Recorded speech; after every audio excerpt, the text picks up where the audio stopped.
All right, all right, all right. Well, hello, my little beauties, and welcome to this live stream with me, David Connolly, the web developer extraordinaire. Last week, I would not have been able to wear this jacket. It's a fact. I was £219, but today I'm £210. I've lost £9 since a week last Monday. Is that a pound a day? I'm not sure. So I'm kind of able to squeeze into this. Kind of. And I hope you're doing well. I believe that this is a public one. Normally, I live stream pretty much just about every day. And as a reminder, this is not a tutorial. This is not a tutorial. This is real work. And that's what I do when I live stream now. I do real work. And I'm usually joined by some other outstanding developers. And together, we just work on stuff. Sometimes we play nice music and sometimes we have a little chat and all of that, you know. Usually for me, of course, the day starts with the obligatory black coffee. Is there any developer who doesn't do that? And maybe even a little waffle. Now, I'm able to do this one as a public live stream because it's an open source project. I'm going to be working on the Trongate documentation. Going to do maybe about 2 or 3 hours on it. And I'm quite happy to do that. If you want to see me working on real clients' projects, the only way is to become a channel member. I think it's about $4 or $5 a month. And believe it or not, there's about, I think 30 or 31 people on board, and I haven't lost people. They're hanging about, so I like to think they get something from it. And of course, for any potential clients or prospects, or for Dave, and you know who you are, I would only live stream me working on a project if I had explicit permission from the buyer. So there's nothing uncool here. Nothing uncool here. Now, do let me know if you're in here. It's ahoy to Stefan. Ahoy to you, Stefan. Hey, how are you, man? How are you? Before I get kicked off, I will have a little moment or two to waffle about the state of things. I noticed something the other day. I'm going to tell you about something that is a problem with me that I need to work on. And I think it's possibly something that some of you folks will identify with as well. So about a week ago, somebody got in touch and it was a message along the lines of, oh, did you see what somebody said or whatever? And sure enough, turns out some perfectly anonymous character. They always bend over backwards to stay anonymous. You'll never see their faces, never even hear their voices actually, usually. And they'll start a new YouTube channel with zero videos, zero anything. And what they do is they take an 8-hour live stream of me and they'll watch it until I say something that they think, okay, we can make him look bad with this. And then when they find that, and yesterday I streamed for 10.5 hours, right? So imagine you're streaming 10.5 hours. And so what they'll do is they'll watch these streams that go on and on and on and on. And then they'll chop a little section of it, maybe about 10, 15 seconds, and then they'll upload that to YouTube. And they'll be like, there's the bad guy. Look at what he said. And that was exactly what happened. When some perfectly anonymous dipshit did that, and they put my name in the title of the video and everything. Now, by the way, you're wondering, well, what did they quote mine? I'll come on to what they actually said or what I said in a minute. We'll address that in a minute. But that's not really important. What's more important is the fact that I can go onto this dashboard here right now. I can click on a little tab that says copyright infringements, something, words to that effect. I can find that video on the list. I can click take down and it's gone. Simple as that. It's gone. Or I could do a video in response to blah blah and all of that. But I'm not going to do any of those things. You know what I'm going to do? Nothing. Nothing at all. And I'd like to tell you why that's the case.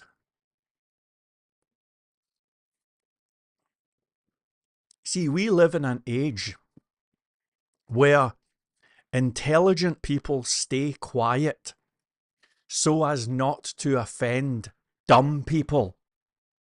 That's the way it is. That's the game. Think about all the times you've went on a website like X or even YouTube and you see somebody saying something, you're like, that's outrageous. Or maybe you agree with them, but they're saying something that's a little bit potentially confrontational, potentially controversial, that type of thing. And most folks just steer clear. I have friends and even family who spend vast hours looking through X and they're like, oh, did you see what happened and this? And they've got opinions, you know. They have opinions, but they never even tweet because they're terrified that they might offend some dumb people. Well, I'm a different story. I'm a different story. I want to inspire intelligent people to be their best self. Forgive me if it all sounds a little bit Tony Robbins, but you have a voice. And there's nobody on earth who is the same as you. It's funny, yesterday I was saying to the folks that I like watching the Kevin Trudeau show. He's recently out of jail, Kevin Trudeau. And I was like, check out this guy's podcast. And the funny thing about Kevin Trudeau, I'm slightly embarrassed saying it. Some of you don't know who he is. You can look him up. But I used to imitate that guy. I mean, I was a copycat. I never managed to look like him or sound like him or anything. But I used to try and dress like him. I got the same microphone. I tried to use the same speech patterns. I was like, this is the template. Kevin Trudeau's a really good salesman, by the way. They called him the infomercial king, but there's a bit of controversy with Kevin Trudeau. We don't need to go into it. But about 5-6 years ago, he was the man for me. And I was like, okay, I'm going to be that guy. And one day I saw a video from, in my opinion, the greatest philosopher of who's alive today. And that is Johnny Rotten or John Lydon. And John Lydon said, you know what? There's only one of you. You are unique. Don't spend your life impersonating or living in somebody's shadow or anything like that. Instead, just be the best version of you. And if it all ends with a lukewarm cup of coffee and a little cheap tie that you bought for £3 from AliExpress, if that's how it ends, then fine. At least I made the best of the hand that I was dealt. So, I don't care what your opinion is. I mean, personally, I don't vote. I'm very comfortable to speak at length about anything that you'd like me to talk about. I don't have anything particularly interesting to say, though. Certainly not out of the ordinary if we're talking geopolitics or whatever. But let's talk about what this dipshit had managed to quote mine. This irrelevant dipshit. What they quote mined and uploaded, it said, they put my full name in the title and it was something like David Connolly can't take criticism. And it was me. I watched, I think, did I even watch the full thing? Anyway, it was me on Twitter saying, look who it is. I bet it's another one of those trans activists, you know. And I think I went on Twitter, says, it is, look, see? And I made, I made some remark along those lines, you know?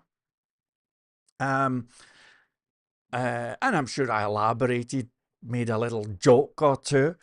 In fact, I think there was a picture of a Twitter account with the guy or the and his girlfriend. And I think I said on the thing, which one do you think it was who posted the malicious bullshit about Trongate? Take a guess, folks. And that was pretty much as far as I can remember the end of this particular video. But here's the thing.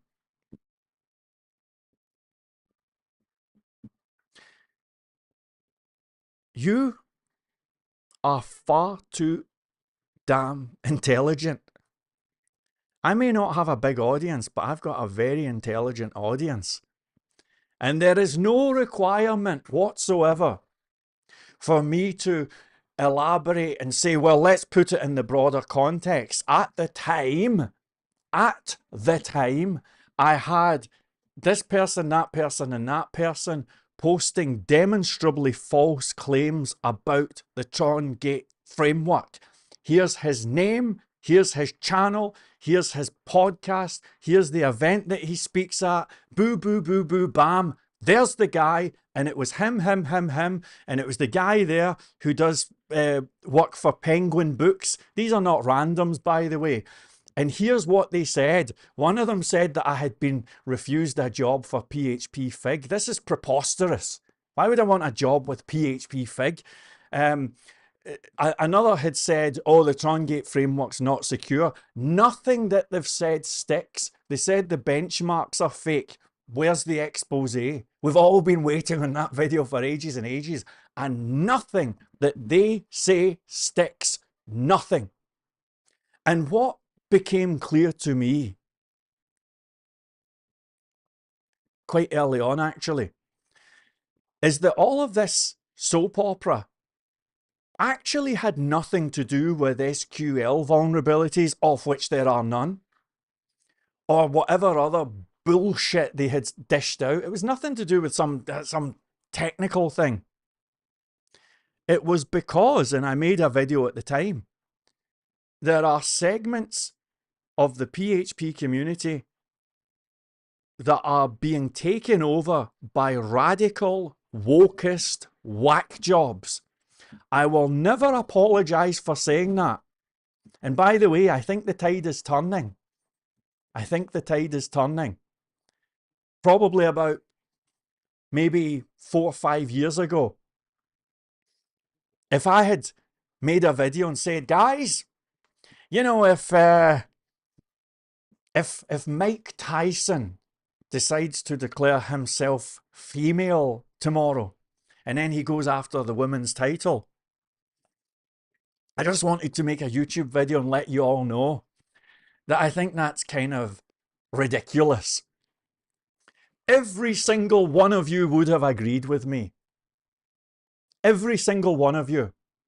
But out of nowhere, everybody lost the plot. They lost the plot. And the funny thing is, you know, I had somebody approach me on Twitter on the subject of, I love talking about these controversial topics, you know. I love it. Somebody approached me with one of those moron flags. And they said, are you some kind of, you know, Esther and Ob or something? What have you got against the alphabet mafia, you know? And I said, listen. I said, every day I live stream, I've got Spotify on. I could open it right now.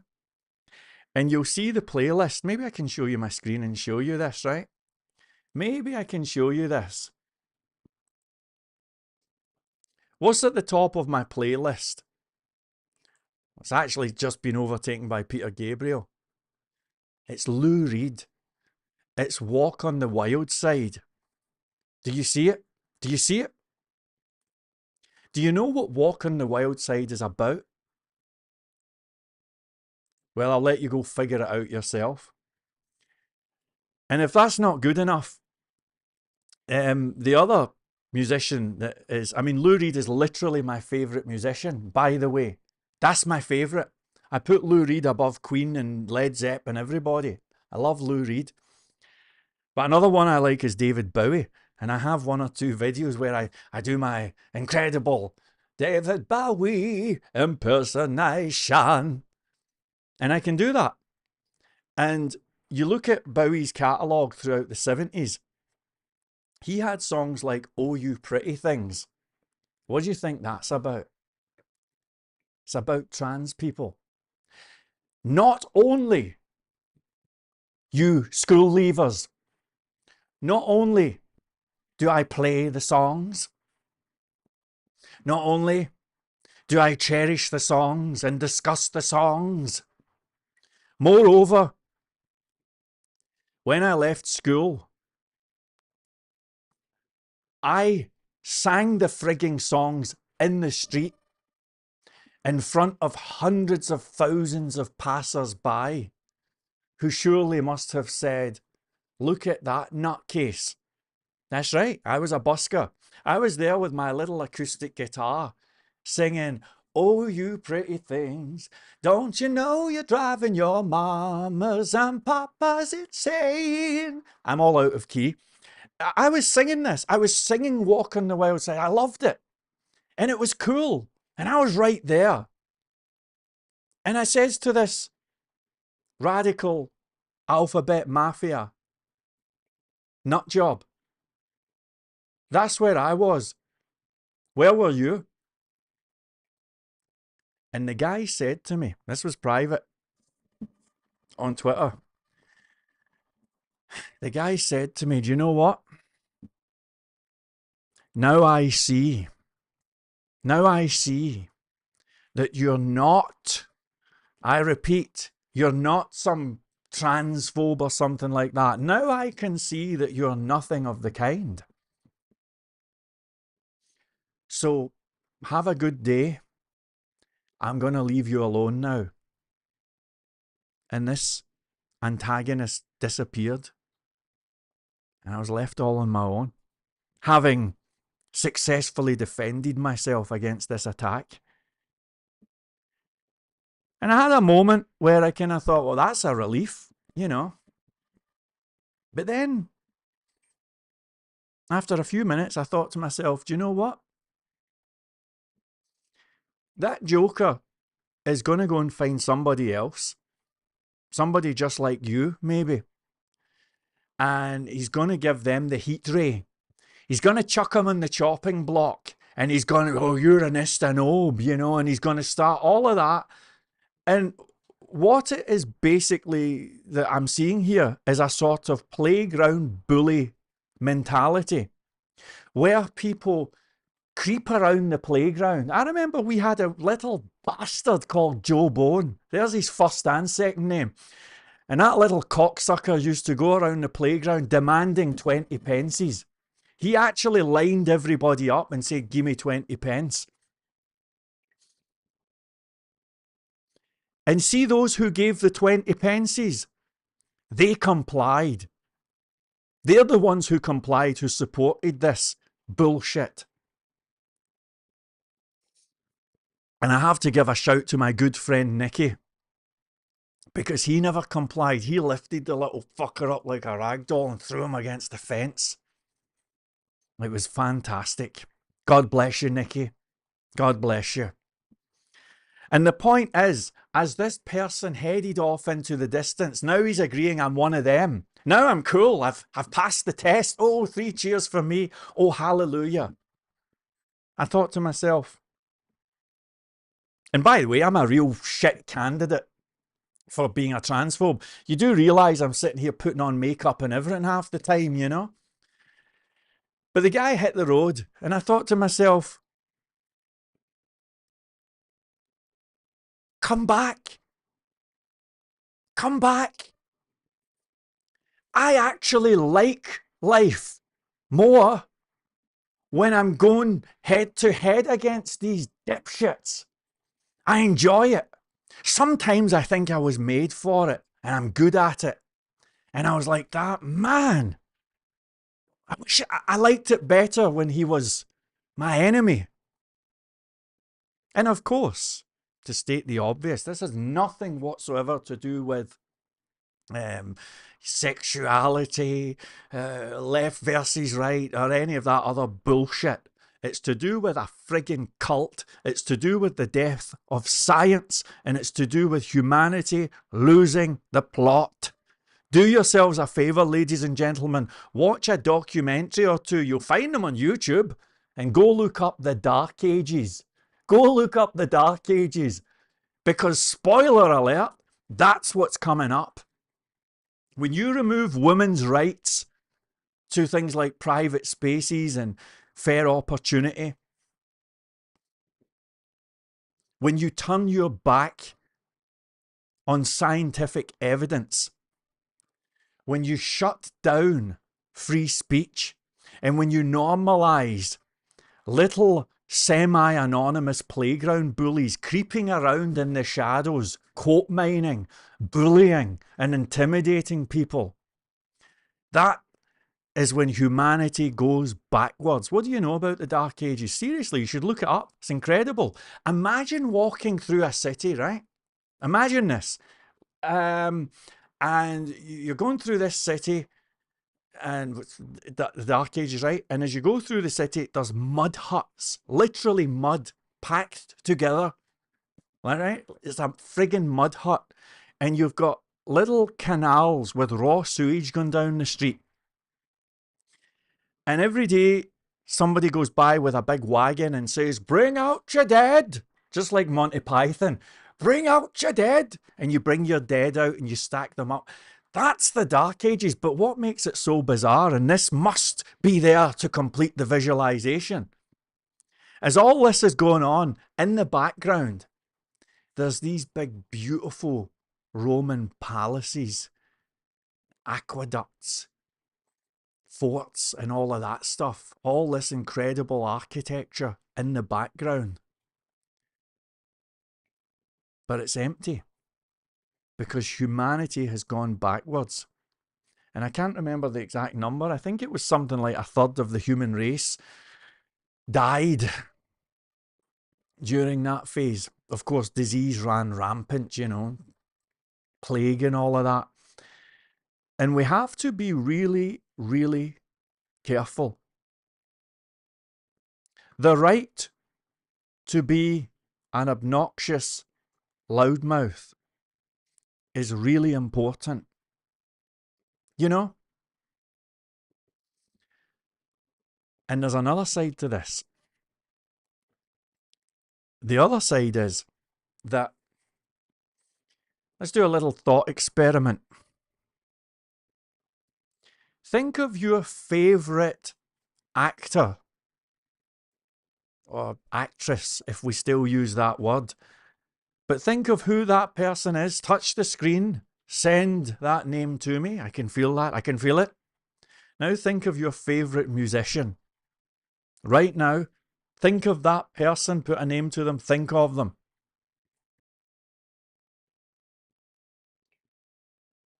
Any other categories? Favourite sports person, maybe? Go with a favourite actor, favourite musician, favourite sports person, let's say. So for me, favourite sports person, I found Diego Maradona to be kind of inspirational because he has the same body shape as me. So I would say he's my favourite sports person. My favourite musician, well, I've already said Lou Reed. My favourite actor, it's a toss-up between Sylvester Stallone and Clint Eastwood. That's just me though, right? I don't know what yours are. But whatever your answer may be, I guarantee you can go to any search engine, maybe even on a website like this, and a little quick search, and you will find all sorts of garbage about that person online. Think about, I mean, I just mentioned Sylvester Stallone. Look at the amount of negative crap that he has had over the years. We're not talking about little anonymous twats online, talking about people like Jim Carrey and all doing the impersonation. Hey, yo, where's it? Even I've done the impersonation, right? Think about the ridicule, the face spitting image models and all of that stuff. Think about Clint Eastwood. Recently, YouTube was electrified as everybody was saying, oh, look at his private life. Look at what he did and all of this. You show me anybody who has made a dent, even in the world of IT, Elon Musk, Steve Jobs, Bill Gates. I don't care who it is or what side of the political spectrum they are on. You show me anybody who has made a dent in this game called life, and I will show you a whole cavalcade of negative shit. Negative shit. And so, my friends, this is where we get to the real crux of the conversation. Because you have a choice. It seems to me that you can continue on your path of mediocrity as a sort of little scared, terrified little consumer. Oh, don't call me an Easter. Oh, don't call me that. Oh, look, hey, defending every comment, worrying about what they say, letting people shove your face in the mud. You can be that guy, or you can rise up and you can say, do you know what? There may indeed be one or two little school leavers posting irrelevant shit on the web about my work or me as a person. But you know what's worse than that? People posting nothing. At least I'm making a dent, right? Even in a very small kind of a way, but I'm only just getting warmed up. At least I'm making a dent. And everybody watching this frigging video has to get comfortable with that kind of shit. And that's why I'm not going to report the little dipshit. Be my guest. You know, do what you want. Thanks for the publicity. Because A, my audience is far too intelligent. They know that it's just quote mind bullshit. And B, I consider it to be training. It's training, right? So if you ever see somebody who's like, oh, did you see what she, oh, look at you. Oh, look, here he is here. Oh, look at him here. He had his hand up an elephant's ass. All of that bullshit is training. When that happens, you thank them. You say, great. You say, I'm now taking my place along all the greats. I'm now becoming more and more like this dude here. Standing on the shoulders of giants. He's standing on my shoulder almost. That's right. This is the way. And so, yet again, we fall upon words of wisdom from the great philosopher Adam Ant. And yet again, we say that ridicule is nothing to be scared of. Thank you very much indeed. This concludes DC's rant of the day. Let's see who's in the room. We have the great Stefan Hummel in full formation. It's ahoy to you, Stefan. Zendog here. Ahoy to you, my friend. Nice to see you. Nice to see you. And Plotting an Escape says, David, why not become a WordPress dev for an endless supply of work? It's a legitimate question. It's a legitimate question. I'd rather flip hamburgers or something. I don't know what. I wouldn't be happy using WordPress, you know. Dan's stuff is here. It's ahoy to you, Dan, from all the way in Michigan. And Plotting an Escape is a new name, by the way. Ding, ding, ding, ding, ding. I believe Zendog is a new name as well. So a special welcome to you folks. And it's very, very nice to have you here. Yeah, man. So, here's to you. I'm not going to drink straight from the can. It's so uncivilized. So this is something. I mean, I'm kind of ranting to myself, to tell you the truth, because I have to come to terms with the fact that, you know, I've just spent 4 years working on this framework.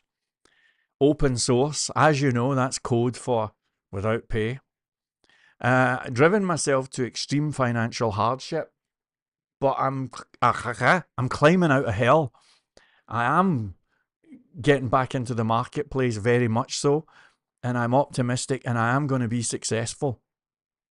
And so I have to come to terms with the fact that there are going to be naysayers, and there are going to be people probably watching this live stream right now and waiting for me to say something, or, you know, do that. Let's give them something, right? There you go. You know, they'll watch and they'll wait for something like that. Sometimes they'll loop it and things like that.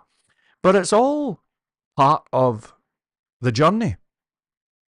And to be honest, it's all part of the victory parade. That's it. Anyway, thank you very much. And Dan's stuff is there. Thank you so much. We have some comments. I really appreciate the comments. I don't get enough comments, you know. And I'll tell you what, if this video gets more than 10 likes, which is a lot for me, I'll keep it up. I usually delete these. Thank you so much. We have Sebastian D here, new name. Ding, ding, ding, ding, ding. Good talk says good rant. Thank you, Sebastian. Bless you. Dan stuff, good rant. A great talk from Sebastian, good rant. Not Mark Knopfler. Whoosh. Aha. Stratocasters or death. I don't know what he means either, but you know that you're dealing with a rock and roller. The great D3 Mon is here in full formation. And by the way, not Mark Knopfler, look after that red Strat of yours, because I'm going to be buying it off you one of these days. He actually, just so you know, folks, he really does play the guitar. He's very good. And feel free to chuck your channel up. And he has a beautiful guitar that I'm determined to get my hands on, you know. And we have Jez here, D3 Mon Jez. Well, what do you know? Whole bunch of people and everything. Who would have thought? Who would have thought? Okay, so I'm going to stick, can I stick music on? I think I can. And I'm going to do maybe about 3 hours on the documentation. The nailing shall be good. The nailing, meaning I'm going to nail stuff, it shall be good.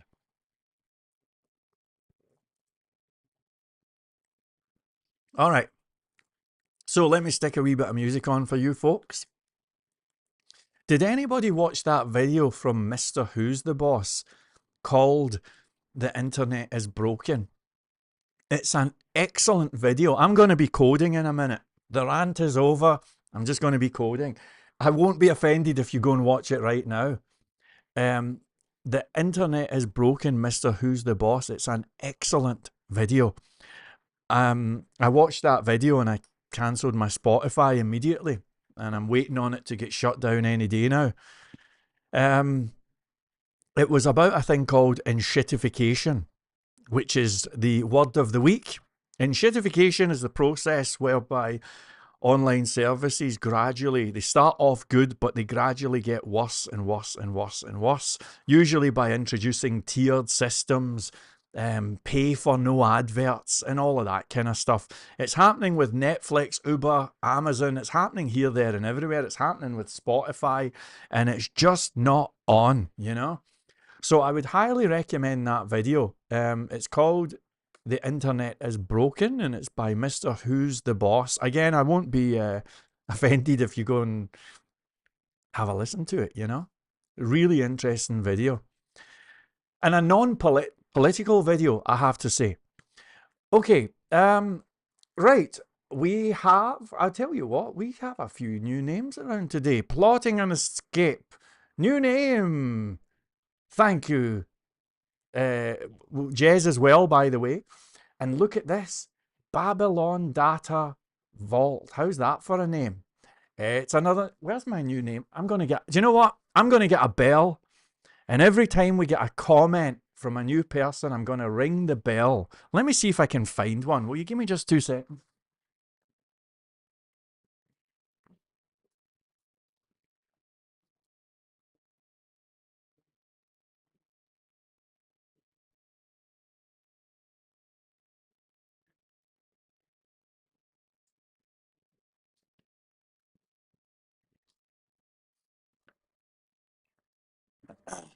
All right, hold on. Is it here?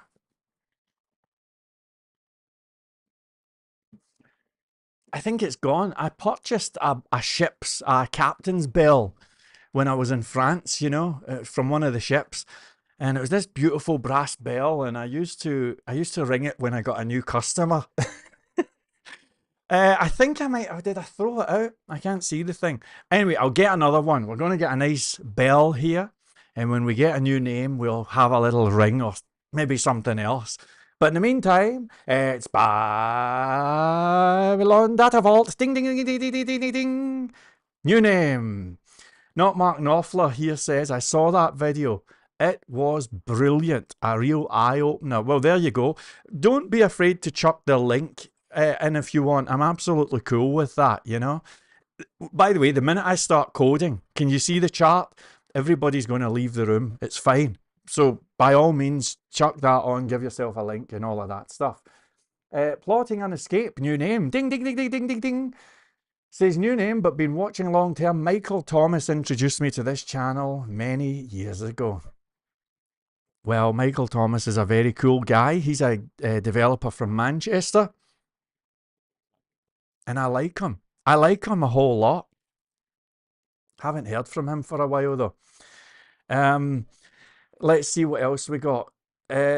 Corporate geek greed notes. A hotel front desk bell would be great. Hotel front desk. Ding, that would be good actually. That would be good. Ding, I like it. I like it. Oh, and it's Jim. Jim, how you doing, Jim? Welcome, welcome, welcome. Nice to see you. Nice to see you. I think you may have done a pull request on the framework recently, and I think it was accepted. So congratulations and welcome to Team Trongate. All right, let's play a few sounds and we'll start coding, shall we? Now remember, folks, this is not a tutorial. Once again, this is not a tutorial. This is real work with mistakes and everything.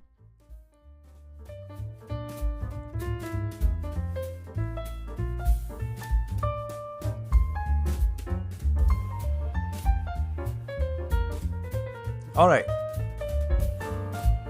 So I'll just clear all of these naked ladies off of my desktop here. You don't want to see that. And right, let's rock and roll here. Okay, so we're talking about the Trongate documentation here. There you are. Now watch this chart. Everybody's going to leave when you start coding. This is the, well, I'll show you the existing documentation. So the existing Trongate documentation starts with "Welcome to the Revolution." It looks reasonably nice, but there's too much kind of bad energy here, and there's a lot of the framework that doesn't even get mentioned. The bottom line is we need new documentation. We need documentation that's more professional, and also documentation that is fully open source. That, my friend, is the goal. So what you're looking at here is entirely database driven.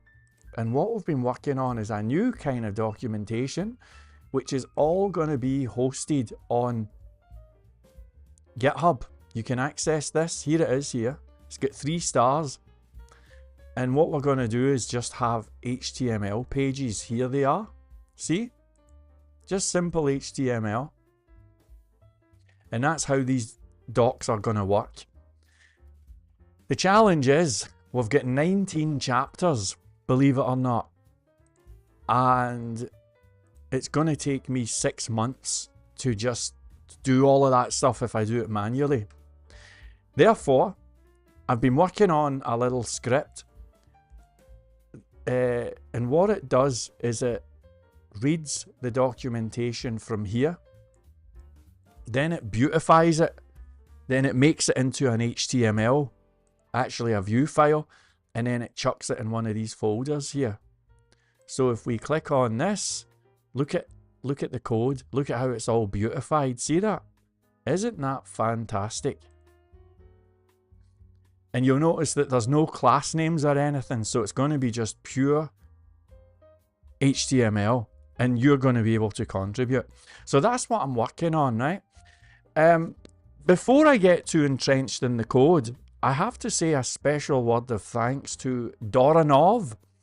Doranov is a member of the channel who late last night sent me a screenshot for a design, and I thought it looked pretty good. It's very simple, but I don't want anything, I mean, it's documentation. I don't want to win a design award, but I want something simple and kind of friendly.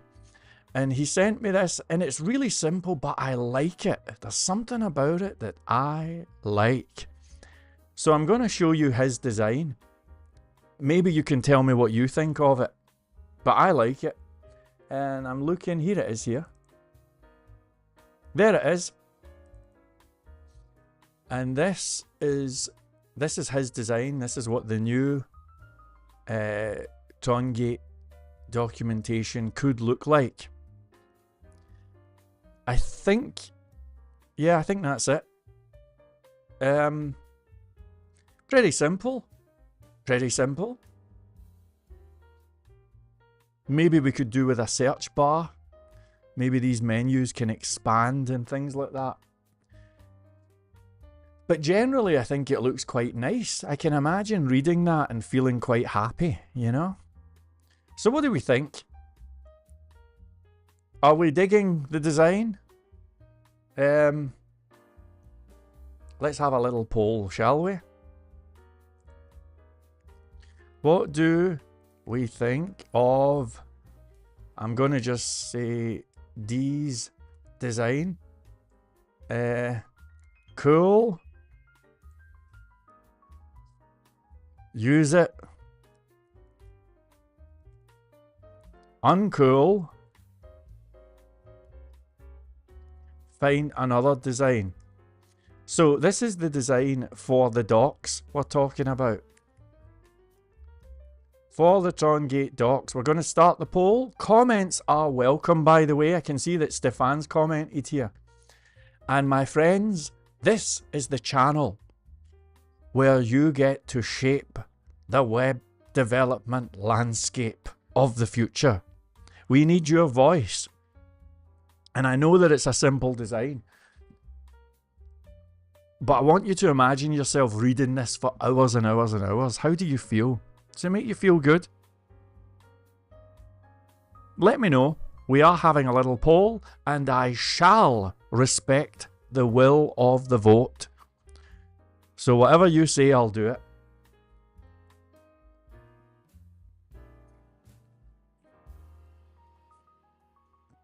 Alright, I'll maybe wait like half a minute or so. Give you all a chance to vote. Here's the design.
Alright, so let's have a look at what you said.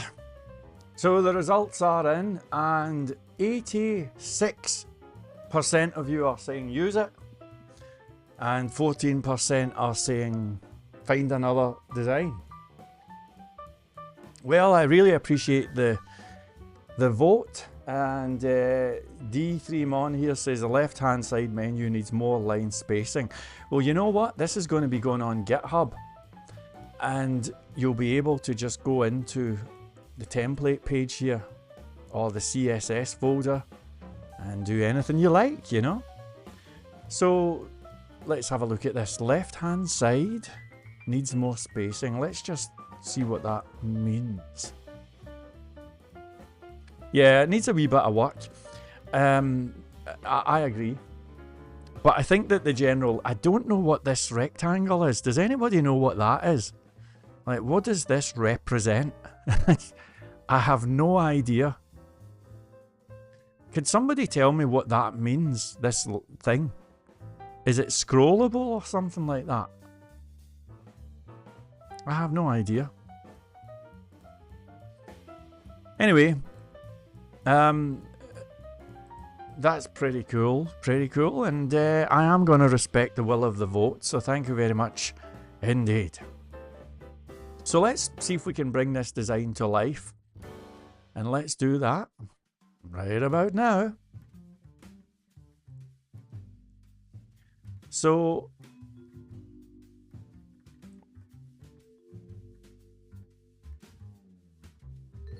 let's do this.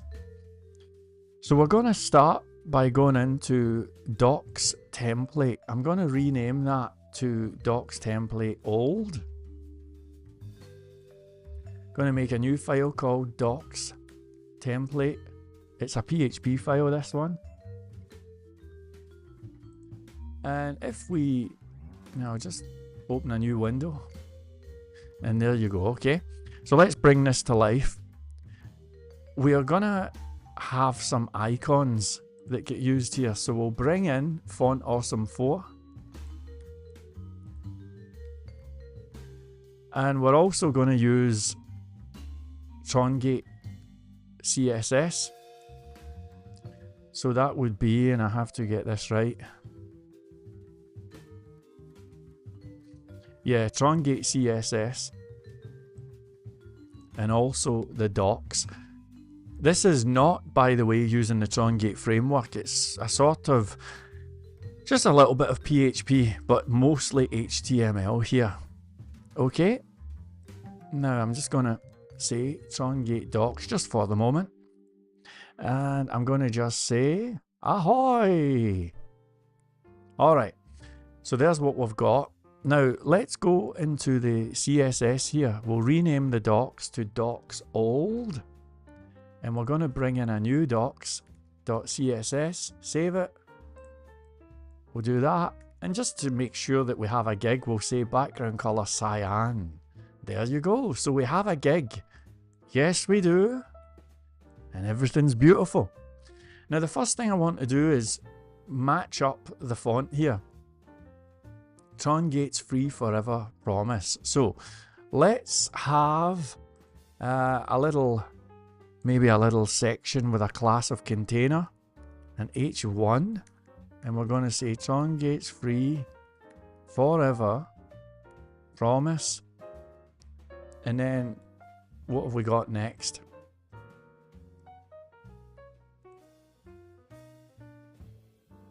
Okay, I could actually copy that from the existing docs, but I'll just do a wee bit of lorem here. And then I think we're doing, that looks like an H2. So H2, Trongate uses the mit license.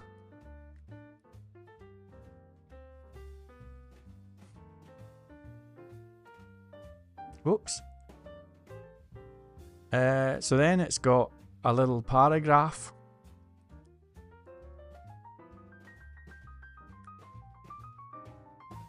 And then it's got another H2 that says, what about the desktop app?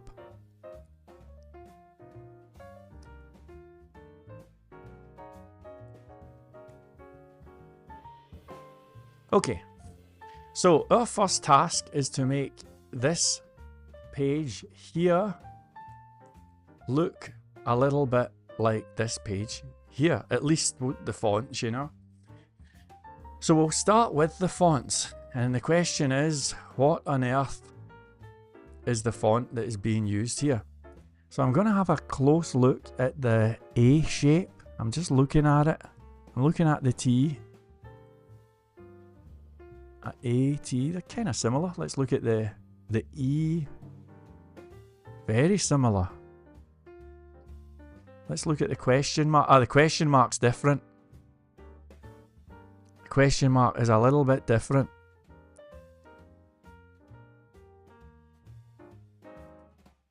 And this, the font that we've got here is kind of thinner. It's more, I dare say it's more elegant. Do we have a G? They're normally a good giveaway. There's a G there.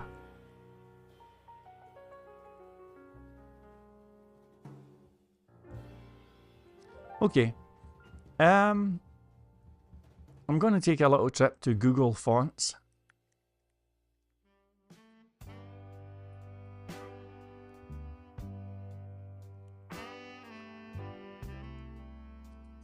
And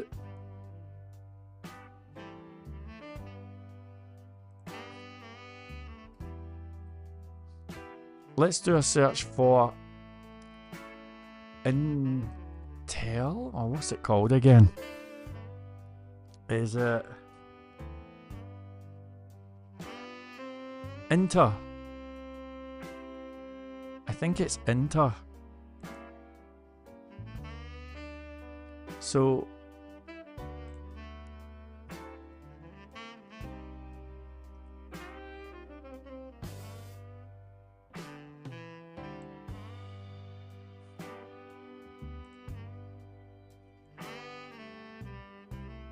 oops, I never meant that.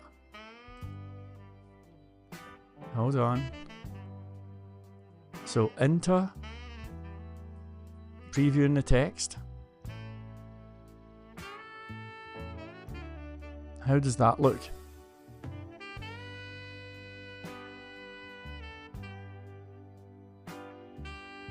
Let's look at the V.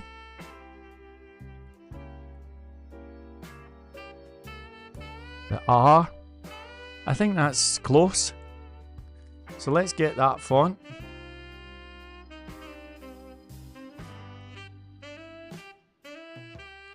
So we copy this.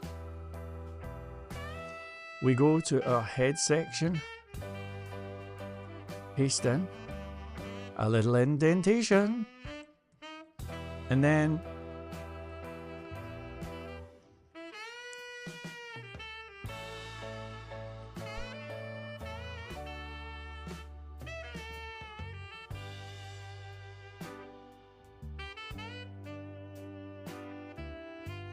right.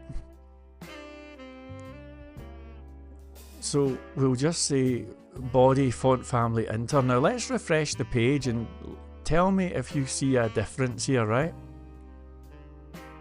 Did it do anything?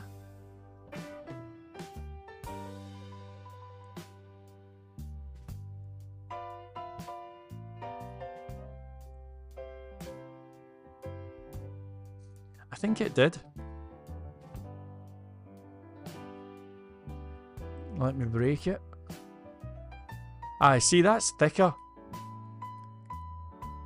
And that's a wee bit thinner. Okay, perfect. So I'm happy with the font. The next thing I want to do is get the colour here. Now,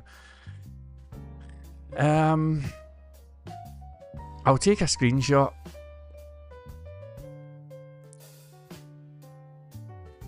Take a little trip to our favourite photo editing thing. Grab this little beauty here. Now, the colour looks kind of off-white to me. Is that white or is it off-white? It's pure white. Well, there you go. Shows you what I know. Now, let me zoom in.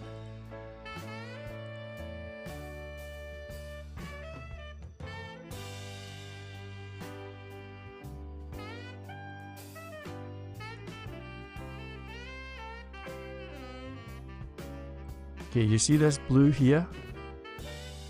I think I recognise that colour, 585 BC8.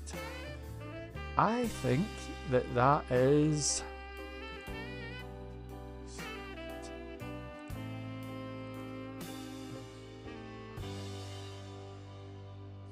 I think it might be this.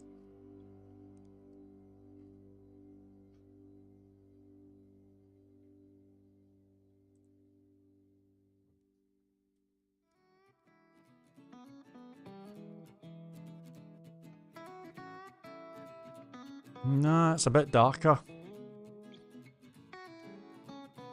Tell you what.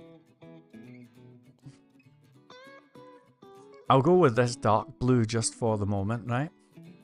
So we'll say that the H1s have got a colour of that. I know it's not quite the same, but that's kind of cool. Now we're going to do the font. Actually, we'll do the main body colour.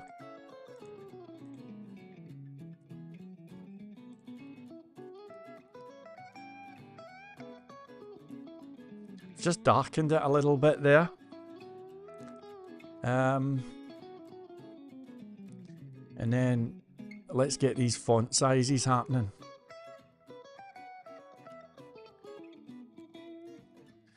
As far as fonts go, I'm kind of on a crusade to bring back the pixel, you know. I know that everybody was using M's and all of that for a while, but I think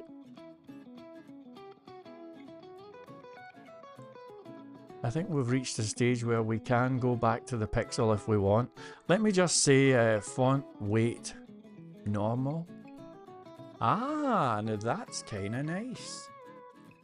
Interesting.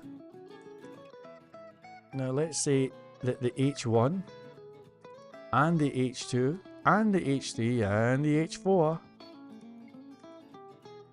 they're all going to have a font weight of normal. Let's also give them this colour. Beautiful. Very nice.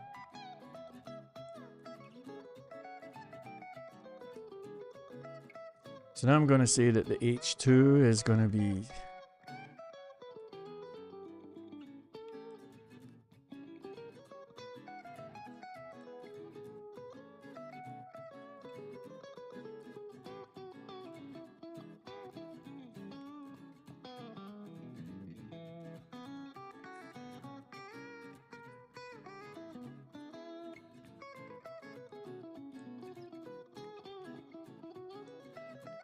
something like that, maybe. Let's do an H3.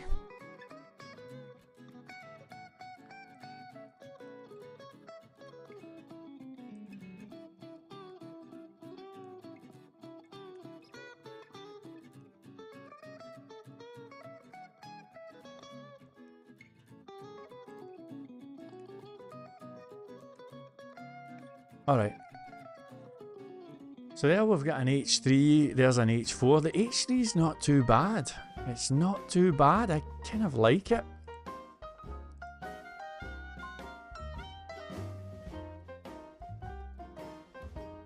So I'll say 24 for the H3.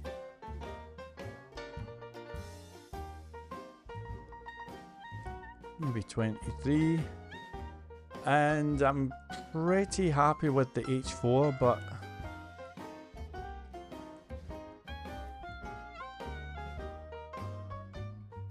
right, that'll do us.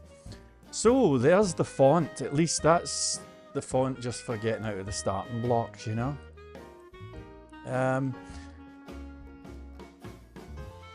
Of course, perhaps in the name of fairness, I should try the headlines with this colour.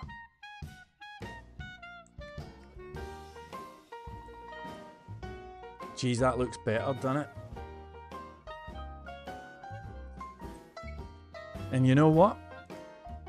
Maybe there is a case for using the font that he actually had on the design.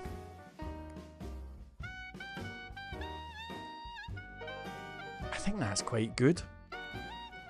Alright, so that's our font. Now, the next thing I'm going to do,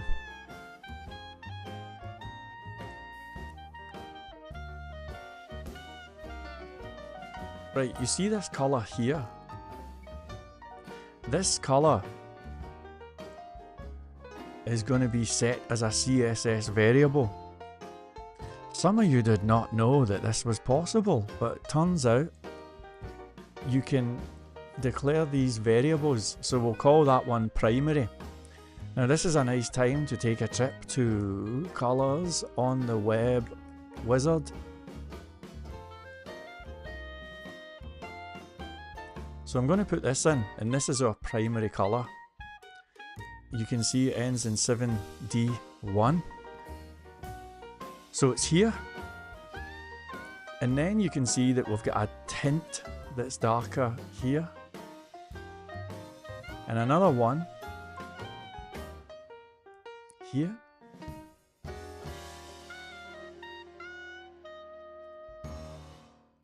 Yep. And then we've got a secondary colour. For the secondary colour, I'm gonna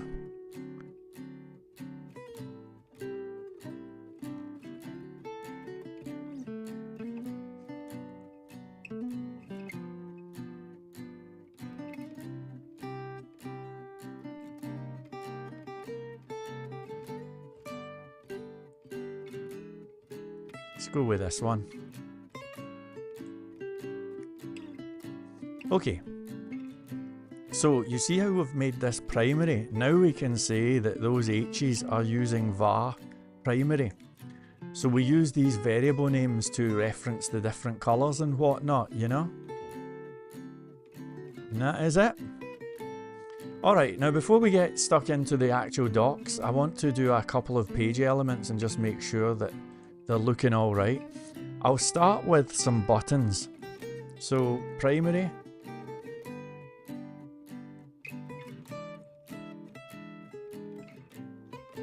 And secondary. So there we've got a couple of buttons. The secondary is going to have a class of alt. And just look at the beautiful page. I think that's excellent. Next thing I want to do is focus on alerts.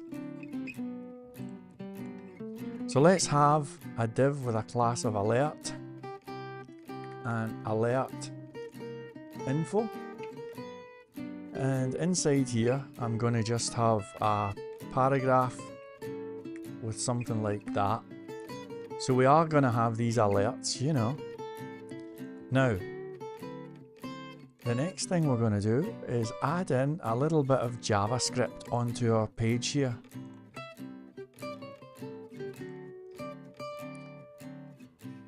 That JavaScript, as you can see, has added in a little icon here for an info alert, but it's going to do something else.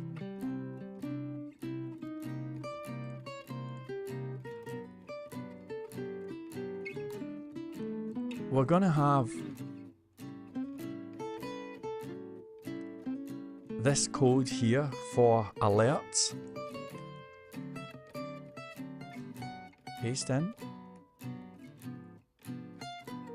And now we've got something like this going on. Okay, so if somebody does an alert of info, this is the vibe. But of course, instead of this crazy random colour here, we're going to do the professional thing by saying var primary. Ah, or primary dark. Maybe even primary darker. Or secondary.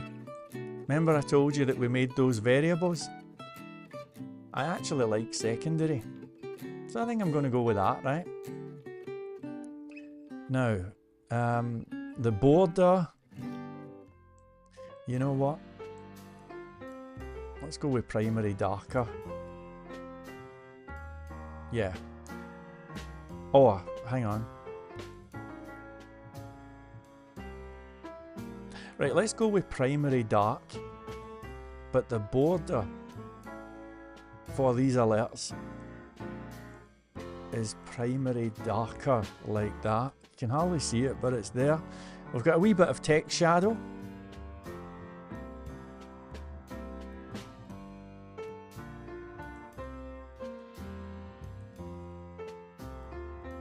There it is. That is fantastic. So that's an alert div, okay? The next thing that we're going to get is the other types of alerts that you get. So you're going to have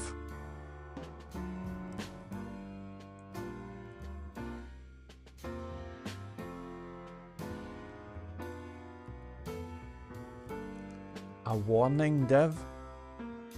And you can see I've got a little bit of JavaScript there doing its magic and giving us a helping hand. Now, if we look at primary darker, or I think it was primary dark, that's the colour of our info, right? So we're going to head to colours on the web. We're not doing any guesswork. Instead,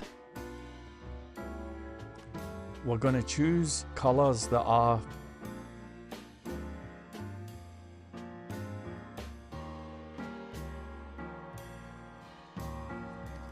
really fitting in, you know. Let's go with this orange here.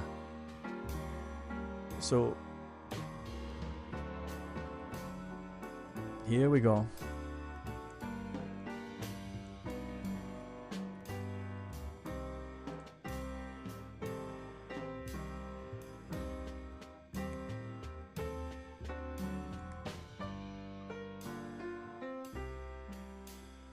I think I can live with that, you know. And I'm going to give it a little shadow.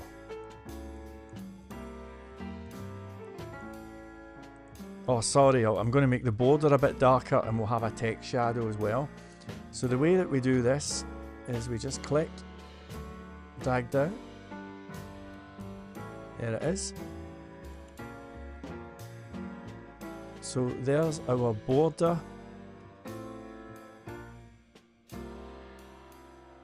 And then I'm going to say that the text shadow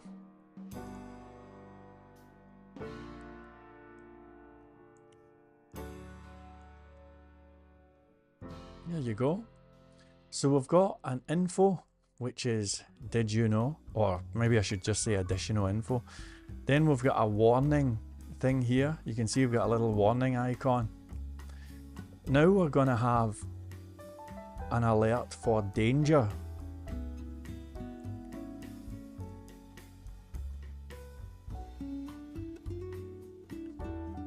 Okay.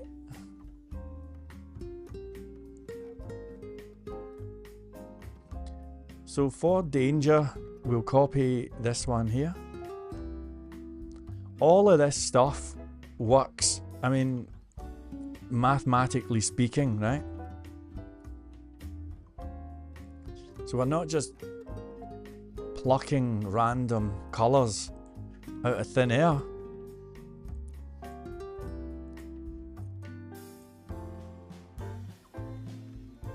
So in the case of danger, there's our border. Here comes our text shadow. Very subtle. And there it is. So we've now got these here. The final type of alert that we're going to have is going to be success. Now for us, that's going to mean top tip. Going to get a nice green.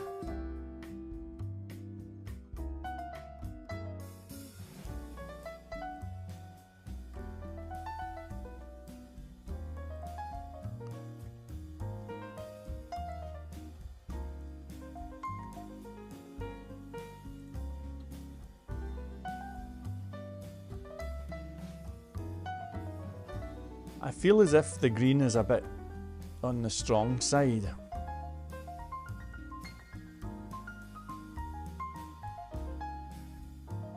So we'll bring it down a little notch. And I think that that is excellent. the next thing that we'll do is we'll get the text shadow and the border.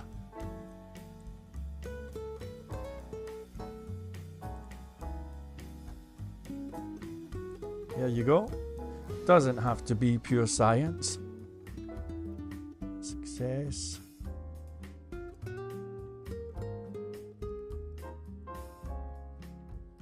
So there we go. So there's our font, there's our 3 different alerts, and there's our buttons. You want to be super fancy? We could also say button and dot button are going to get a transition of 0.3 seconds. So what that means is when I hover, it's hardly noticeable, but there's a little gradual shift as we hover. Okay, so that's the basic font sorted. I hope we're feeling okay with that. And look what I told you, as soon as you start coding, everybody disappears. Right, it's a scroll bar plotting an escape. Thank you, thank you. It's a scroll bar, right, that's excellent. I don't even know if you can style those, can you? I don't know.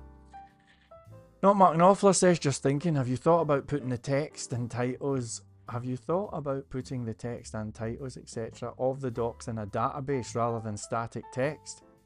Then you could use the built-in Trongate editor to write the docs. I have thought about that, but the challenge is, in fact, not only have I thought about it, I've done it. That's how the existing docs work. But the challenge is, the moment you put stuff into a database like that, now if people want to do a correction, somebody spots a typo, or if somebody wants to add some text, you have to start looking at giving them passwords and stuff, or else they contact you and so on, and it's a lot of running about. If we make the docs so that it's just HTML files on GitHub, it means that you crazy rock and roller, can modify documentation easily. You don't need any passwords or anything, you know what I mean? So that's the theory anyway. I don't know if it'll work or not.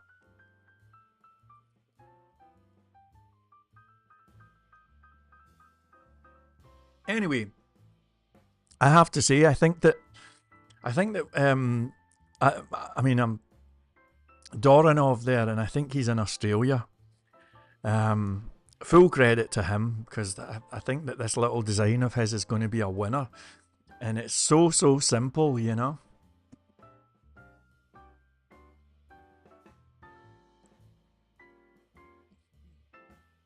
Okay. So in about 2.5 hours, I'm hoping to have it finished. I better get going. Anything else? All right.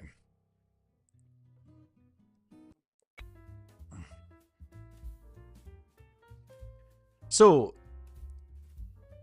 now that we've got this happening, we're going to focus our attention on the basic page layout. This is where the real trouble starts. I'm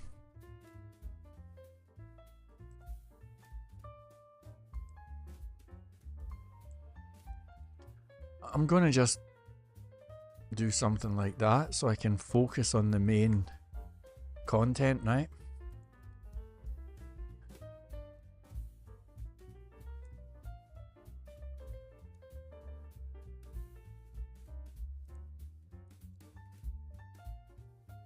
All right. So let's think about the content.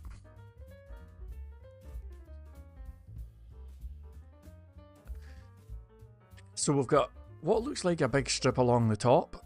We'll call that the header. We've then got a footer at the bottom, which is pure black. I actually really like that. And then we've got a left column and a right column.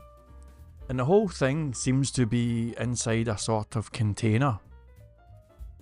So let's see if we can build something that's a little bit like that, okay? First thing I'll do is I'll remove this here.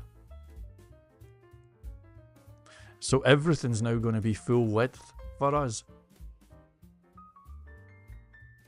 just about, right? In fact, let me look at these alerts here. I'm going to take out this max width.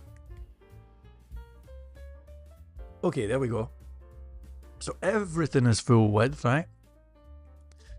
And when it comes to this page that we're looking at here,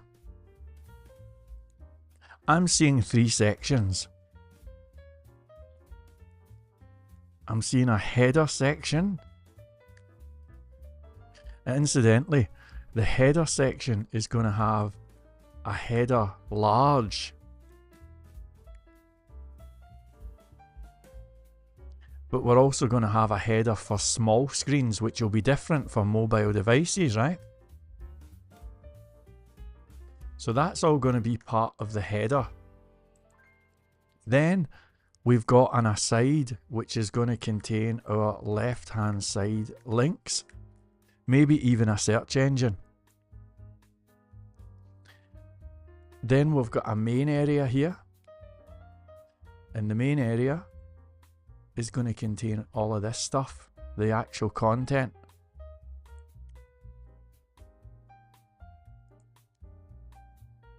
Something like that. And finally, we've got the super cool footer. We'll just write footer Ahoy. So if we save and refresh, we get this. It's obviously nothing like what we're after. So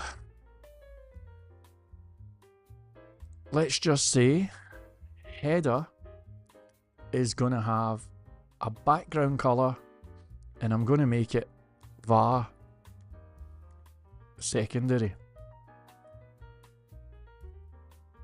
Something like that. The footer is going to have a background color of black. So it's down there somewhere. And now let's say that header SM has got a display type of none. So that gets rid of the small header. We'll deal with the mobile devices later on. But header large is going to have a minimum height of, I'll just type a number in.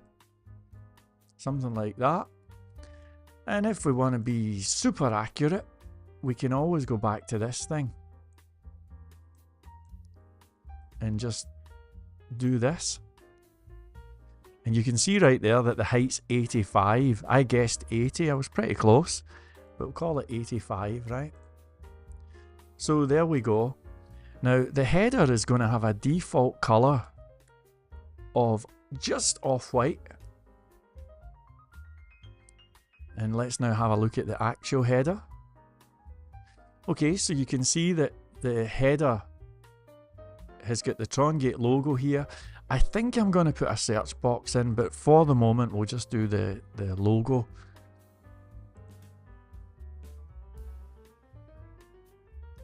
So we're going to have container, and then in here I'm just going to say logo actually.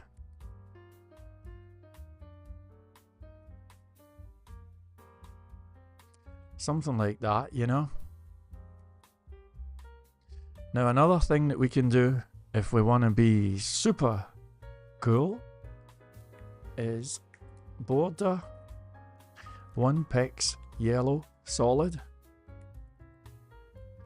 And what I want to do here is measure the size of the container. Do you know what I mean?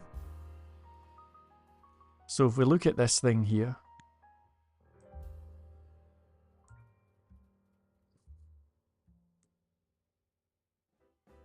it looks to me like we've got a width of about 1342, I would say. 1342 maybe. So let's just say, let's say container LG, so container large. is going to have max width 1342 pixels.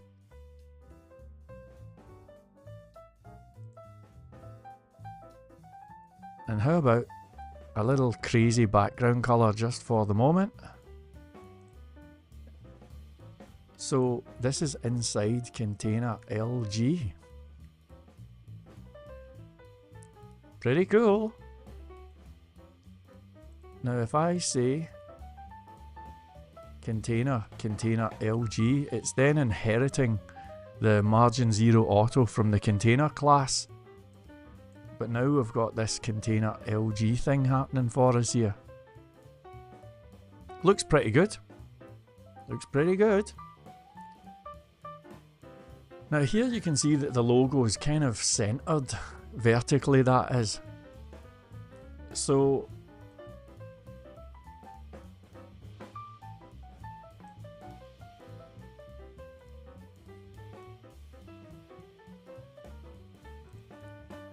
let's say that header large has got a display type of flex. I'm going to say align items center. That does that vertical alignment thing there. And that'll do us for the moment.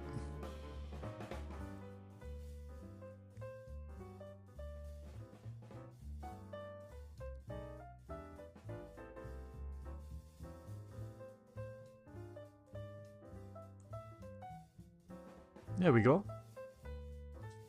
Now, do we have a line underneath the header, or does it go straight into the white stuff? Is there a line? There's not a line, right? Okay, well that makes life easy. So that's that, and we'll add a logo in a minute, but I just want to focus on the other stuff first of all. So here's our main area here. I'm going to give this a class of container. No, we're not. Because think about it, the main and the aside, which is the left hand, these are going to go inside container LG.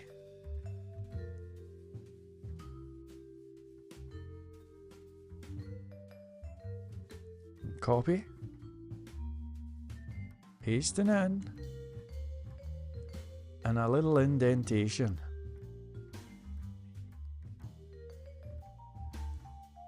There you go. Saving it. Good. Now there's not going to be too many of these container LG things appearing here. So I'm going to say that container LG nth child 2. I'm just going to say opacity 0.2. And it just confirms that this is being read, okay? That's all I'm doing there. So, what are we going to do? Well, whoops. Yeah, somebody said if I was a character in something, I'd be a paladin. I never knew what that meant. I had to look it up on Perplexity. Still don't know what it means. Anyway, over here, of course, it's container LG. There it is right there. Okay, now let's look at this, and we're going to say aside and main. I'm just going to say border 1 pix red solid. It's just going to help me to look at this and maybe get a better idea of how it's working, you know? So, how about if we say display is flex, flex direction is row, and immediately you can see that this is starting to kind of come to life, you know? Now, I wonder if we say for main, margin left,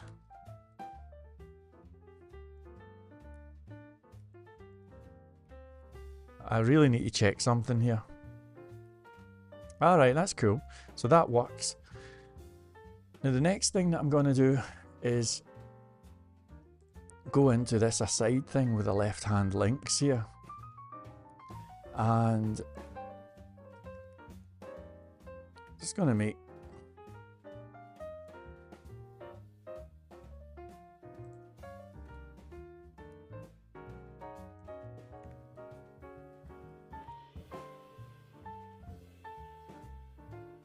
okay. So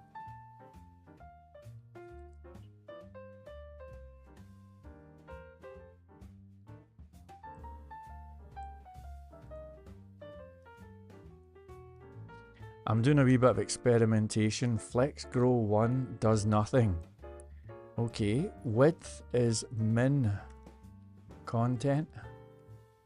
Width is max content. No.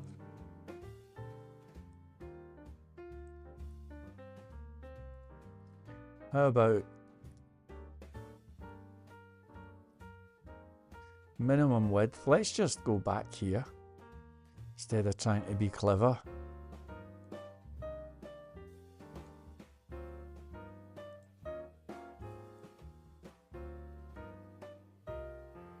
Alright, I'm calling it 360.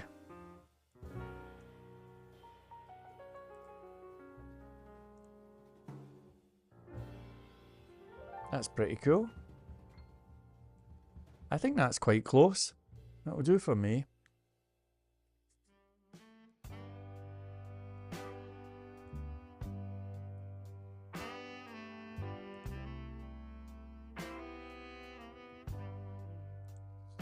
Alright. Now let's go to this footer here. And we'll give it a minimum height of 120. So now we've got this interesting footer here. Funnily enough, the footer was empty. And I kind of like that. I mean, who gives a rat's ass about copyright notices and stuff like that, right? There's something cool about an empty footer, I think. The new design craze. I've just made that decision. Alright, so there we go. That is fantastic. Now I'm going to get rid of the red border.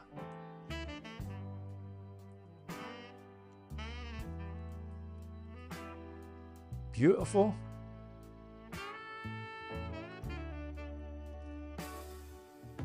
Now I'm going to add the Trongate logo in here.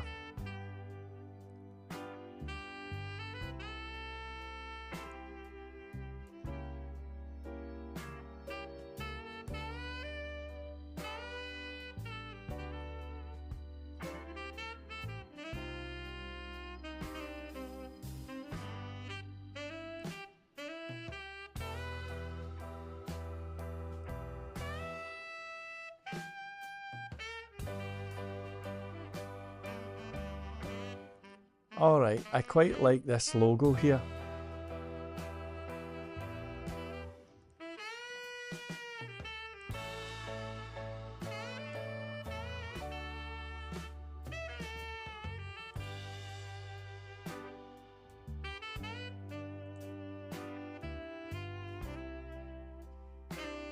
Here it is here.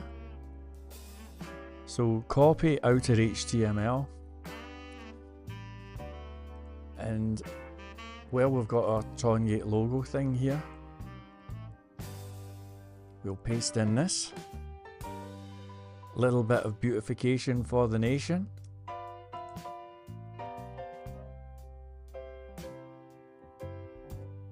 Okay.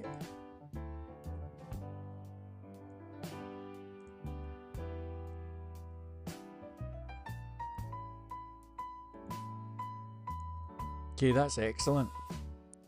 So this is our logo here.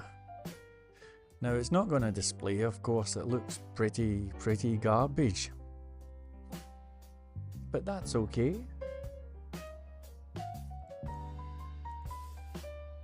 We can view the page source here, and you can see that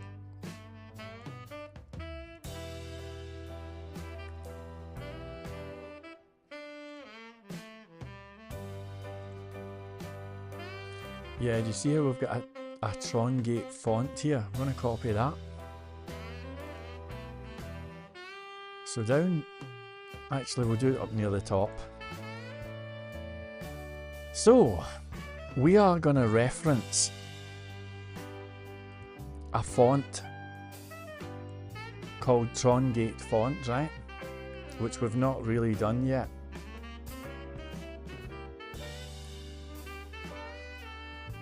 But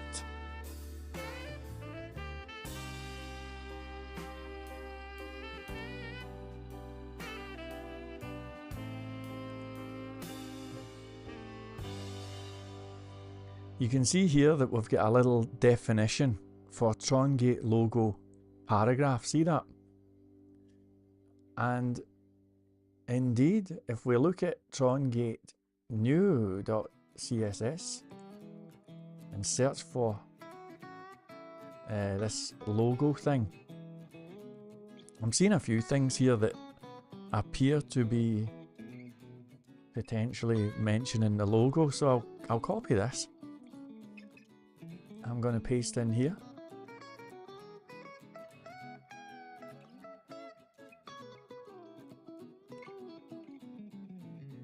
Let's keep looking for mentions of this logo. So here's something.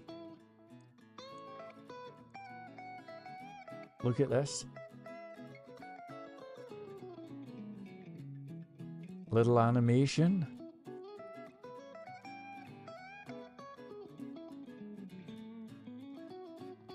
I think that's it.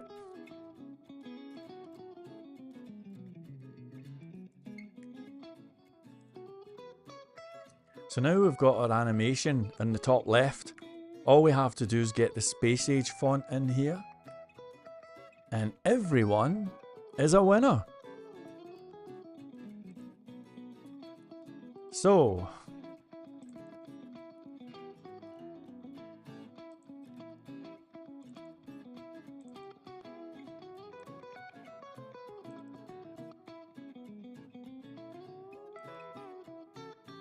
here's the space age font. I'm going to copy that. Head into Trongate docs.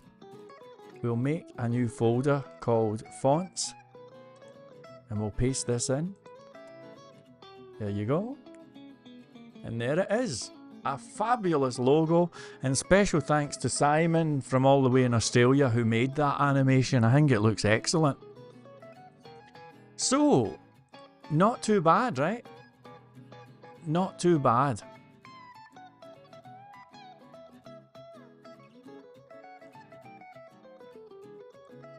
How's everybody doing in the room?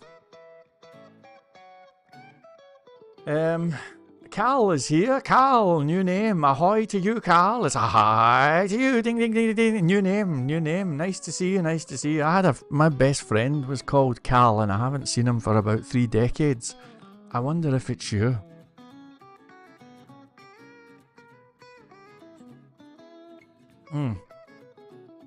CSS scroll bar styling. Ah, thank you, Stefan. That's awesome. I'll use that because I don't know how to style those things and I really appreciate that. Thank you so much, my friend. That is fantastic. Okay, how are we doing, folks? Is this looking okay so far? What do you reckon?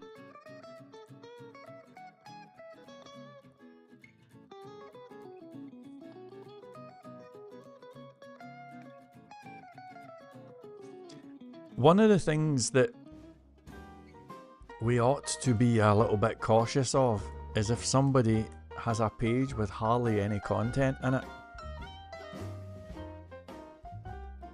Like this.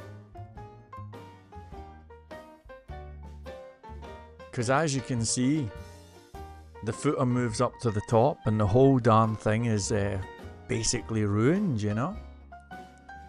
So the way that we fix that is we're going to go to this body thing here, and we're going to say that display type is flex, and I'm going to keep refreshing as I do all of this stuff.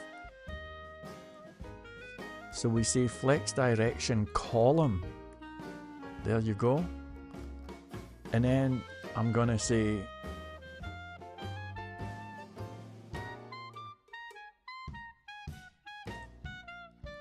flex grow 1. Oops. We're not quite there. Let's say align items stretch. There we go. Justify content space between. Minimum height 100 VH. There you go. Now if I go to this main thing here,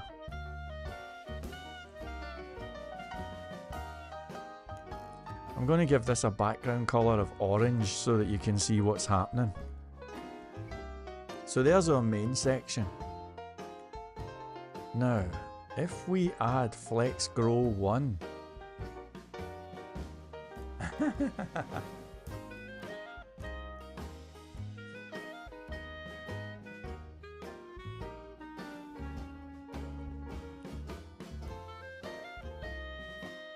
I don't know why that never worked.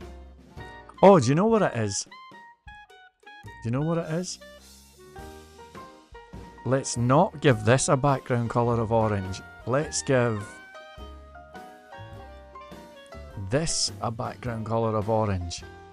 And we'll say flex grow 1. Aha! There you go.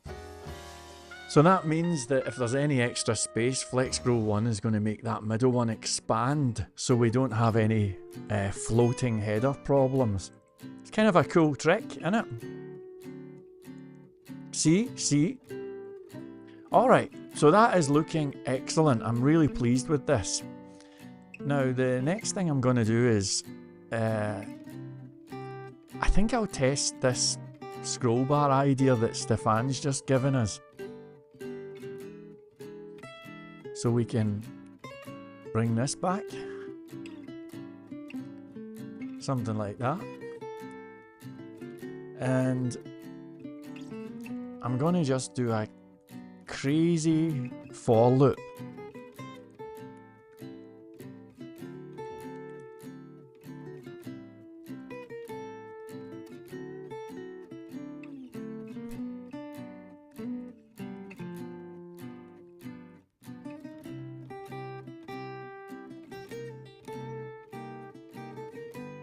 So what I've done is I've just dynamically generated a whole bunch of links here. So what are we going to do? Well, let's style the thing. So we'll give it an ID of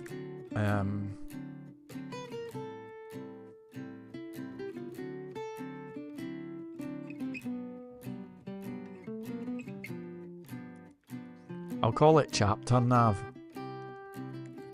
I'm not going to call it left nav in case I change the position or something like that. But we will call it chapter nav. So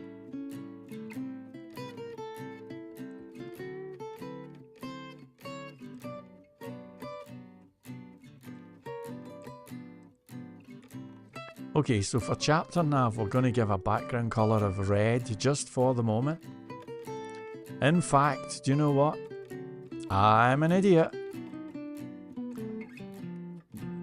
We're not doing chapter nav. I'm looking at the wrong darn thing. It's the aside thing.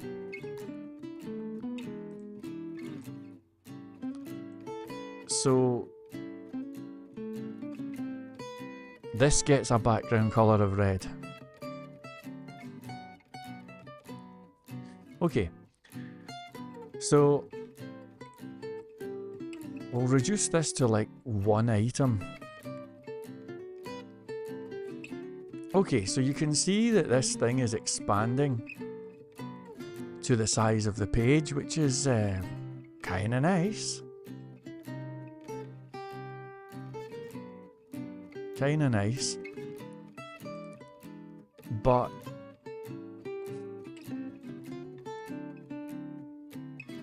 if we bring back 100 things, see how it keeps on going?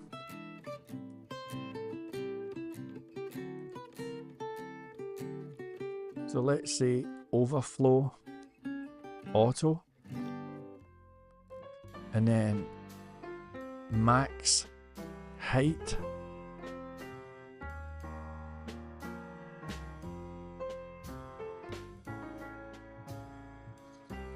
I'm a bit lost here, but it's something like that.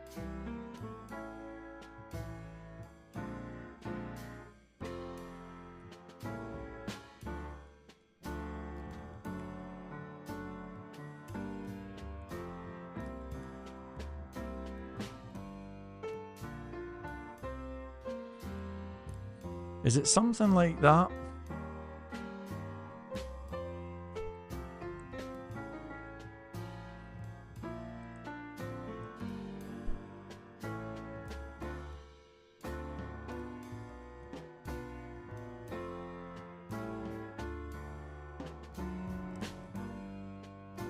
What about max height 100%? Is that gonna do it? No.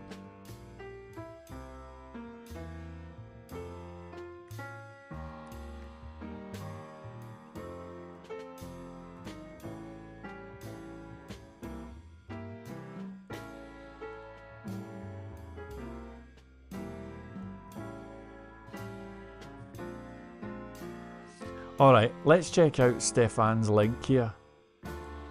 Might be able to shed a little bit of light on this.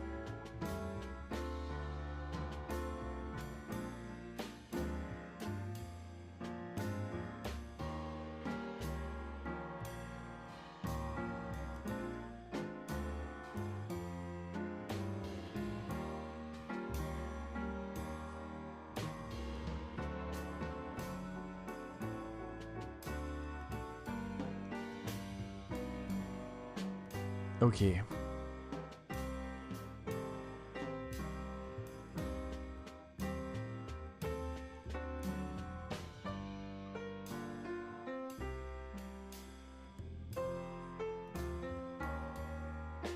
Okay.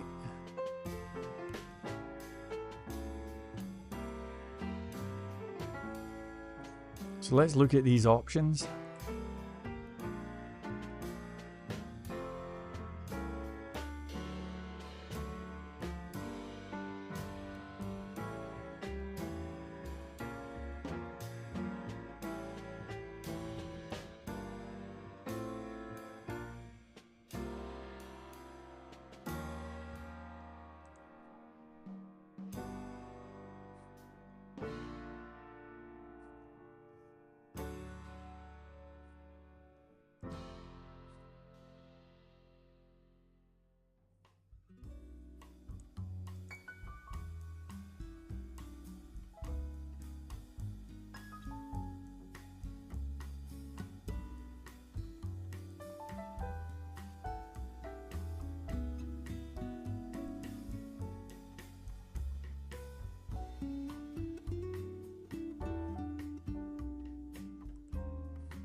Okay.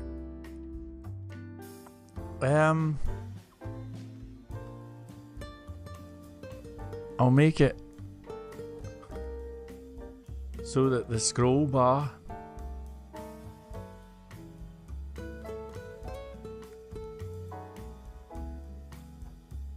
I think that's what we're doing. And this part would be var primary darker, or maybe secondary. There you go. Okay.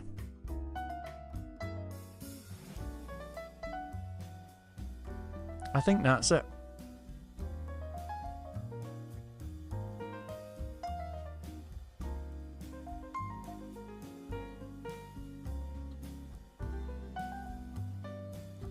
Okay. Now let me give this a crazy background colour. I'm still not happy with the way that the height works here.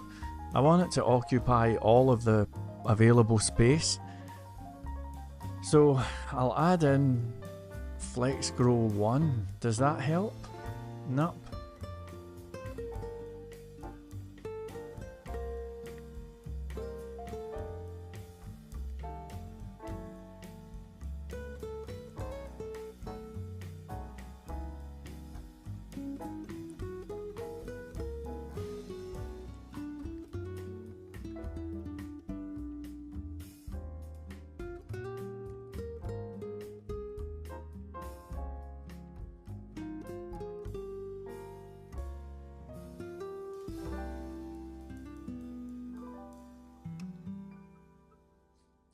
Okay, I think I'm going to need to go to the Employee of the Month here.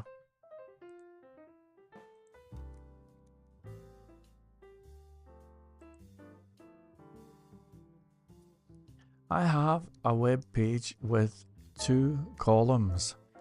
One with an element tag of aside and the other with an element tag of main.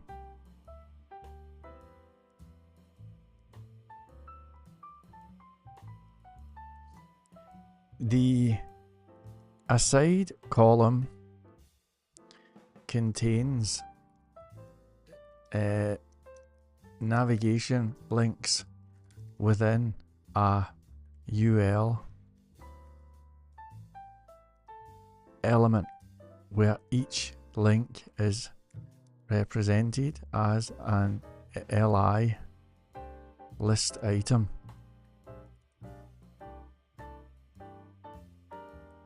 Some pages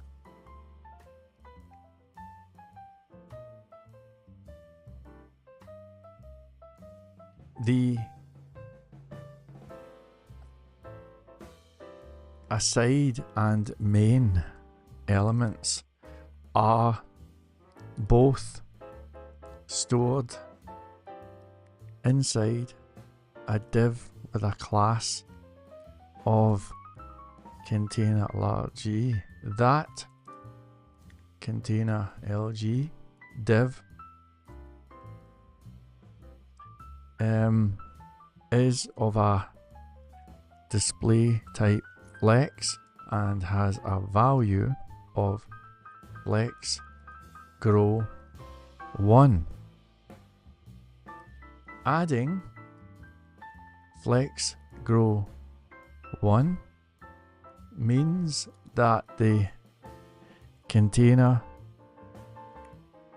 LG element will expand vertically, thus helping to avoid problems with floating footer elements.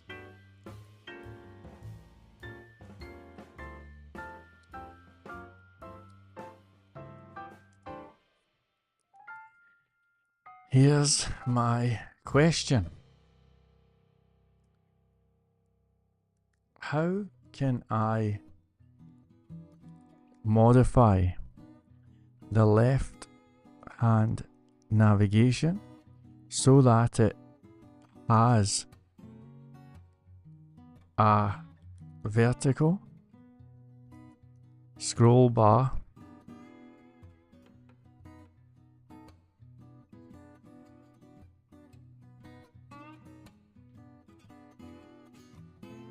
and so that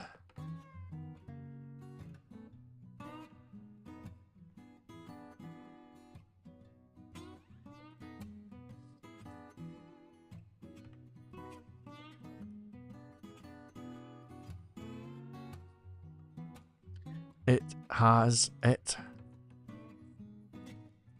the left nav has a minimum height that is always equal to the height of the main element. That's it.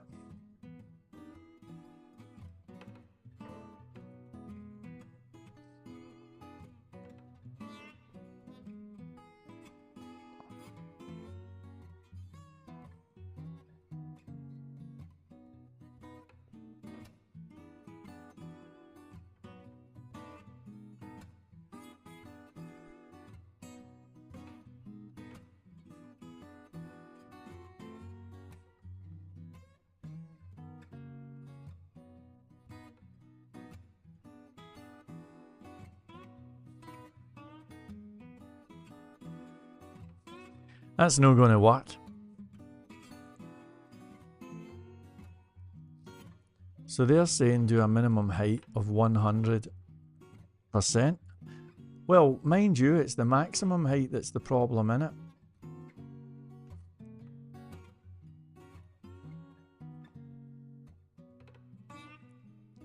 By setting both of those to a minimum height of 100%.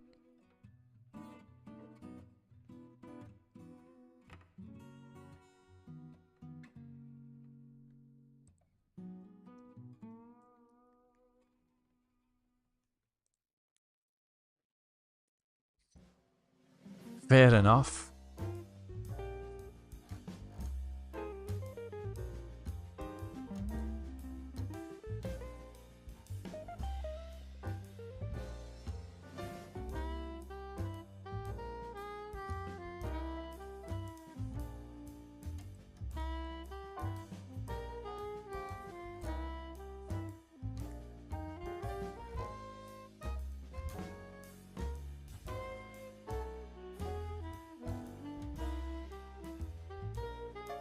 Okay, one moment.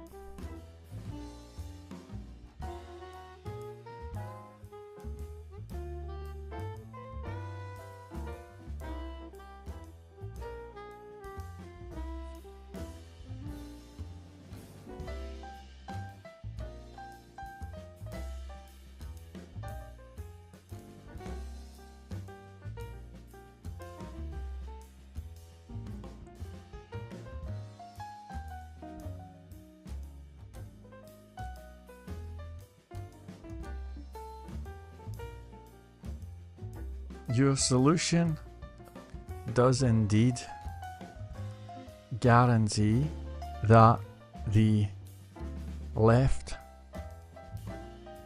navigation will always have at least the same height as the main area. However, there is a challenge. In instances where the main area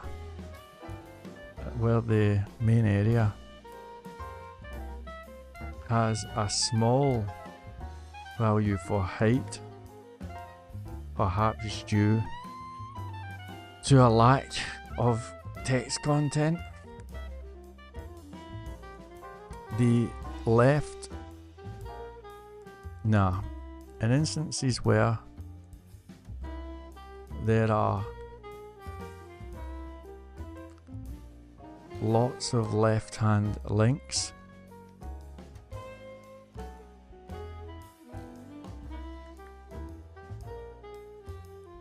the left nav expands massively and becomes too high.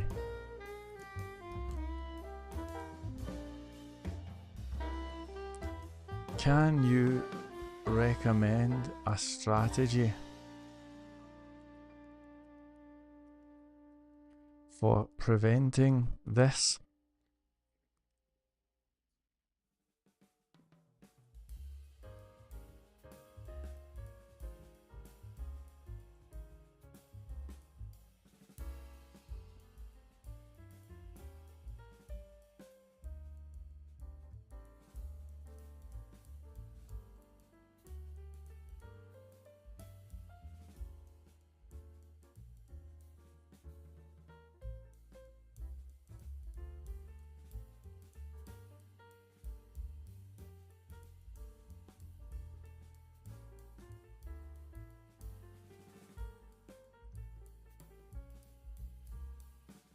Alright, so a little bit of JavaScript. That being the case, then I will declare failure with this.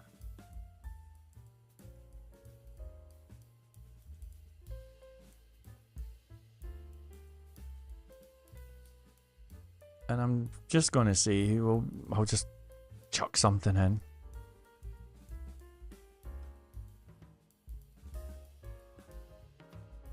Okay.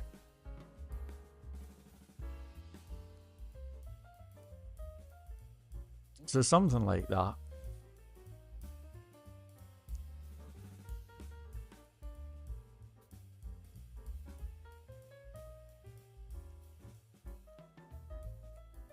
Okay, I mean, I can do that JavaScript later on if I really want. So now comes the next part of this. The next part of this interesting process is getting the left-hand navigation doing cool stuff, you know?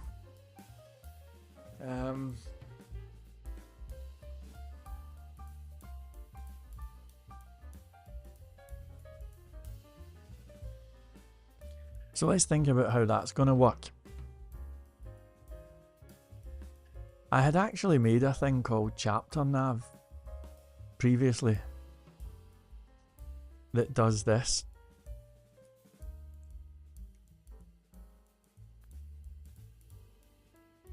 Let me just chuck that in here.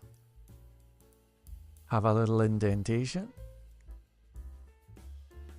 And you can see our chapter nav there. It actually looks kind of good, even just like that, doesn't it?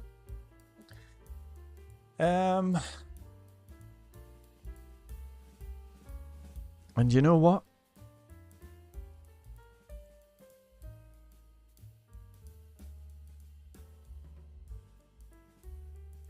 I think I'm going to come onto the nav later on, because I like being able to see these links. It's helpful for me, you know? So I'll come onto the nav later on. This will do for now, though. Now, allow me a minute to do a search for something.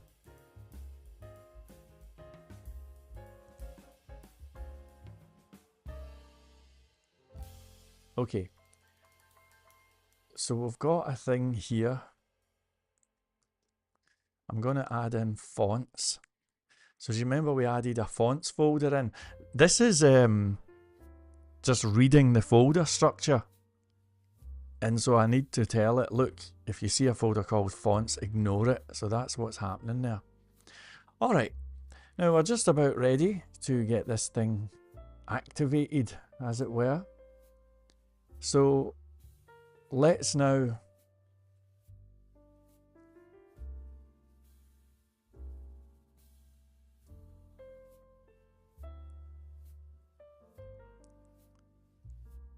go to our docs template here, and where it says main,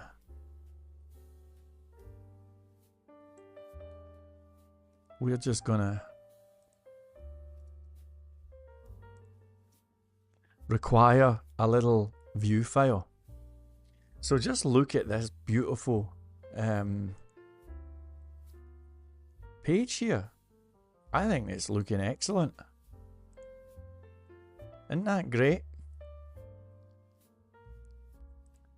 But it's funny, you know, once you see it in action, you realise that maybe the spacing can be changed here and there. So we'll do a couple of little tweaks. I'm going to go to the H1. There's only going to be one H1 per page. So we'll give it a margin top of 33. It kind of brings it into line with that. And you know what?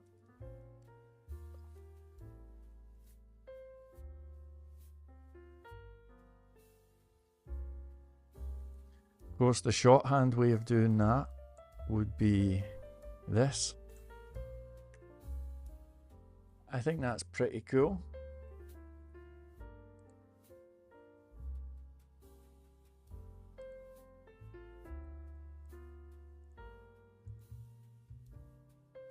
Alright, so we're going to now format these code blocks here.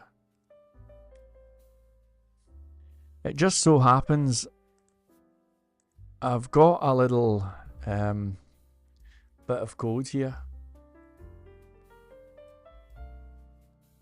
that might be useful.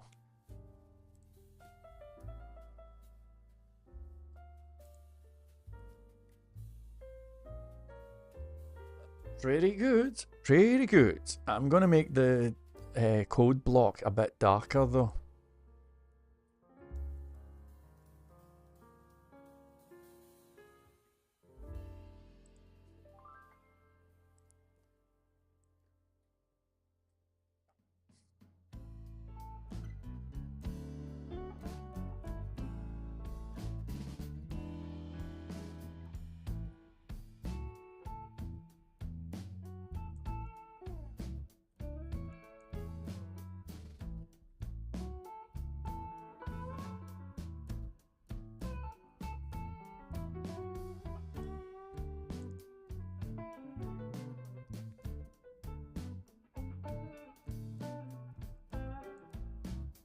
Alright, that's excellent. So the code blocks are looking good. And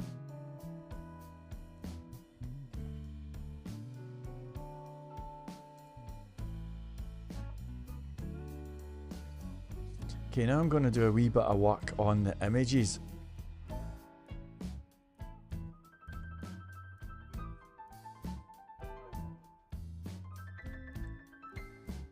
So that they look decent.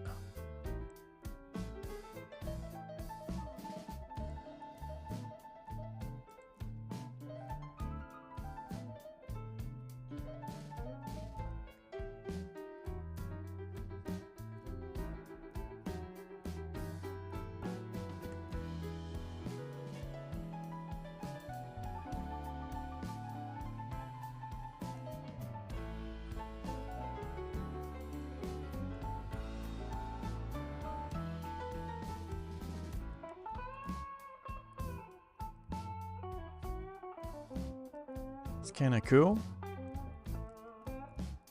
Margin 0 auto. Darn. Okay, well.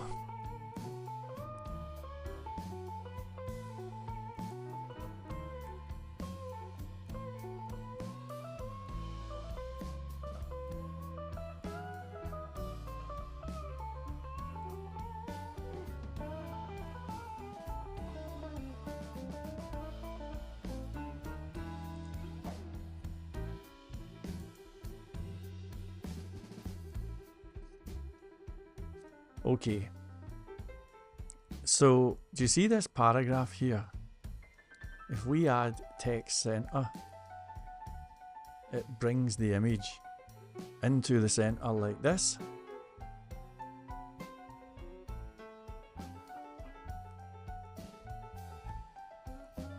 And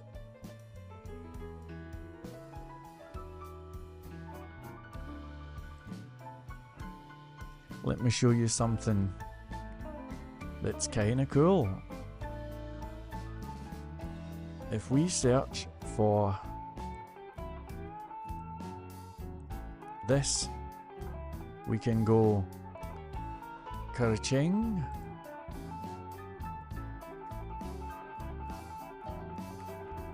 There you go. Ha ha ha ha. Alright.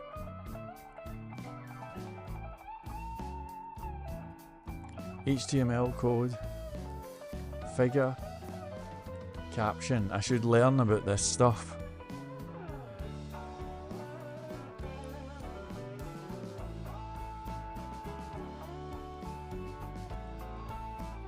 Alright.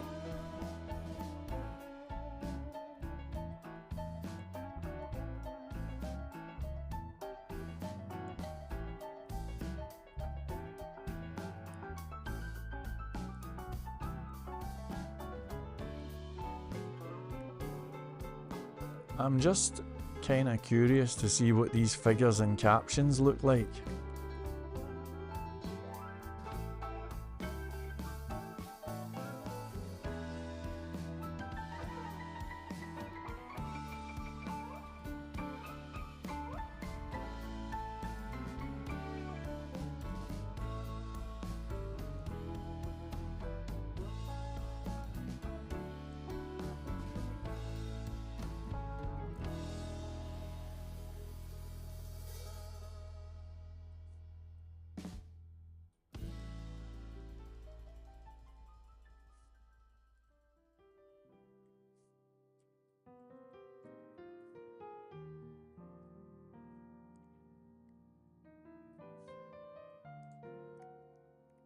figure. I'm going to give it a wee border just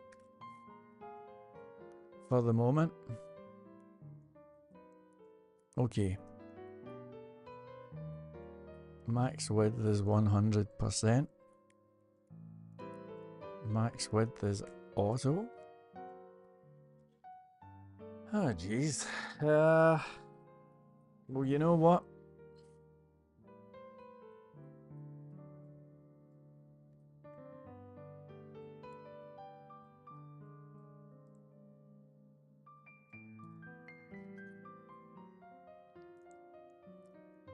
How can I use CSS to make sure that my figure element is not any wider than the natural width of the contained image?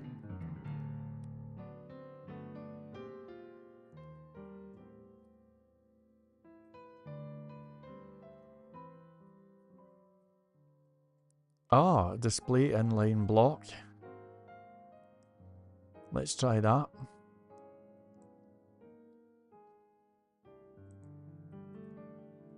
So here we go.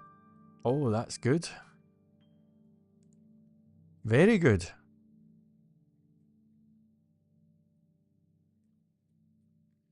Very good.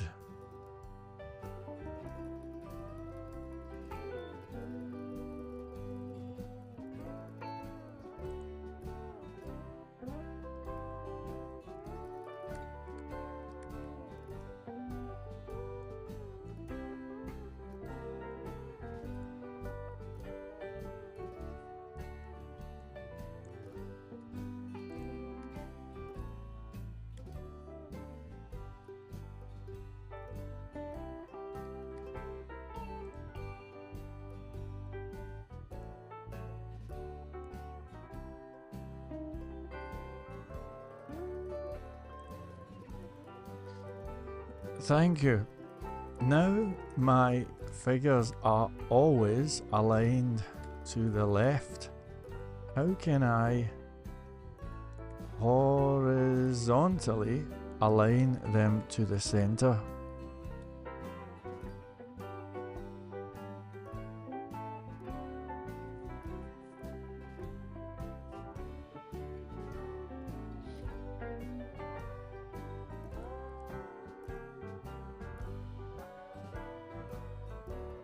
Max width is 100, margin 0 auto. That's exactly what I've done.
Oh, so we put them inside a div with a class of text center. So that's how we do it. Can you give me some CSS rules that will make figures and captions look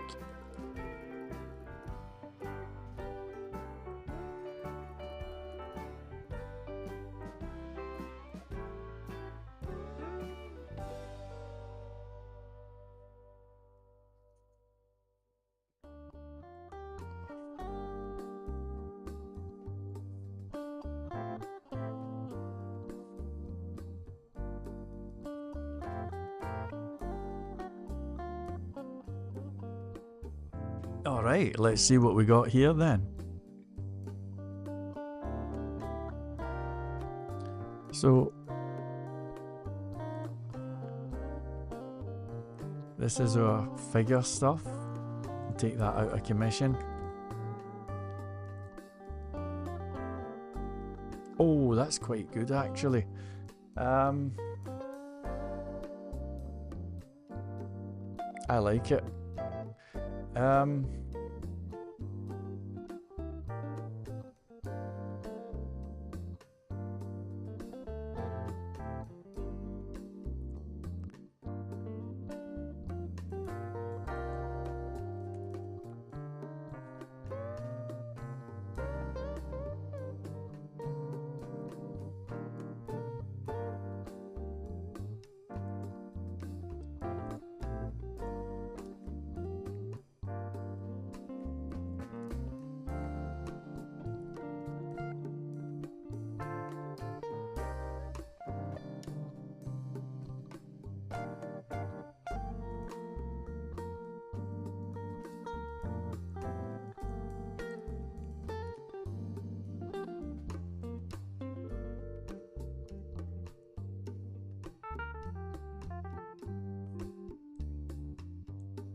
All right.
I don't know why that looks so rubbish.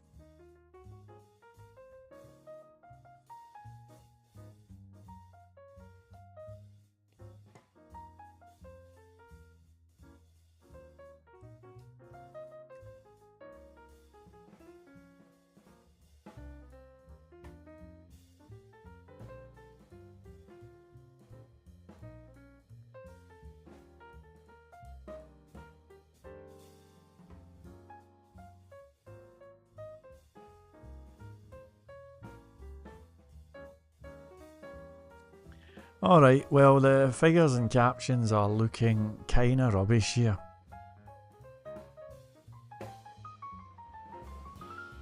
I'll keep that.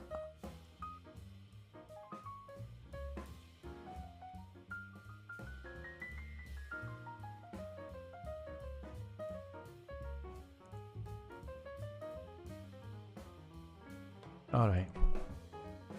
So I'll add in a little transition.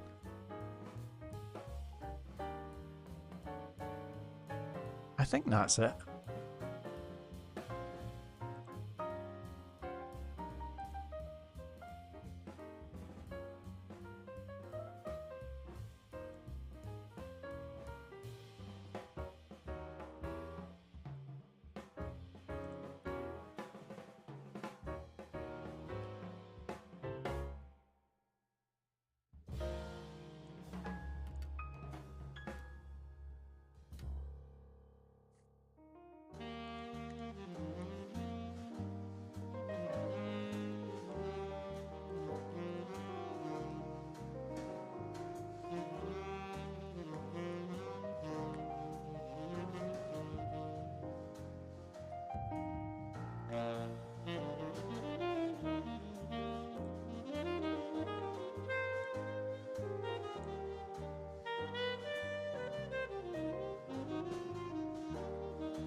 So that image is going out with the width of the container.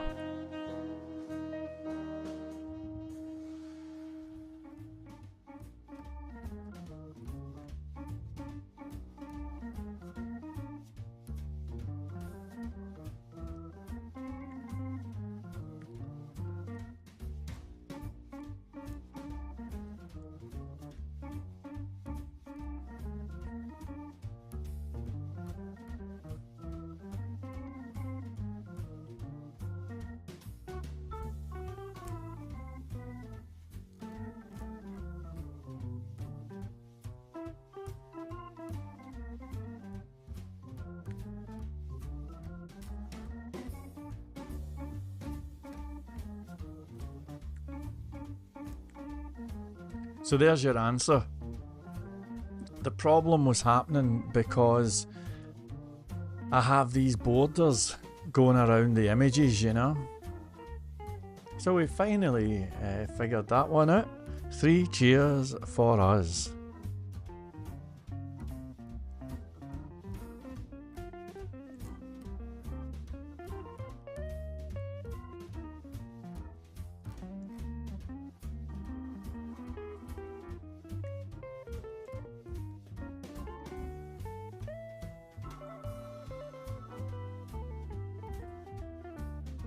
Okay.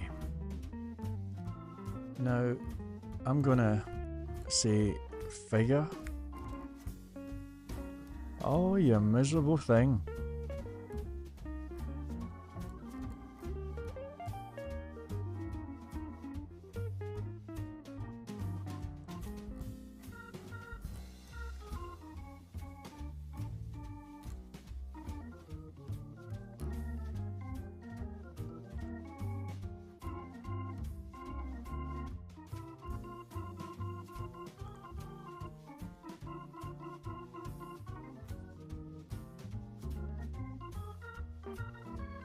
Okay, so the border top is going to be that, and the border bottom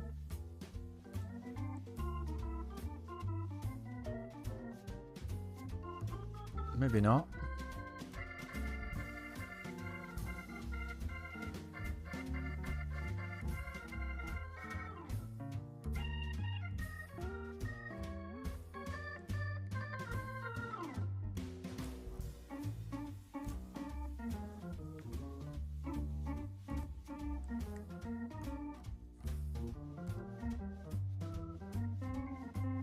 Okay.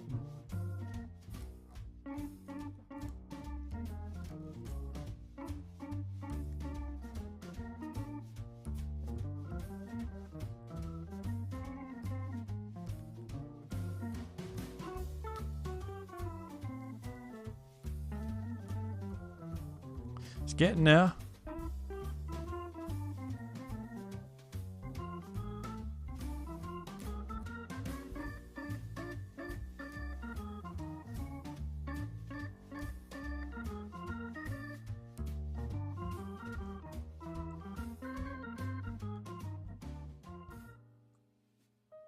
Well, actually, so figure and fig caption.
One pick solid, all the C's.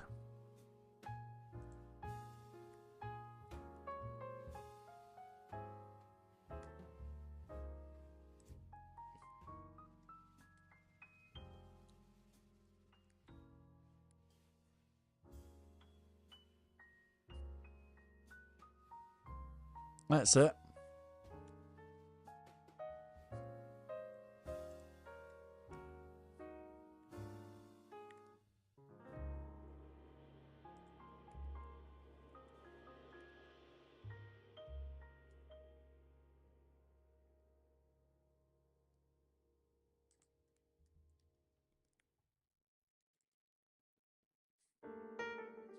Alright, so let's now add in a little bit of a... I think we had a drop shadow or something like that.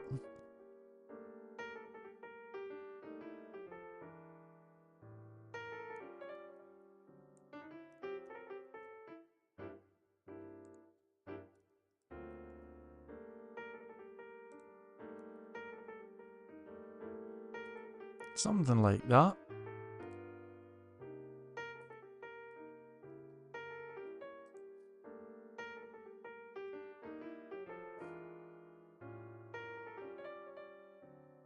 Yeah, we've got a wee bit of a box shadow here.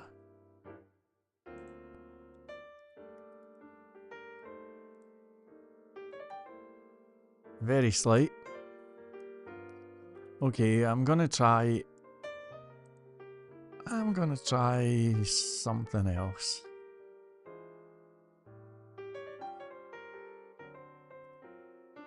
Here's our primary colour, right?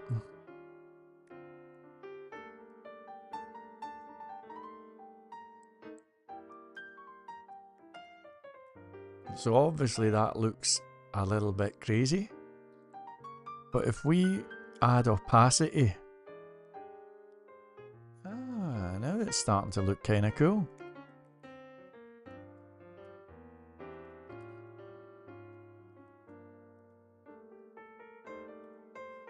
And then we'll bring that colour down a bit.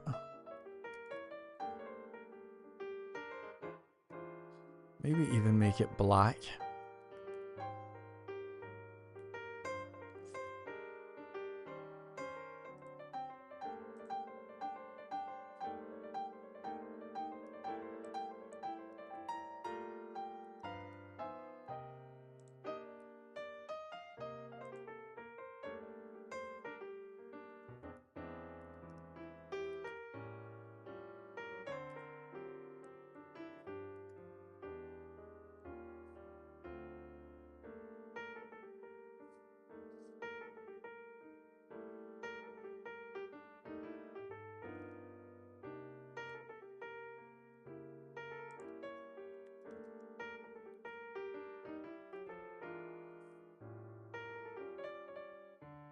I think that's it.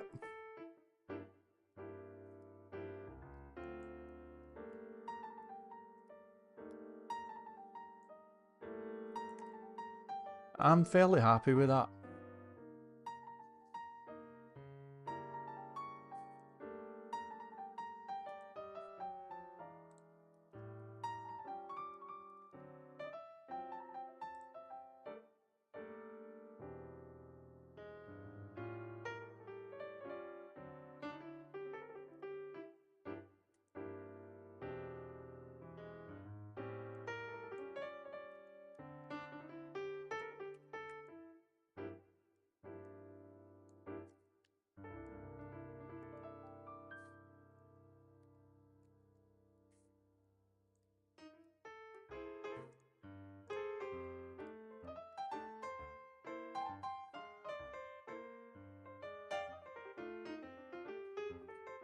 Alright, that was a wee bit intense, and I apologise if that's boring viewing.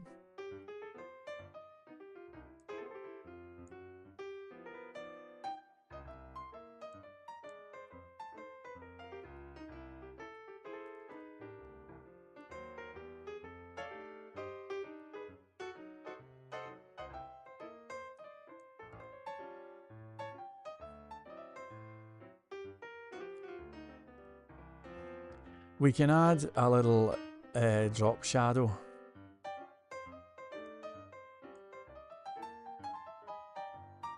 As well.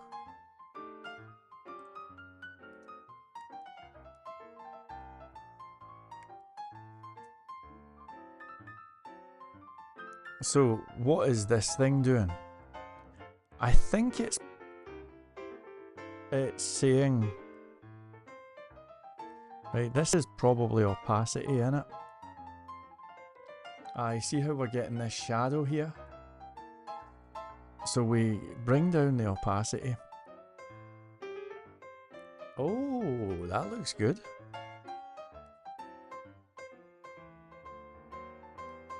Now that looks excellent. I can bring this 8 down a wee bit.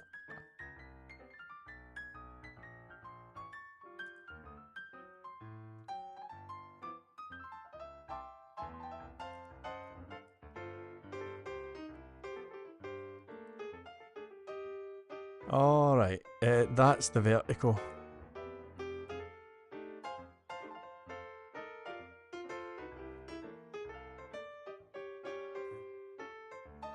So, image, figure.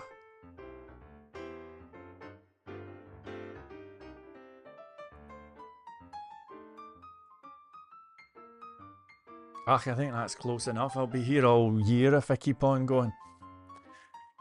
Right, so moving on, you can see that we've got this figure code here, and that's how we deal with those. I should probably take note of that.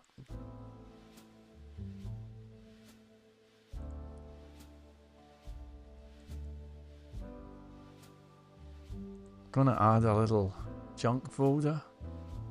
Well, actually,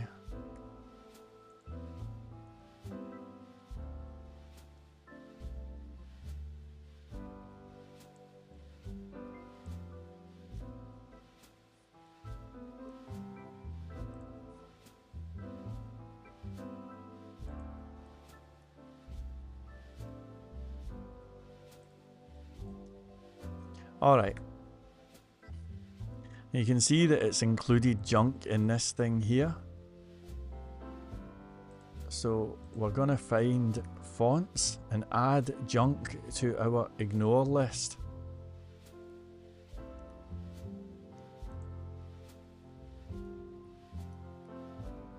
So that means junk's not on the left hand side. And if I need one of those figure things, I've got a little reminder of how it works here, you know. Okay, that was quite a bit of work, but I think it was kind of cool. Now I'm going to restrict the size of these alerts here.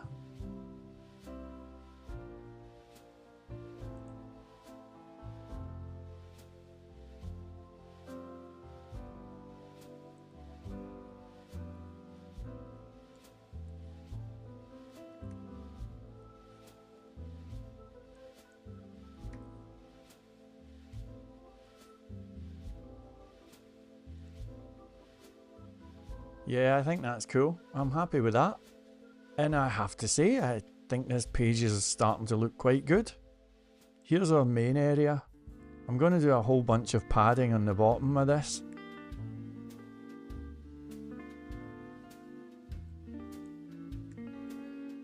Just want to give it breathing space, you know. And how cool is that? How cool is that? Isn't that great? Now, of course, we need to do a whole lot of work on the content and all of that. But I'll tell you what, folks. I think we're doing all right.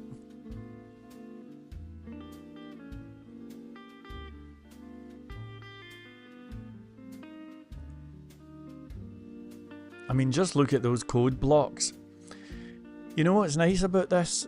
We can also add in code such as, and it was Doronov who showed me this yesterday. Have you heard of the mark tag? I've never heard of this. Look at this. And we can highlight text that we like. See how I've highlighted it? It's really, really nice.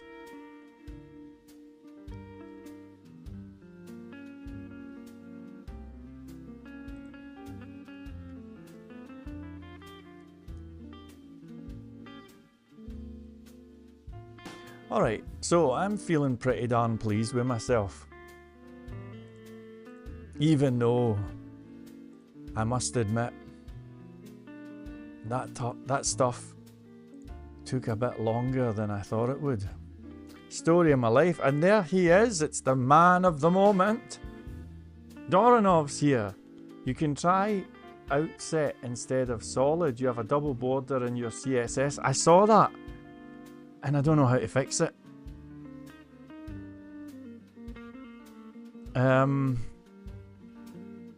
A double border top in the CSS. Well, Doronov, as you can see, I'm using your design here, and I do hope that you're okay with that.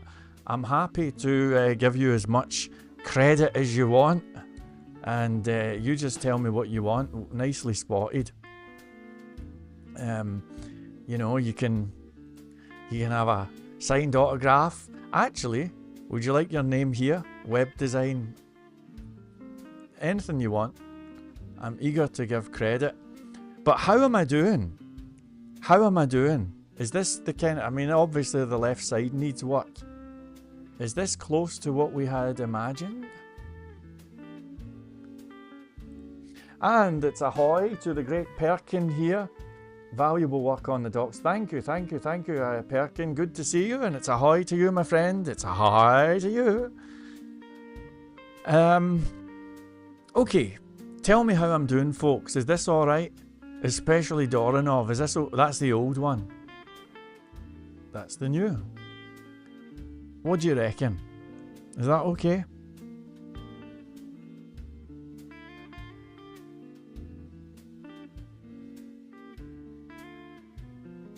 Is there anything that we could do to make it a wee bit better? Perhaps, for example, we could get our H2s here.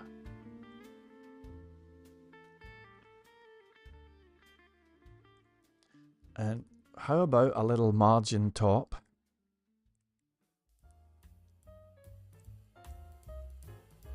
I love leaving space, you know.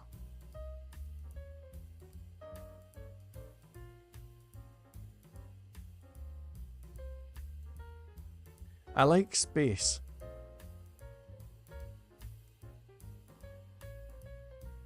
Maybe not that much space, but you get the idea.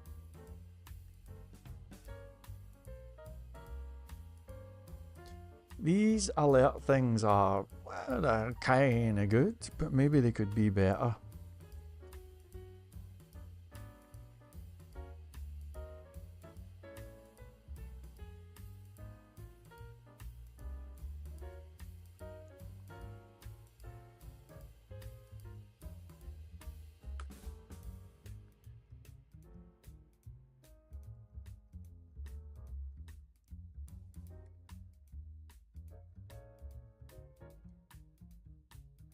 Alright. Let's have a look. Not Mark Knopfler. Yeah, it looks blooming good. Thank you, thank you. Not Mark Knopfler says there's 12 people watching. Hit that like button, folks. Oh, wait, I've got likes. Wow. Thank you, folks. I really, really appreciate it. Who'd have thought? Well, I'll tell you what. This is what I had yesterday, and I think this looks garbage. And you know, let's be honest, this is a simple design and we're still to do the left hand side, but I think that Doronov nailed this. I saw it at just last night about 2 PM and I just thought it seemed friendly, you know. I know that's a stupid word to use, but look at the headline font and then compare it to that. Do you know what I mean? Okay, that's good. I'm going to delete this garbage.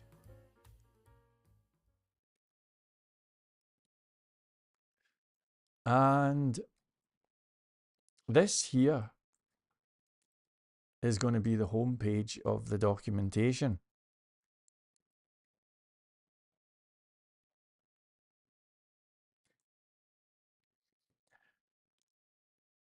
I don't know about, I want to have the Terry Davis quote here,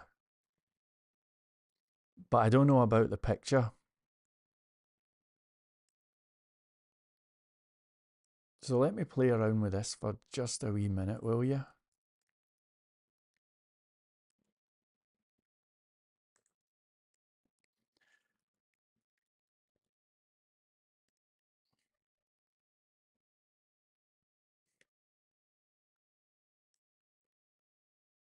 Okay, so let's find this main area and I'll give it a little background color just so I can see it. Well, look at that.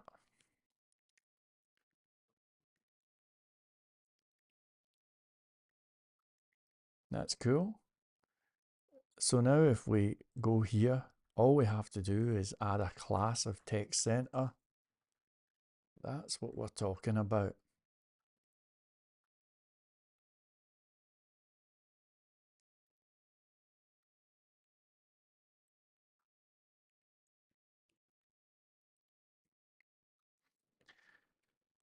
Thought for a minute I could hear the neighbours humping there. But I think it might be a seagull. Everybody's turning up the volume now. Anyway.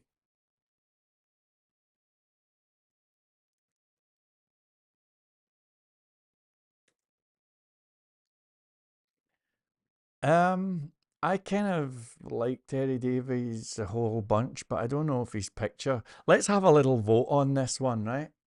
I'm going to keep the quote on it because I think it's a beautiful quote and it summarizes everything that we're doing here, you know.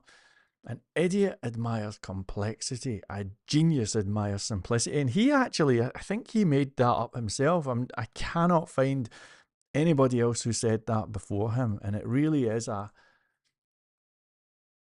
good quote, you know. So let's have a wee vote and see what you folks think. This is the live stream where you get to decide the future of web development. Should we have Terry's picture on the docs homepage? And we'll just have yes or no, right? So we'll add that, start the poll. There we go. Say Terry's as if I know him.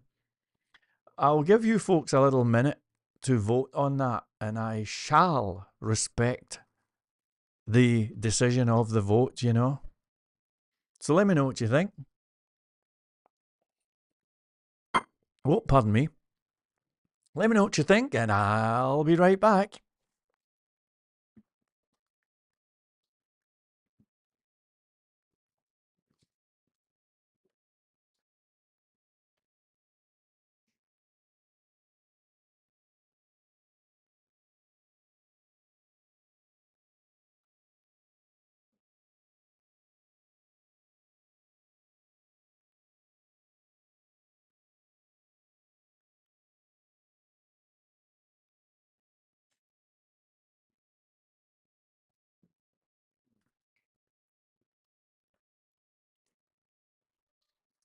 Okay, I really do enjoy these, I have to tell you.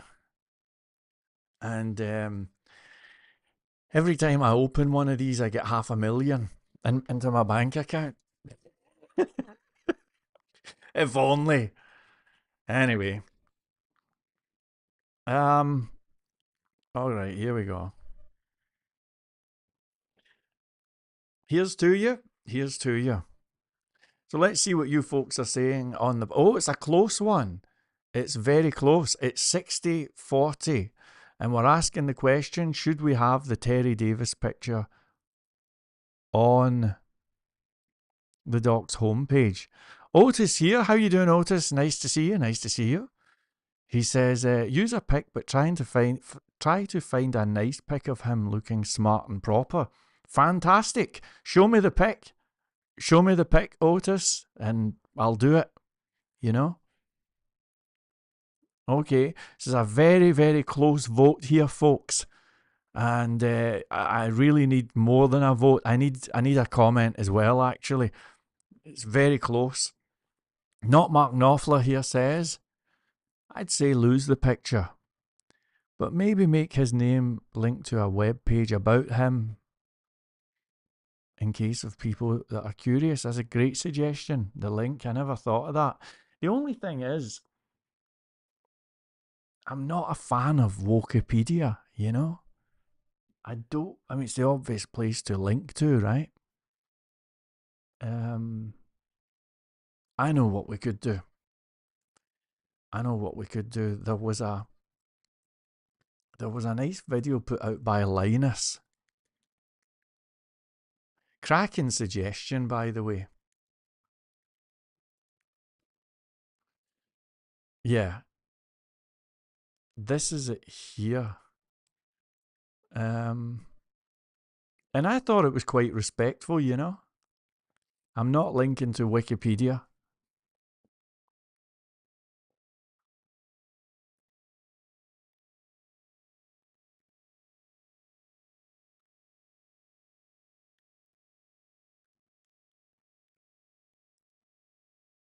Yeah, let's just do that. If anybody can think of a better link, let me know. So, good suggestion. I mean, it doesn't change the vote, you know, but it's a good suggestion.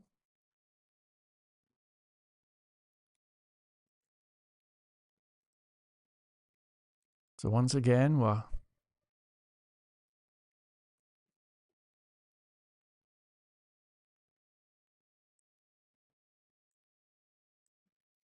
Tell you what, let's not do anything clever. Let's just go like that. If anybody wants to change the link, you can. This is all open source, just so you know. I'll add in a little target is blank. So that means that it's going to open up.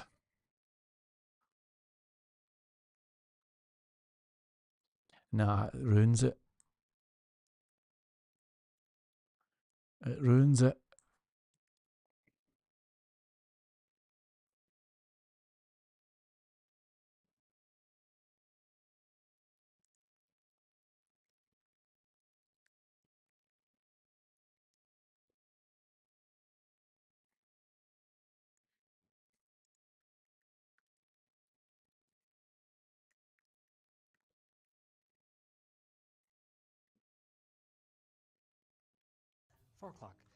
Hey, so yeah, does that work? Yeah, absolutely. It's by Terry Davis, a longtime computer enthusiast who cut his teeth on the old Commodore 64.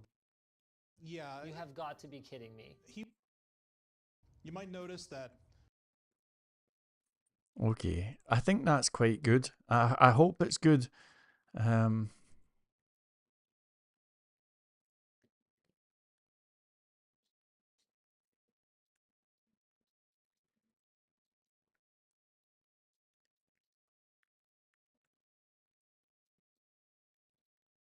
Maybe do a little small thing. Hello, Coco. Hello, my wee friend. How are you doing, Coco? Yay!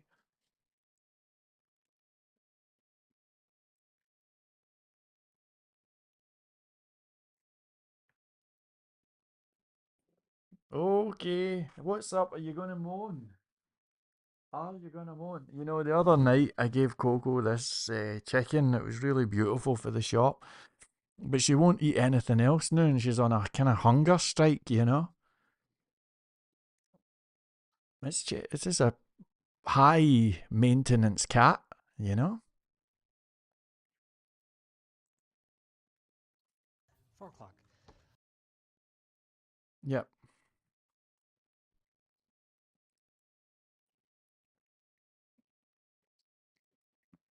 Okay. Now you see the view table of contents. We can make this considerably bigger by simply saying Excel, and look at that, or LG. Isn't that fantastic? Funnily enough, I think that works.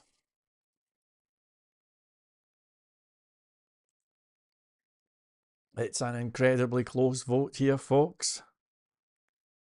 All right, so Otis, if you can find a decent picture, or if anybody can, let me know. Not Mark Knopfler. I hope you're happy with the way that I've done that with a link. You guys are voting to have the picture on the home page. I'm going to wait another 1 minute.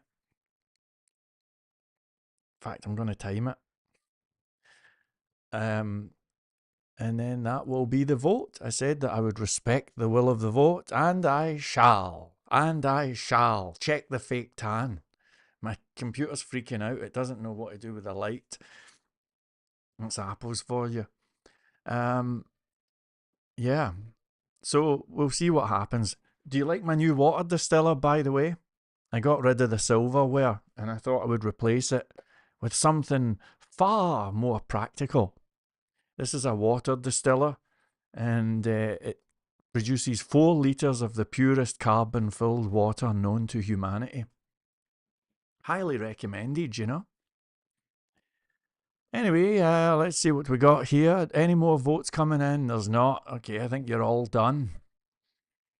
So we've got 5, 4. I think we're too late. Okay, we're keeping the picture. You have spoken. And I said I'll respect the will of the vote. So I'm gonna. All right. So let's bring the picture back then.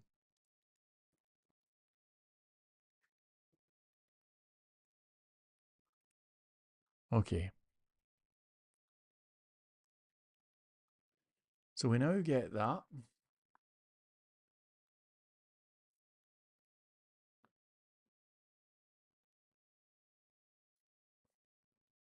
I feel as if it's a. I actually like that picture. I would be happy if I looked like that, you know? But I'm gonna.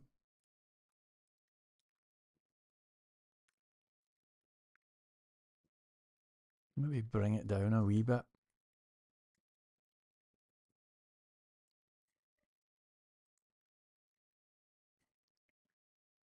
Just so that it's kind of less, if I can give you a word, less aggressive.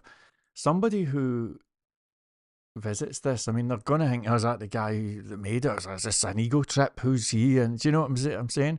So I'm trying to get something that's a bit more subtle and graceful. And I think that's it. How are we feeling about this page? And again, if you can find another picture, be my guest. Use a pic, but try to find a nice pic of him. I like that one of him outside also. Okay. All right. Well, let's see if let's take a wee look on the web, shall we? And we'll see if we can find any decent Terry Davis pictures. And I don't know if we can.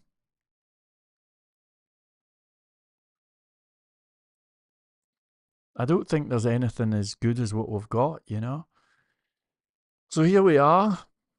And as any connoisseur of porn will tell you, Bing is always the best search engine for image searches. That's kind of a cool picture with a hat. That's a really cool picture.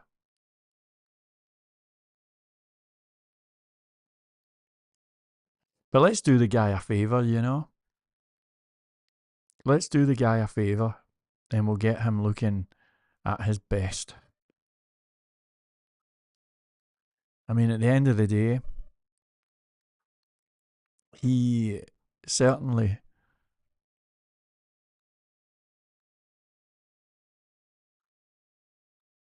changed the way that I think about web development, you know? That's a cracking picture. He looks really great there. That's a cracking picture.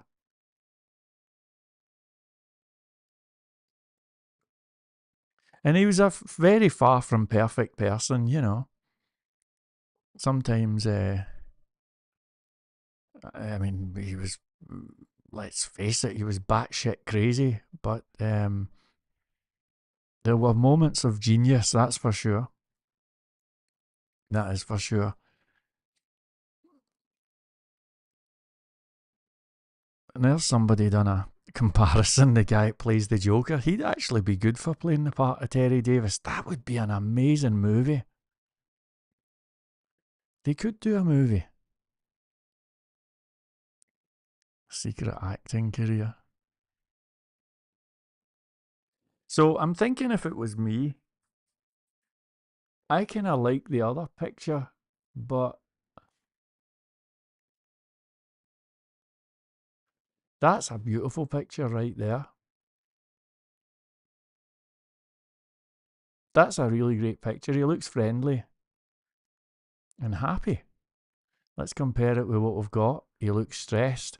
Folks, I think the friendly, happy picture's got to be the one.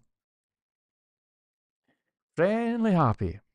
Tried posting a link, but it gets rejected by anti-spam. No problem, Otis. I can solve that easily by making you a moderator. There you go. Congratulations. So,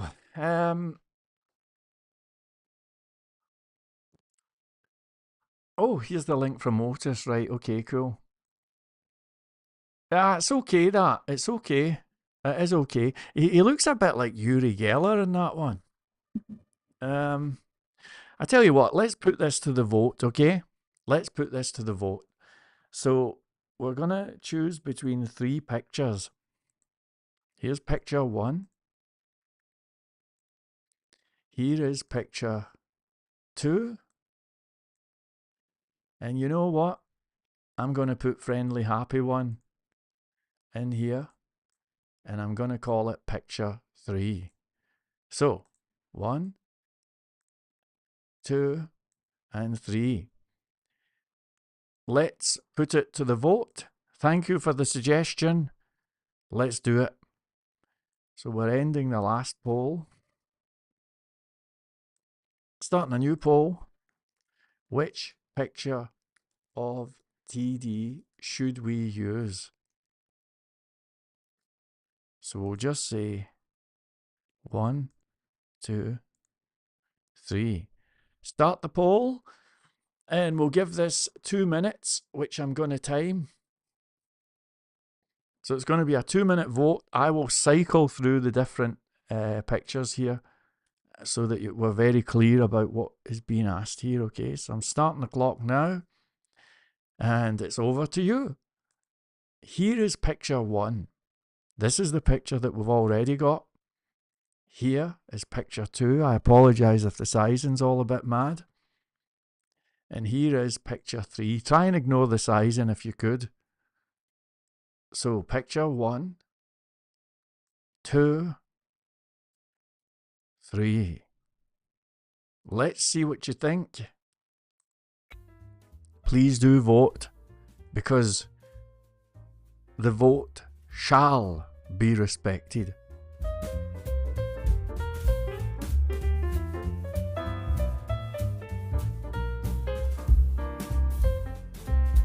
Once again, for anyone who needs the guidance, there's picture 1, there's 2, and there's 3.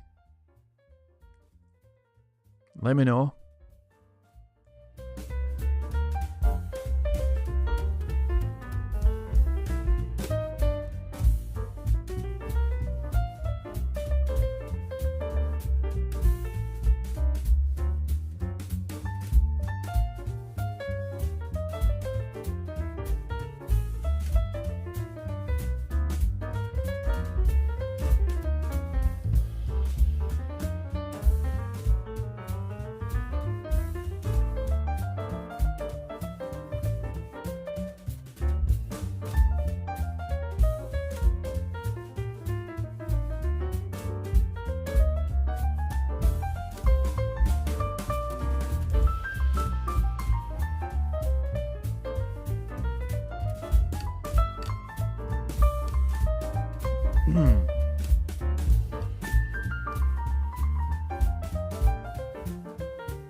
All right. So it looks like we've got a leader here, and it looks like you would like to use picture 3. Otis here says 3 has a very warm energy. I like it a lot. I agree.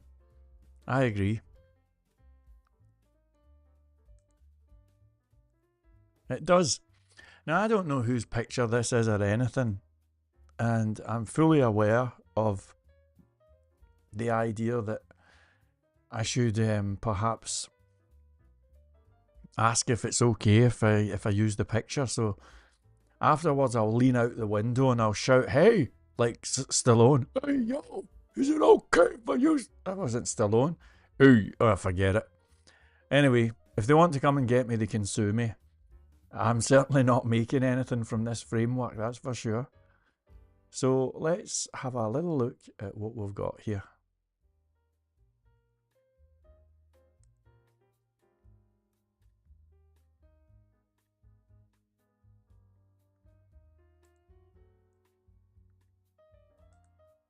Yeah, it's a really good picture. Okay.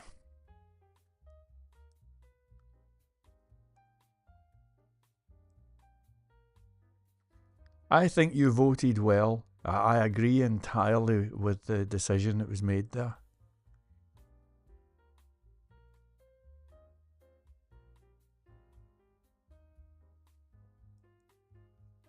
Alright. Here it is. And here comes the picture.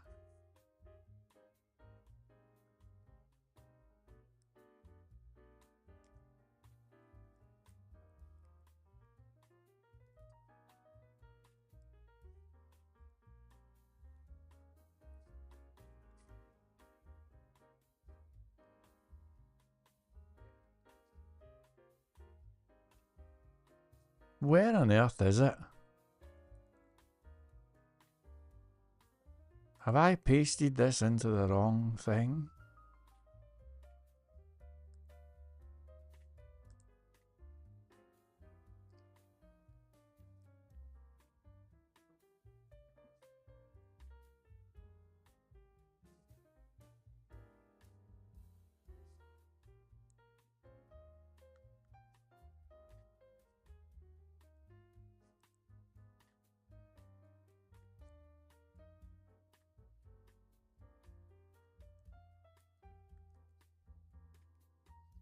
Well, this is certainly a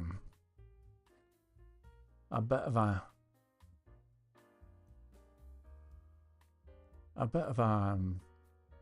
Twilight Zone episode here, isn't it?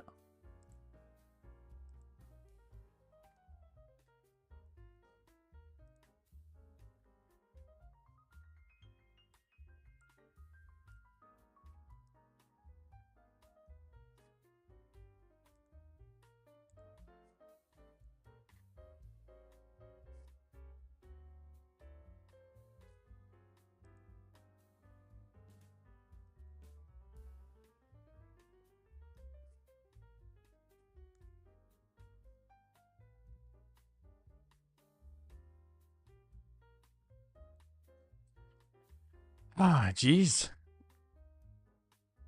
I can't even see it.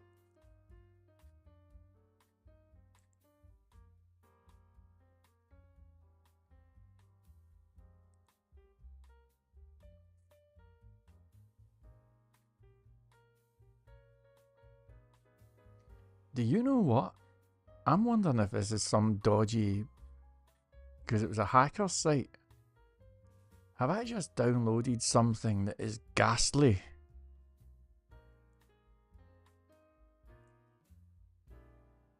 Maybe.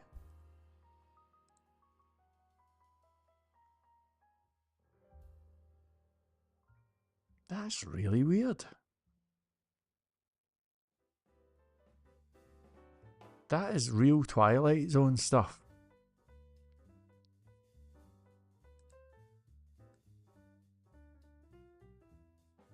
Alright, well, let's do it another way. I've never seen that happen ever.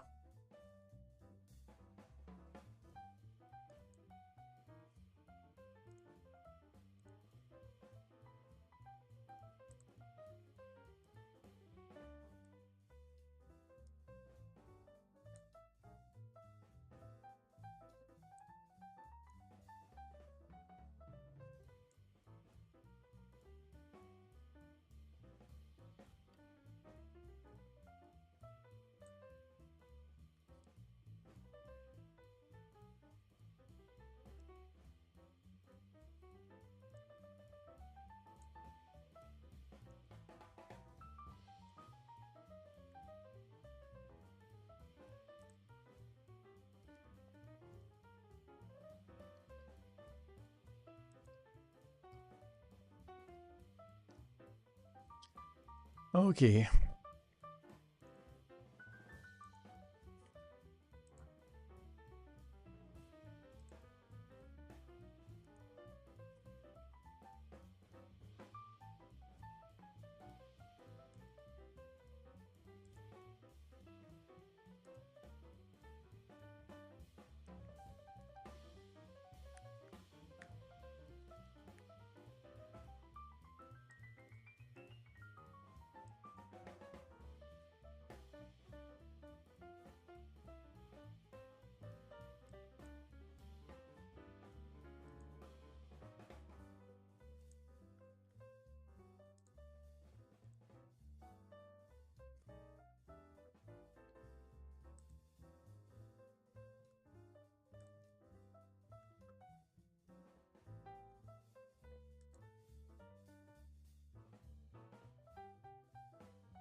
Okay, those last downloads failed, by the way.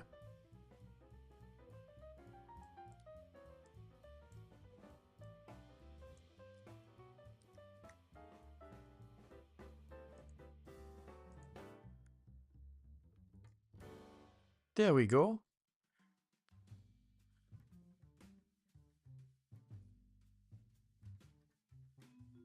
I think that's just beautiful. He's even wearing a shirt that goes with the colours of our page.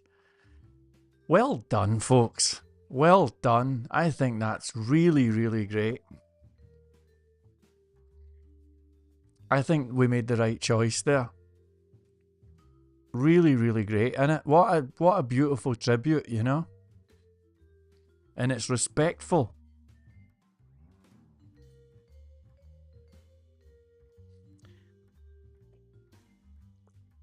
If you have a little glass, let's raise it. To Terry Davis. And we send thanks and gratitude to wherever he may be. Thank you, Terry. All right.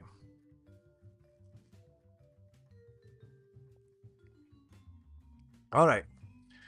Well done, folks. I think that was good.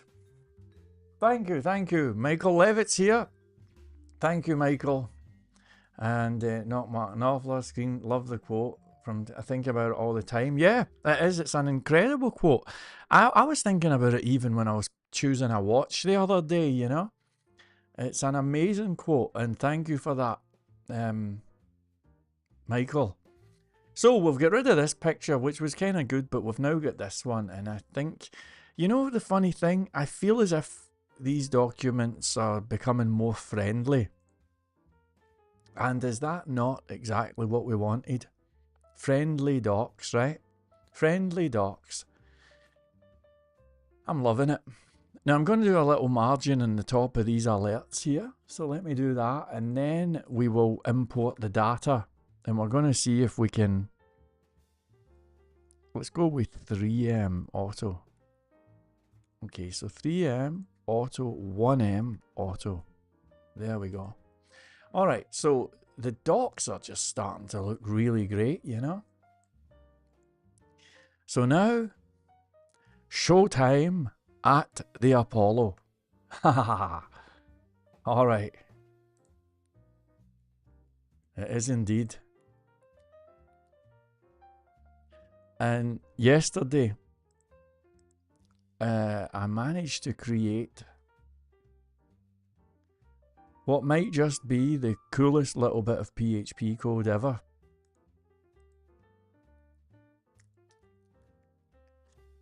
This thing called Beautify HTML. This is great, and in fact I'm going to show you how this works.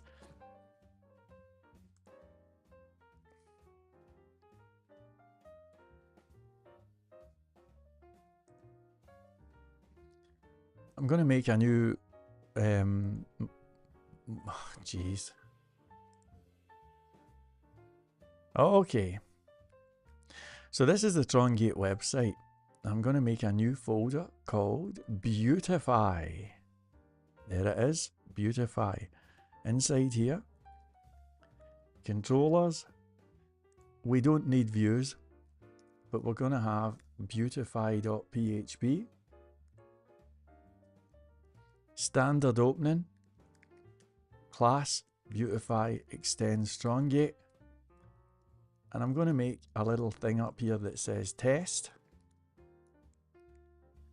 And now we'll head to Trongate Live 5, Beautify, test.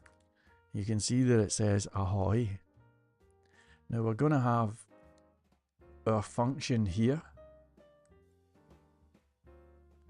for Beautify HTML. There it is right there. And this is really, really cool. So basically,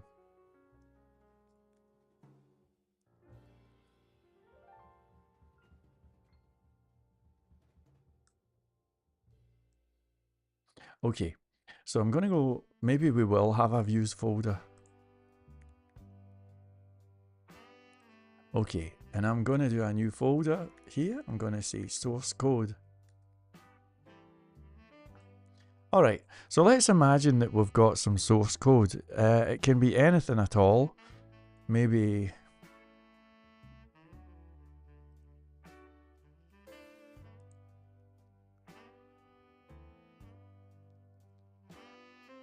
let's take this section here. Perhaps this bit.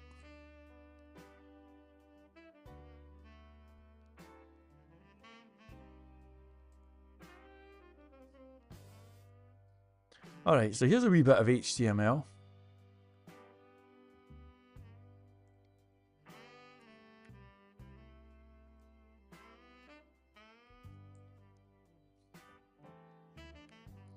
And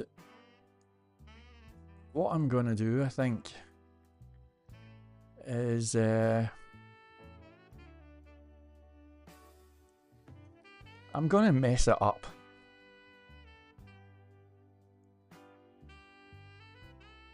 So as you can see, there is the code. Now, just for clarity, it's only a demo. I'll take out this iframe. And we'll do that.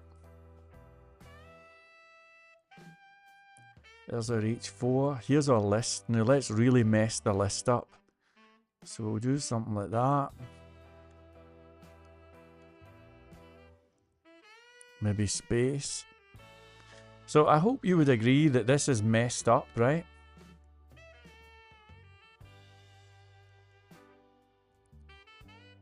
That's a very messed up bit of source code, right? So what I'm going to do is I'm going to say source code is this, view source code.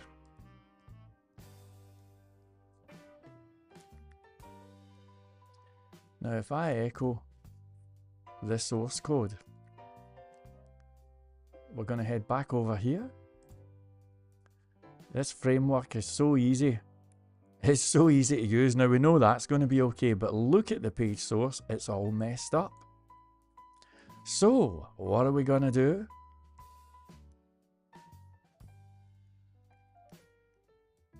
We're going to say nice source code is this. Beautify HTML. I might as well add an underscore. And we're going to pass in our source code. And now I'm going to echo nice source code. Watch this. Oh, how do you like me now? And in case you're wondering how it works, it's a little bit sneaky. By the way, building source code beautifiers is really difficult. I've tried it a few times and I've failed. It's one of these things that is surprisingly, actually horrendously difficult, especially with PHP. So the way that I did it is I went to HTML Beautify, found this site here, and then I thought, well, what if we have it so that instead of using this form, we just post it from our own website. So basically that little beautification script that you just saw, it's reaching out to that site that I just showed you, and it's posting the rubbish source and then getting it all back nice and beautified. Isn't that amazing? Wasn't that a cracker? It's the simple stuff that's the best, you know.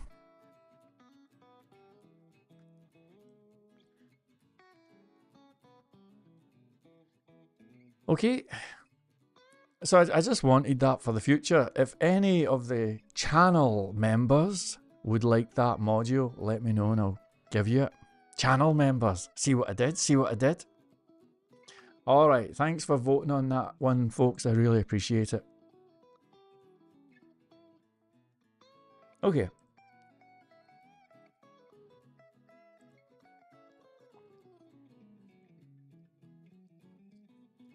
That's just a really, really great page. And by the way, what a beautiful suggestion to just add that, you know? Okay, I want that scroll bar to appear all the time. How can I use CSS to make a vertical scroll bar appear all the time?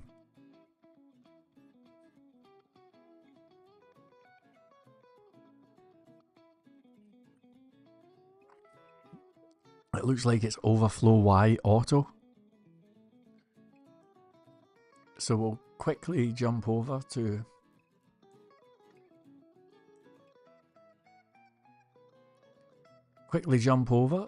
the docs, and we're looking at Trongate CSS docs.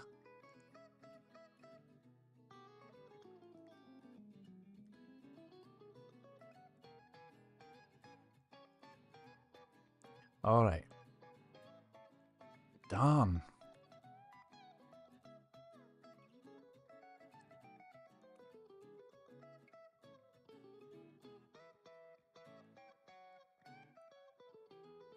Well, you know what? We might be out of luck because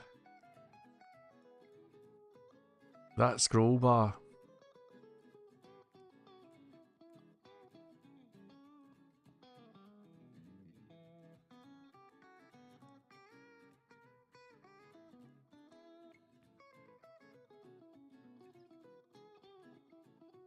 Oh, I see. That's actually kind of good, isn't it? The secondary colour thing. It gives us a little division here. I like that. I think I like it. Now, another thing that I'm going to do is, well, I'm wondering if we should darken the background a bit so that these cards pop out, you know?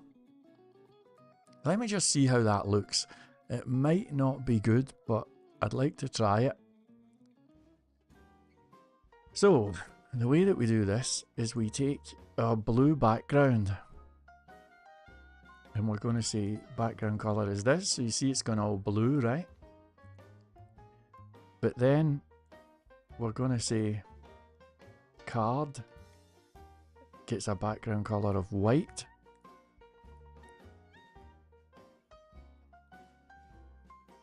There it is. I think got a little bit more card stuff here that I'd like to get across. Oh, maybe not. Right, so the card's going to be white, but if we look at the body here, well, we'd say, gee, hang on, wrong file. So the body of this thing has got this background colour here and it's ridiculous. But did you know that we can add 2 more characters here and introduce a sort of opacity, you know? So that's 1-1 and you can go like AA or whatever. So if I do 7-7, and you see how it gradually gets lighter? So if we make this like 1-1, now it's just the slightest hint of blue.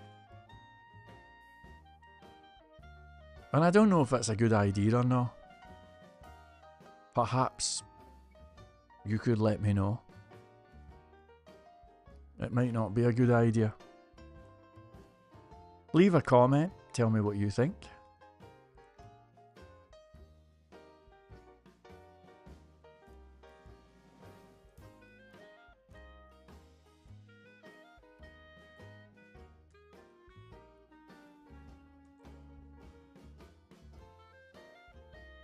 Funnily enough, it looks kind of rubbish, doesn't it?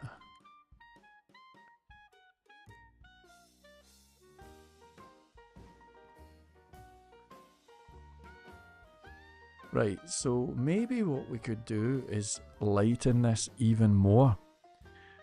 How do we do that?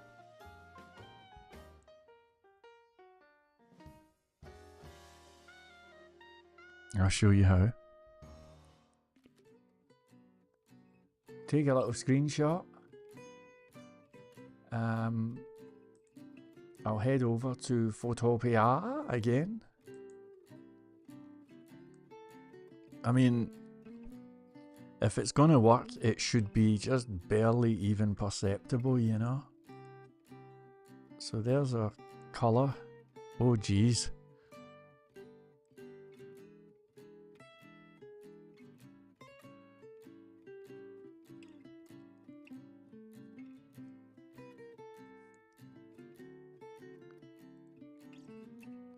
I don't think that even made a difference.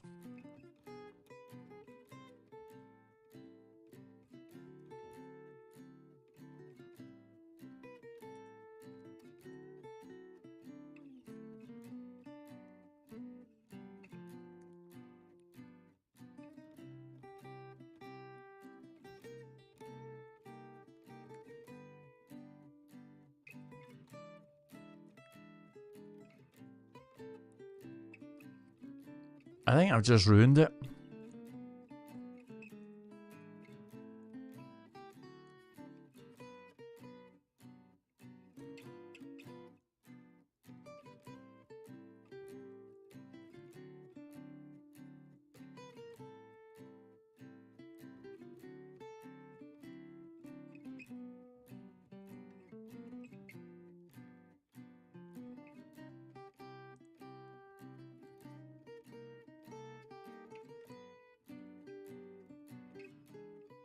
I think I'm going crazy.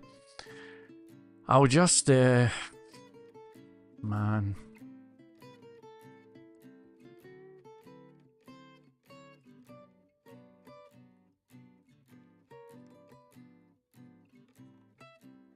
So it's RGB.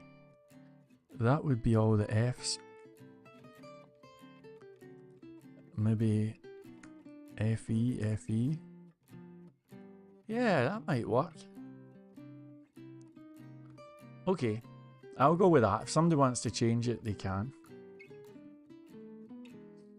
Right, so the next thing that we're going to do is get into the business of importing content. There's about 200 pages, and I don't want to type 200 pages. If there's a way to do this as a shortcut, I'll do it, you know?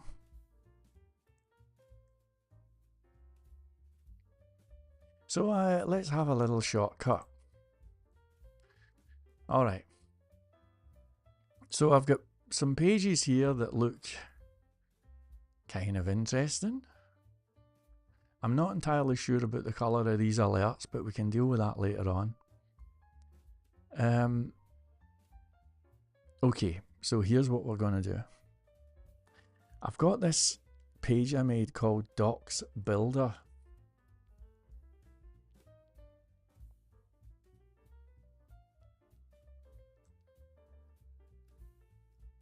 Which does this. And the idea here is that we add in a question mark and a chapter number. You can see here that it says getting started. Now the way that this works is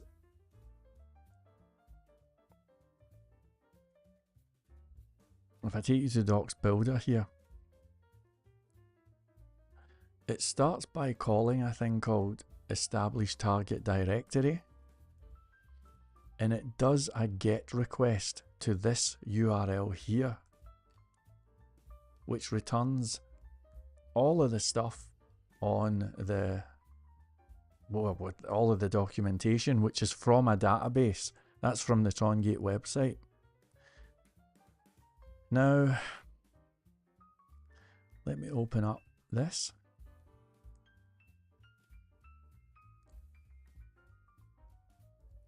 Okay, so do you see how we've got this thing here? I'm gonna unset chapter data page, oh gee, document body it is.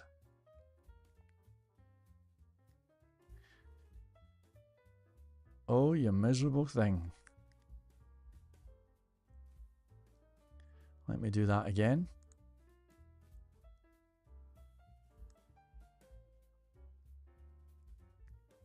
Unset. Is it row 2? Ah, there we go. So what this is doing here, and I'll put it there because it's just for testing, you know, and basically I'm going to just say JSON chapters. JSON comes with the Trongate framework. Now I removed the document body just so I can see what on earth's going on here, you know. And you can see that we've got things like a page title, we've got a description, keywords, and so on. Pretty cool. Pretty cool. It looks like the description and keywords are missing for the most part. But in any event, this is what we're getting here. Now, if we open up the model file and say debug is true, you can see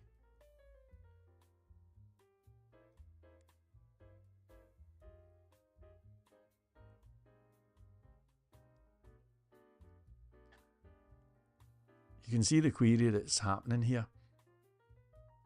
So it's actually doing two queries: select all from docs categories and select all from docs pages. I think that this is causing problems, these two queries. I think it should be one query, and I think it should be a table join, but I'm rubbish at table joins. So I'm going to open up the Trongate desktop app.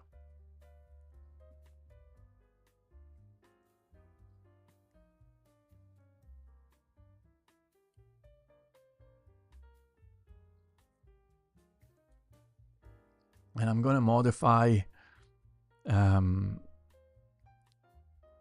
Live 5. Open Query Builder. And instead of doing two queries, which I've done previously and joined them up, I'm going to do this right. So it's docs categories. It's docs pages.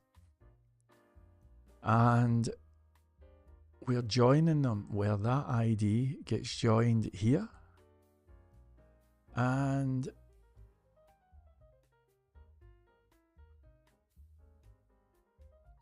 let me think.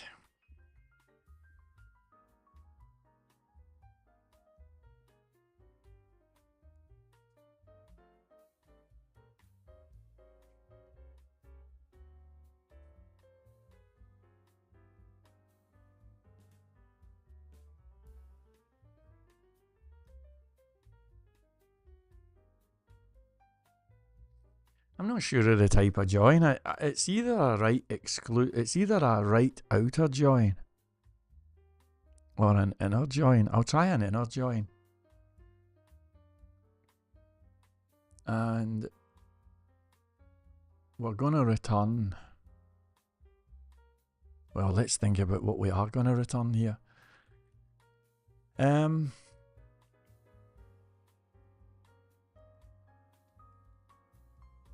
So what we've got is, oh, I see what's happening. Do you know what? The code I had was fine. I don't need to do a join. I'm an idiot, but I'm glad I got a chance to show that thing off. So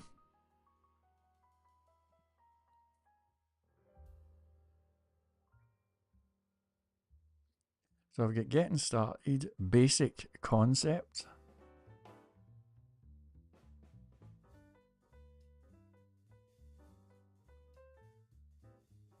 Understanding routing.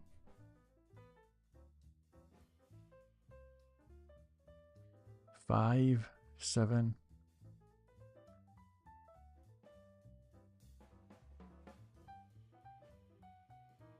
I think we're alright actually. Let me echo. It's PHP, so count chapters.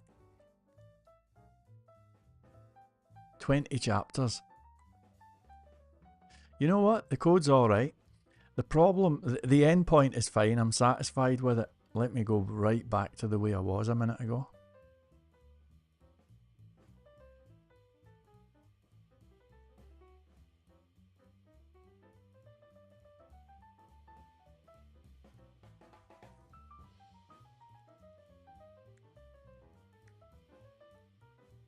Okay, here's our endpoint here. And I'm satisfied that that endpoint is good. The only thing that concerns me here is that it thinks that getting started is chapter 3. And we know if we look at this thing that getting started is actually chapter 2. So the question is, why is this strange behaviour happening? To answer this question,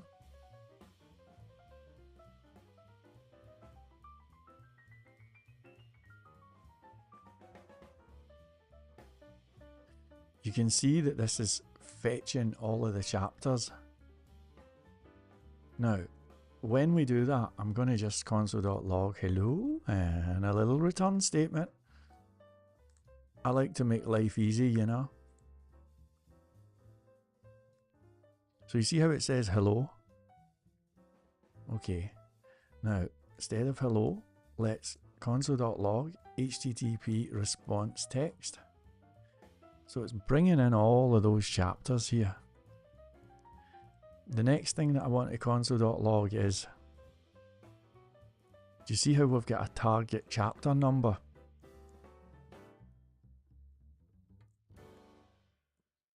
So here it says target chapter number is 2. Well, that's bullshit.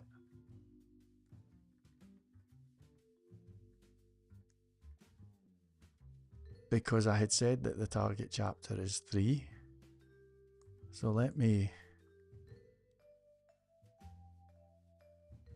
go like that. Right, there you go. So now it's saying target chapter's 2.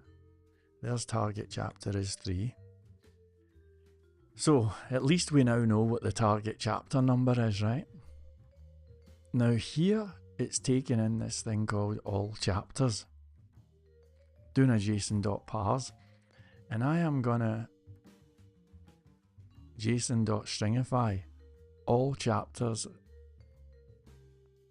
with a key of 0 and then hit return. Undefined. Now I'm going to do all chapters with a key of 1, and that says welcome. If we look at the site, sure enough, there is welcome. Now getting started is chapter 2. Let me do that. Let's refresh. And there it says get started, chapter 2. That is perfect. Now, I'm going to console.log. We want chapter number. Now, what's the chapter number that we want? It's this target chapter number. So, I'm going to say we want target chapter number. So here it says we want target chapter number 3.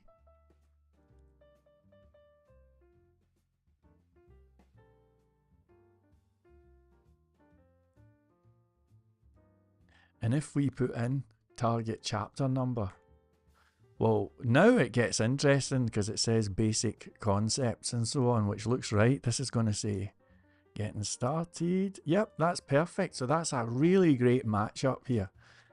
If I now hit, well, let's keep on going, right?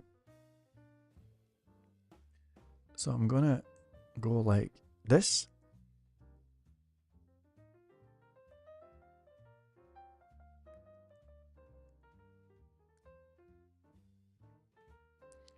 The first,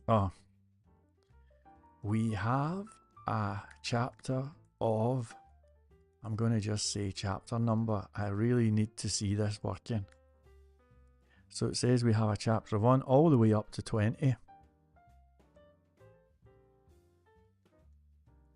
And so now you can see it says getting started 3, basic concepts 1 is going to say welcome, and that is absolutely perfect. I love it. Right. So we're going to set up this thing that's going to fetch the chapters.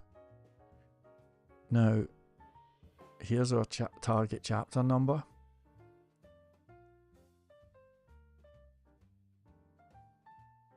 And here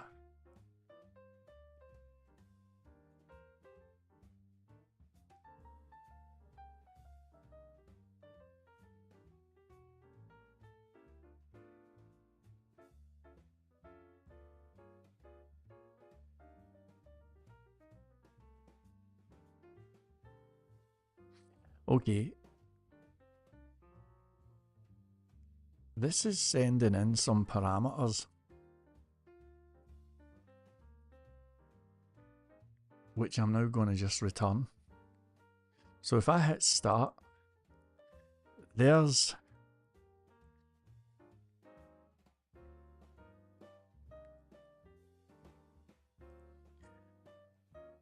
what we're sending. And one of the things that we're sending across is params chapter number.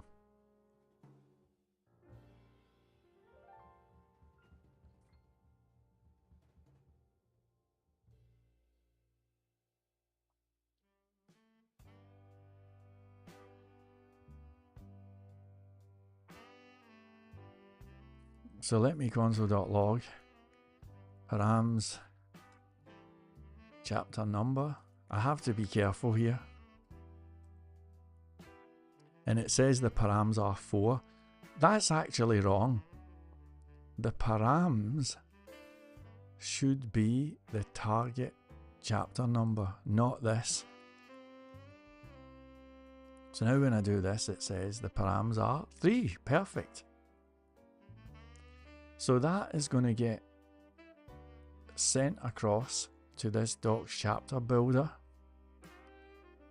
or docs builder chapters, which is here. And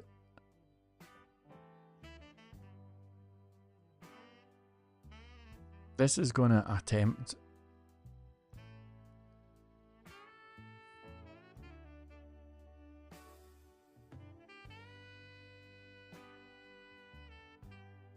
you can see we've got a chapter num here.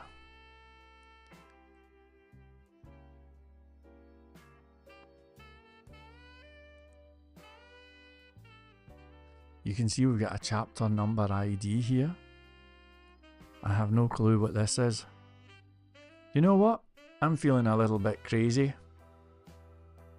So let's just do something mad here. I'm going to go to chapter 5, which is a section on controllers, right? Keep an eye on the left hand side here. We're going to hit start.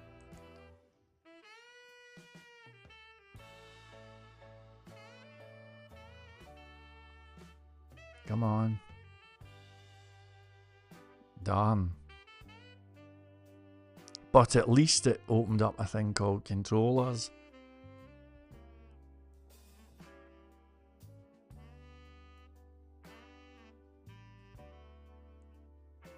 And it just never quite worked, didn't it not?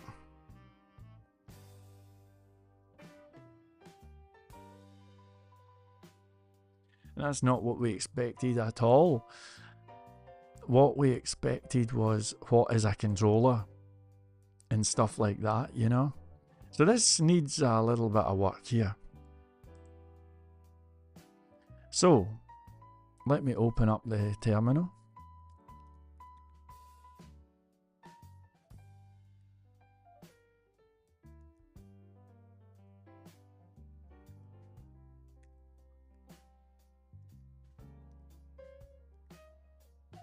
Okay, and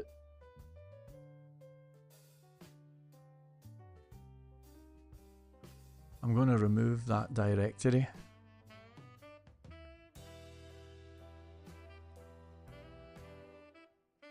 There it is, it's gone.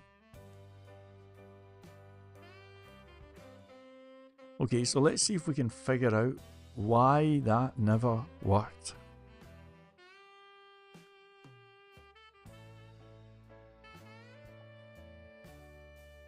So, it's sending a post request. I'm going to just write this actually. Sending post request to, and it's sending it to this target URL. And we're sending it with these params, and I'm going to just say return. So when I hit start, there you can see what's happening here. This gives us an opportunity to open up something like Postman.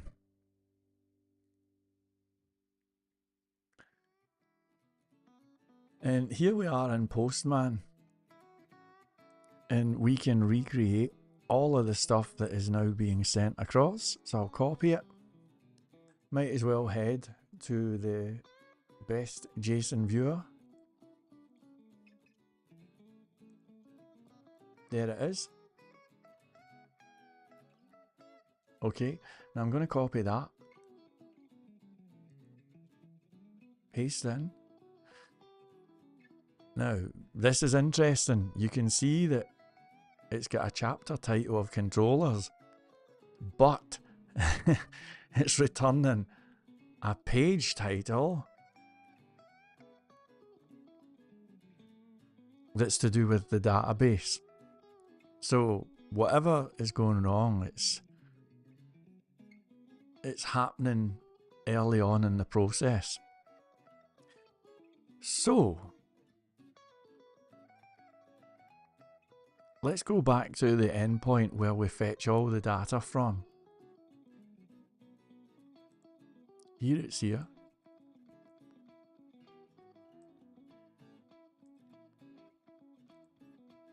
So again, we'll unset that. And we'll do a little JSON on the chapters with a die statement. Okay, hold on.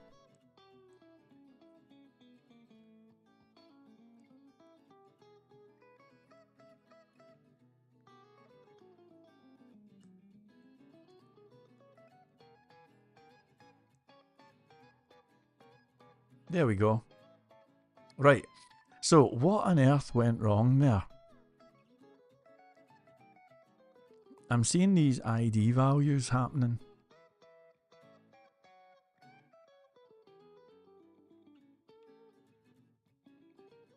What is it about the database stuff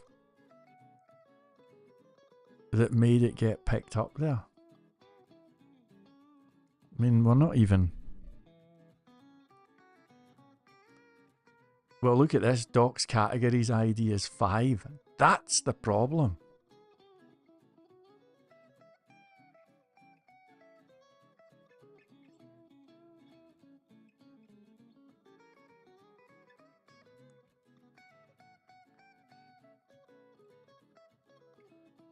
So the problem is in how we are preparing our data here. It is a problem with the endpoint. Okay.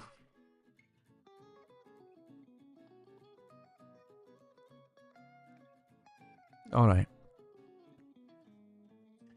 Well, that's a challenge.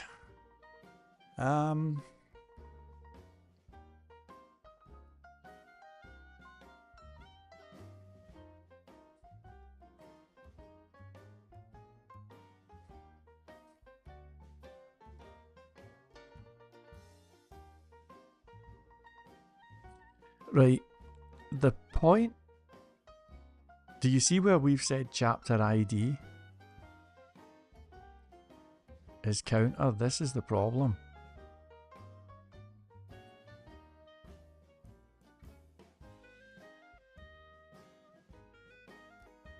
The chapter ID should have been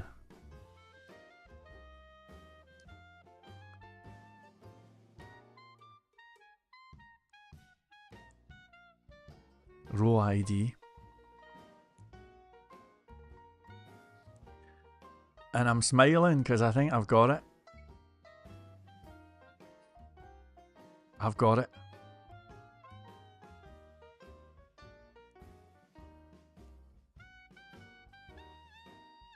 That's really good. And then we can do a final thing, which is we can say row 2. Now that's a page, and you see where it says docs categories ID? We could say docs categories ID is row ID.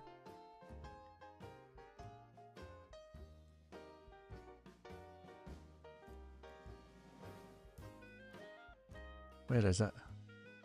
Is that working?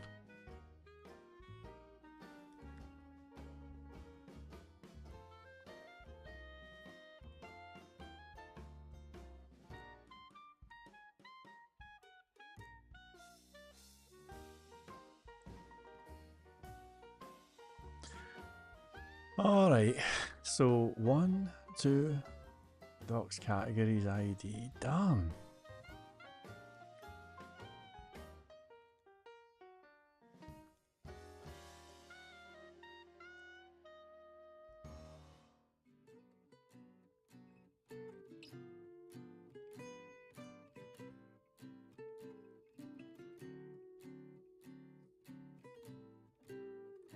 Oh, right, okay. So it's row docs category ID. Is it? No.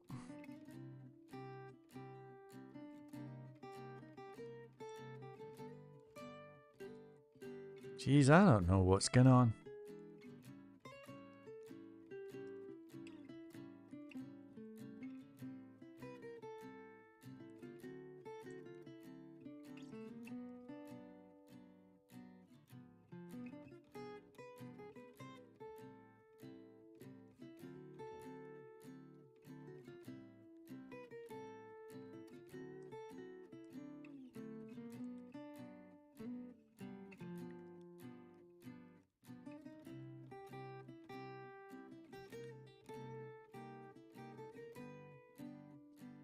Okay.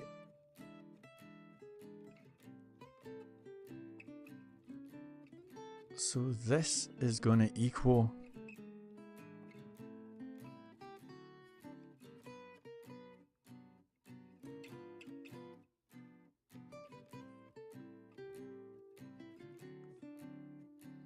probably the counter. So now we've got chapter 1.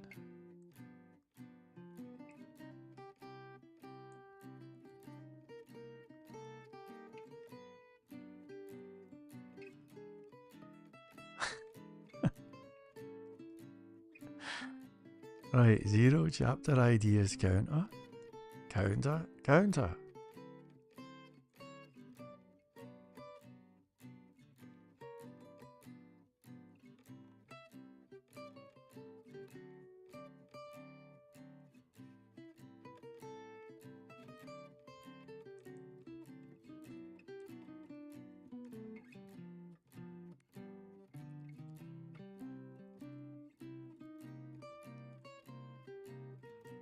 So 1.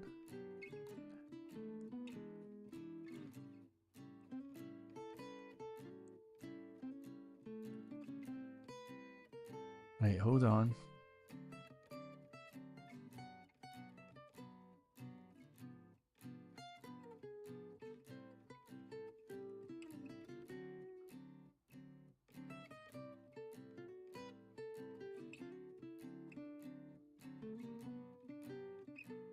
I'm seeing a chapter ID here.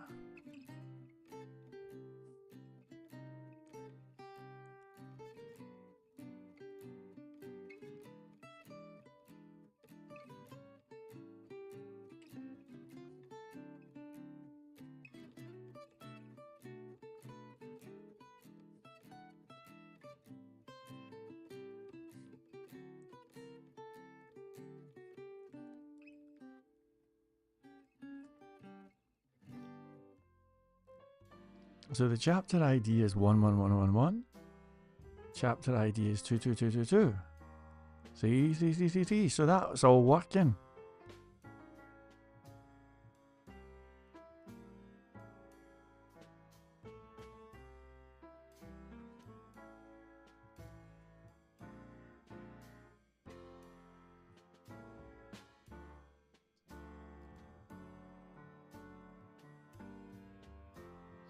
Well, you know what? It doesn't even matter. Who cares? In fact, I might as well unset row 2 docs categories ID.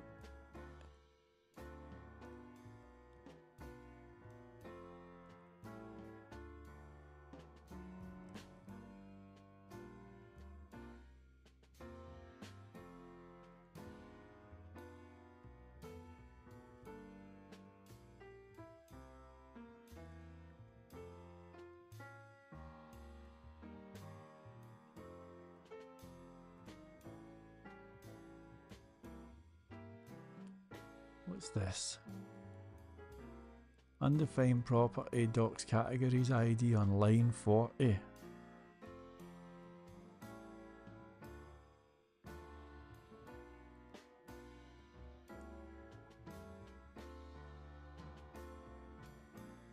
Alright, let's JSON row 2 die statement.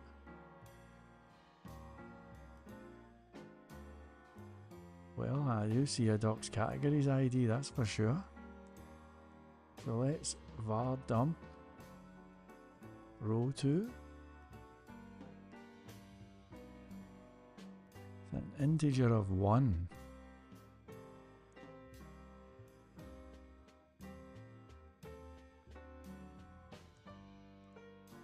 Alright, let's try something.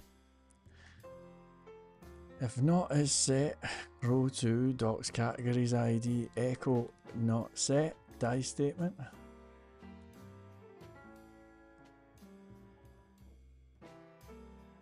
Not set.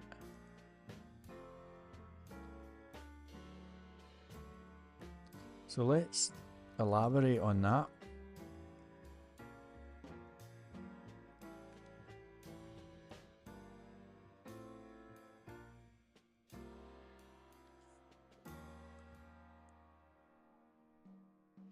I see.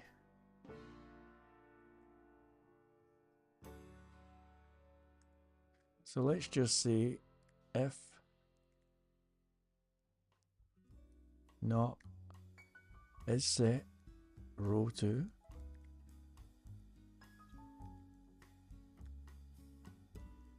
I think that just means that it hasn't been assigned.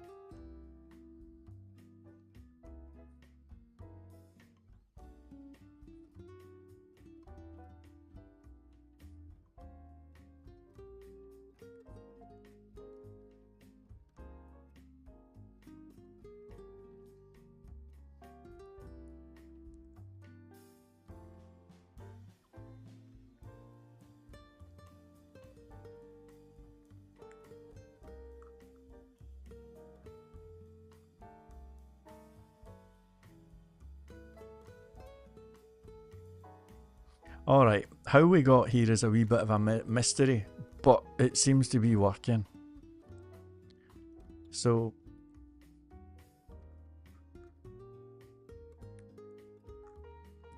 there's our endpoint. And let's head back here. Actually, we're not going to head back here. We're going to go and attempt to generate a chapter again. Alright. So, are we ready to rock and roll? So this is a chapter on controllers that we're testing. I'm going to hit start.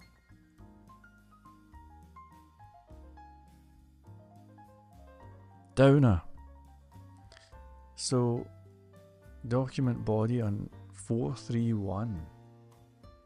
That is on this. I'm going to head to 431.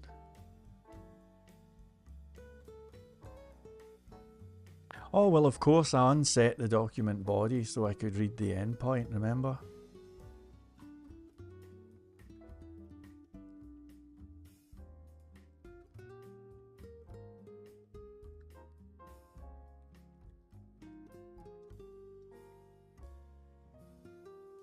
It was here. Okay. And I'm not in the slightest bit concerned. This is going to work. Always code with an expectation of success, you know. Nobody who knows me is saying there's a dead intelligent guy. Nobody's saying it. But I do code with an expectation of success. I've got that going for me, which means it's reading the chapters from the Trongate web. You miserable swine. 431.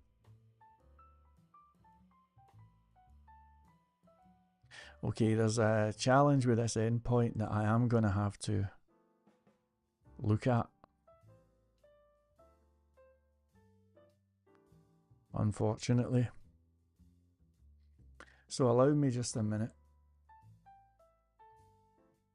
You can see that we've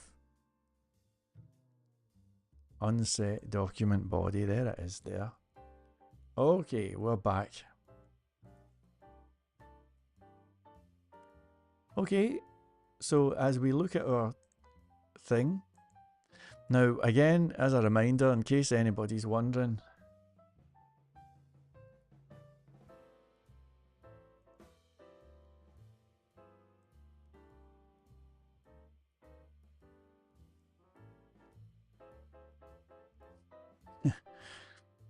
it's all a wee bit confusing, this, isn't it?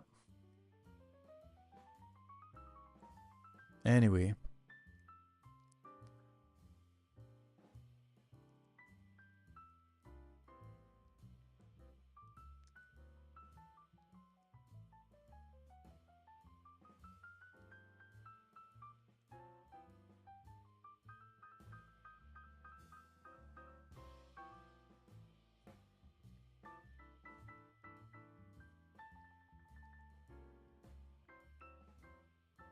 Right. So let's go and look at chapter 3.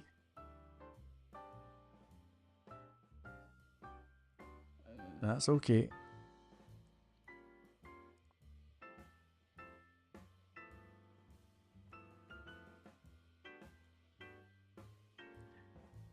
Chapter 3 is on basic concepts. It is on basic concepts. Everything is looking beautiful over on our docs thing here. And we're now going to generate a whole bunch of HTML files on basic concepts. It's going to read the stuff from the actual documentation, extract the HTML, remove any junk code, beautify the HTML and place it in the right folder, naming it, and everything's going to be perfect. That's what's going to happen. And here we go.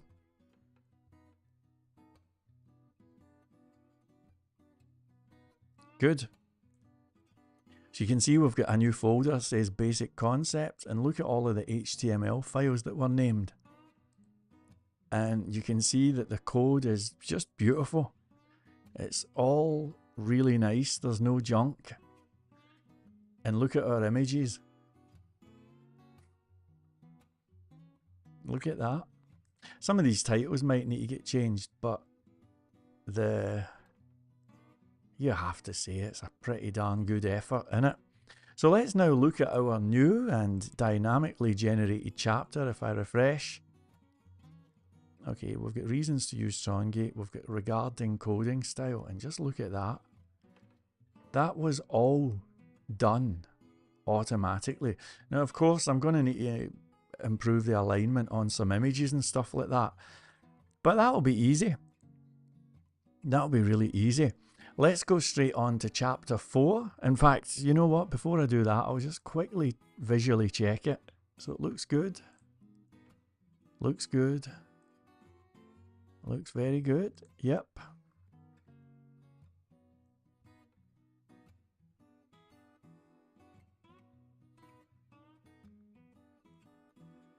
Cannot complain. So now we're going to go into chapter 4. I changed the URL here. It thinks that chapter 4 is understanding routing. We go to the docs here, the real docs. And sure enough, 1, 2, 3, 4 is understanding routing. Quite a lot of pages here. So we're going to run our magic builder here, and here we go.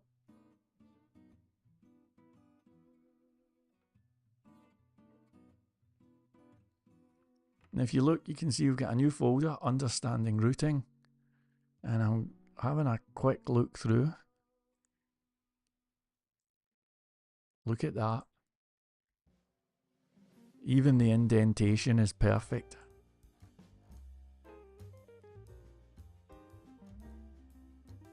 I think that looks excellent.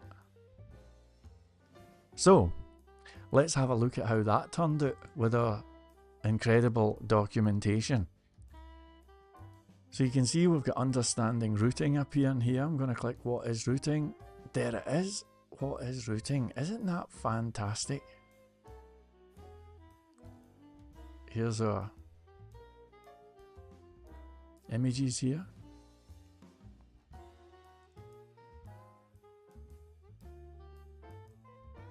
And just think about the amount of time that this has saved. Pretty amazing, isn't it? So, shall we do chapter 5? Here we go again. So chapter 5 is going to be controllers. There's only 3 files here. I'm not predicting any problems. Let's do it. And there you go. So there's our controllers here. I know that I'm going to have to change the left navigation for some of these, but I just want to get most of this thing done, you know. And there's our controller section. Of course, we need a little bit of alignment. We can do that in a minute. But have a look at the source code.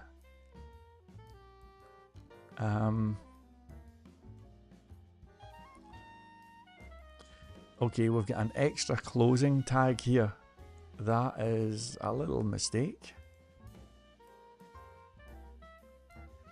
So let me look at the actual what is a controller. I think that's it. That's fantastic.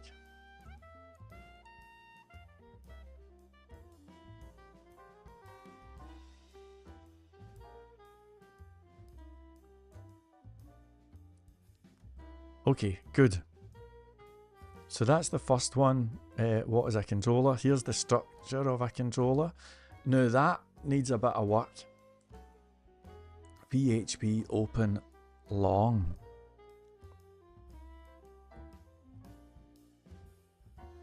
Okay. I'm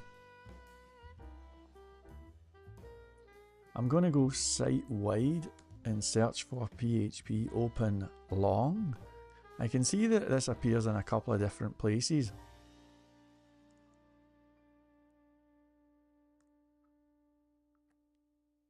It appears here.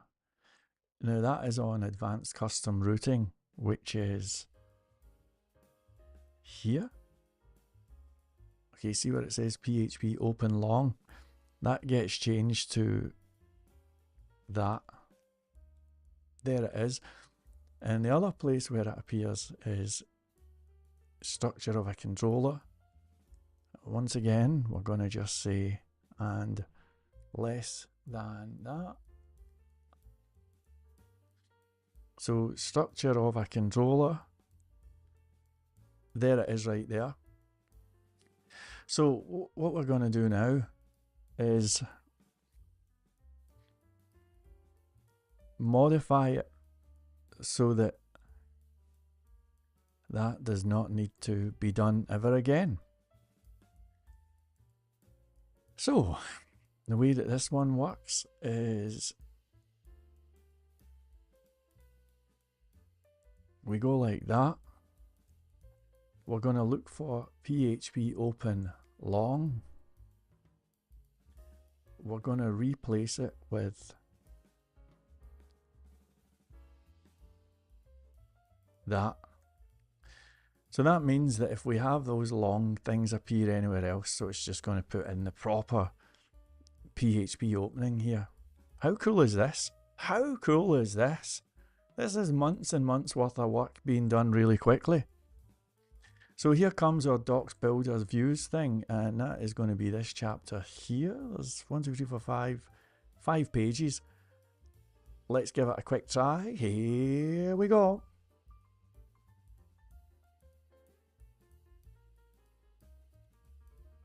So there's our views page. We'll have a quick look.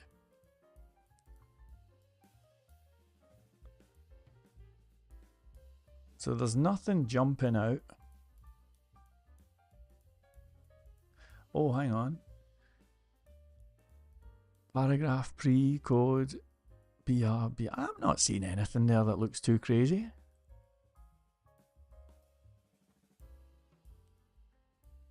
Alright, let me just count the P's here. Darn, we've got an extra closing paragraph there. Alright, but in any event, as we scroll down now, you can see that we've got this understanding views. Here it is. And just look at these incredible docs that we've now got. I'm sure there's lots of things that are not perfect. I'm quite sure that maybe, you know what, I'm going to get rid of that overflow auto just for now.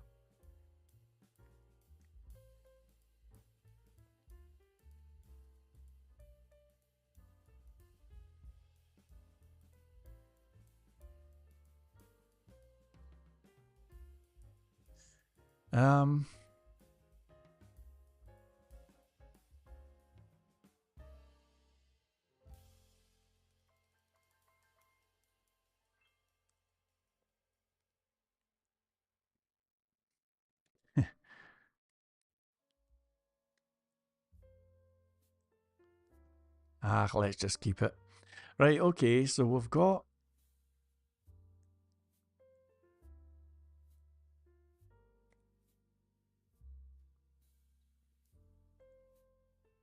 why is my scroll bar colour not nice the way it was a minute ago? I'll look at that later on. But there's all of our view file stuff. And just look at that. Looks good, you know? And the really nice thing about this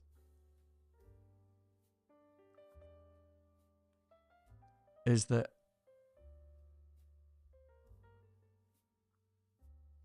anybody can change this, you know?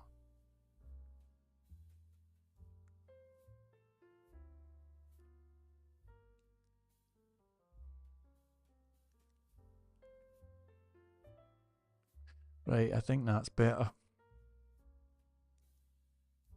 I've removed that max height thing.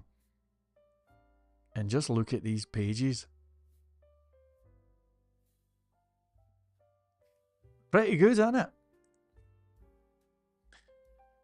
Alright, let's keep on going. We're going to do chapter 7 now.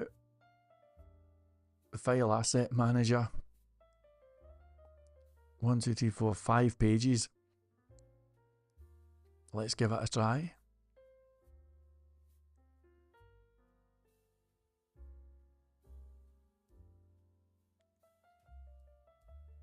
And as we look in here, you can see our stuff is kind of cool. You can kind of, I don't need to be, oh, now there's something.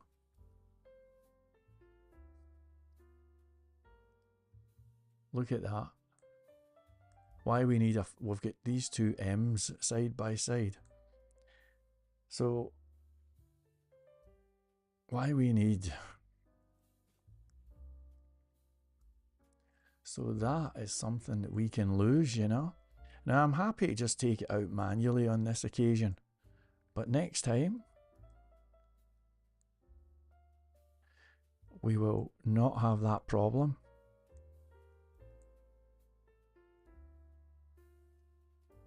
Because we'll do that. And indeed, let's just make sure that never appeared anywhere else.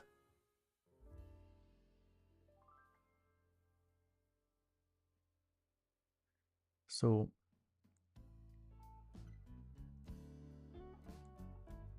that's cool. So back over here, we've got the file asset manager. I mean, that is just beautiful. Anybody could update this, you know. And all of this is going to be going on to GitHub. So if you see any spelling mistakes, anything at all, heck, even if you want to link to one of your sites and say, here's an example, great.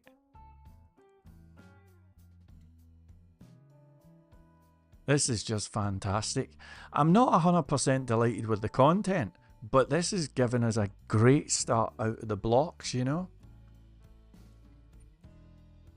So now we're going to get modules calling modules. I'm not seeing any problems with this one. There it is. So look at that. It's just, you might even say perfect. It's really, really great. I'll have a little look. I don't want to automate the whole thing and just click a button and hope. I want to look at it. So for example, there's an extra paragraph again.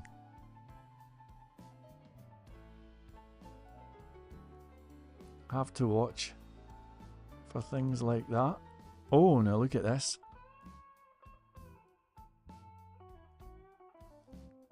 $12. Ah, there we go. Aye. Having a wee look is good, you know. This here. Again, I'm just seeing if there's anything that jumps out.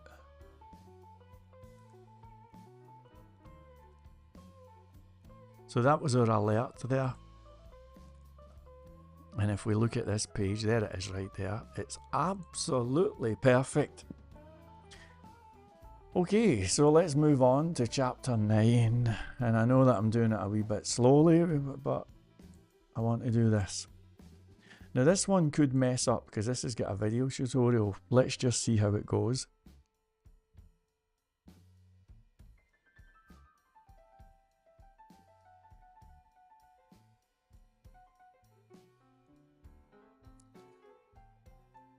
Ah, okay. So it looks like we have indeed got a little challenge with this here. Okay.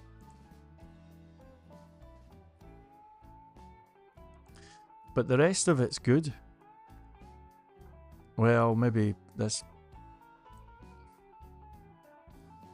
Well, reasonably good. Let's see. P 18, that's good. Let's see this. I'm not really worried about the extra P thing, but the video thing should be fixed. So where it says complete video tutorial, that should build a YouTube video. So the question is how? Well, you can see we've got a little bit of code here.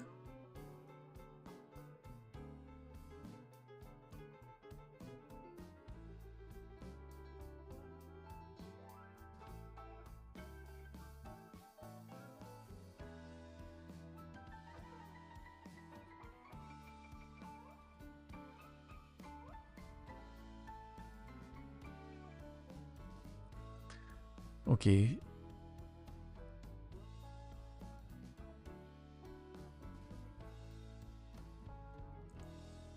So here's what we're gonna do.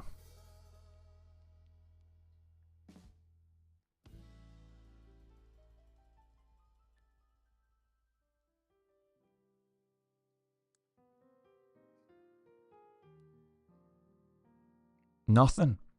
I'm going to do nothing. I'm going to do nothing.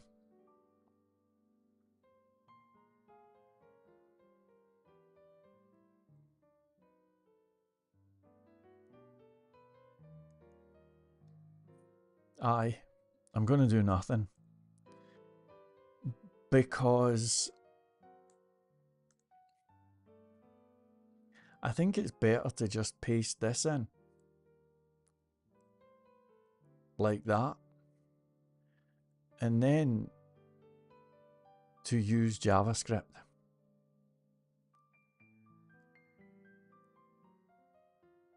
Do you know what I mean?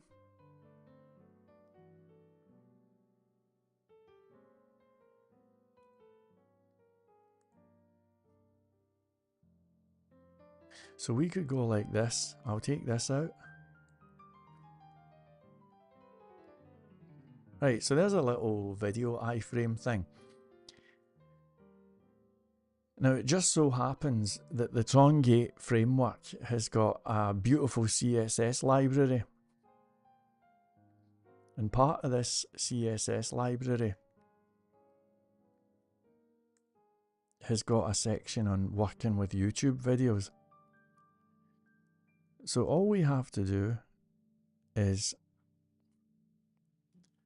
give our video a class equal to video, chuck it inside a div with a class of video container, like this, and then when we refresh, you can see it fills the page. It's really, really beautiful. That all comes with Trongate, right? But we cannot expect people to remember that. Therefore, here's what we're going to do. I'm going to use PHP to give me a little reminder of the promised land.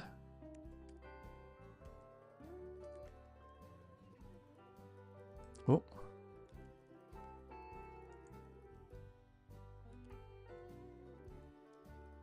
Come on. Oh, of course, it's HTML I'm using here. Alright, not to worry. Right, so here's what we do then. I'm going to take out this class of video, right?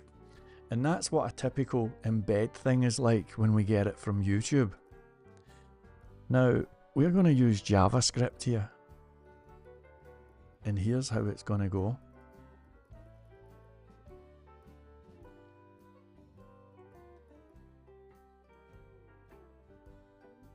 We're going to say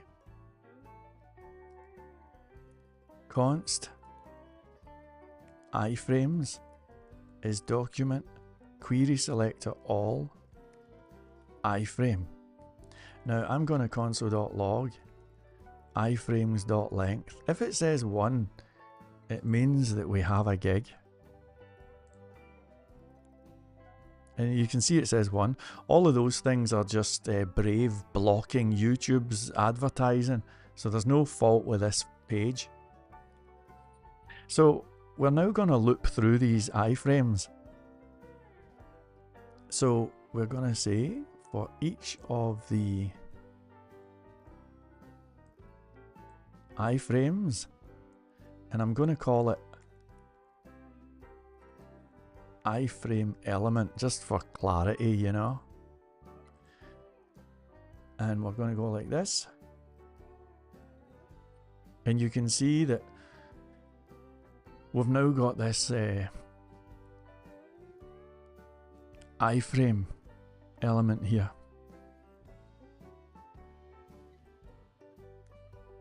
Alright. And it's given us the outer HTML. So we're going to say if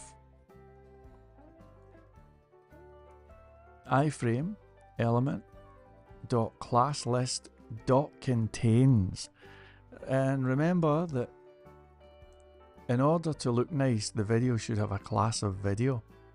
So if it contains, well, actually let's do the inverse. If it does not contain video, we're going to console.log no video class. So as we refresh our page, you see how it says no video class, right? So what do? We say iframe element dot class list add video. And look at how big that's gone. That's because we added the video class. The video class is going to make it fill up the page, you know? Okay, quick visit to the employee of the month.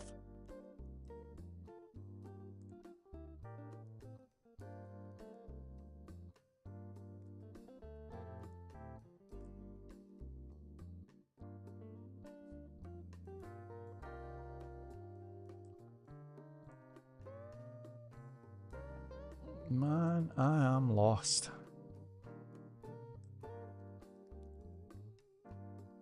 Okay.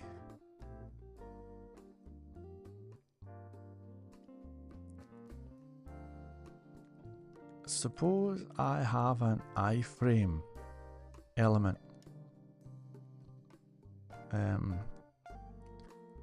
Represented in JavaScript as iframe L. How can I keep the iframe element? Oh no. How can I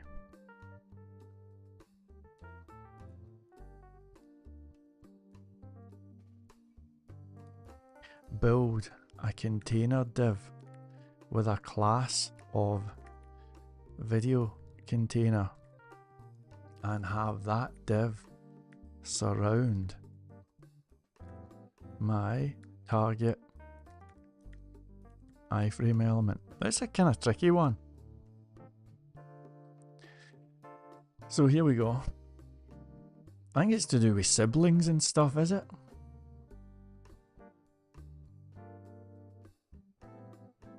Oh, okay. Okay, let's copy that. Isn't it a relief that we don't have to worry about stuff like that anymore? So we've added our class list of video and we're doing this.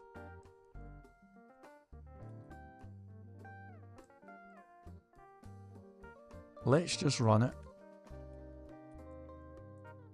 Here we go. Haha, and look at that, it worked. Now to prove for a fact that this worked, if we just say return, there it is without the magic. But when we add the magic, it just looks beautiful. And because we're very modern, we'll switch to const.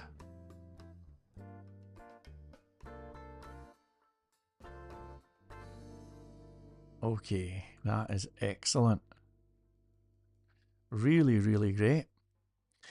So, not too bad, right? Not too bad. And I think I'm going to just... there's not too many video tutorials in the documentation, nor should there be, you know. So I'm going to just run with this. I think that's close enough. Let's go on to the next chapter. It's chapter 10, and we are past the halfway point, folks. So chapter 10 is all about templates. Quite a lot of stuff here. Fingers crossed, here we go.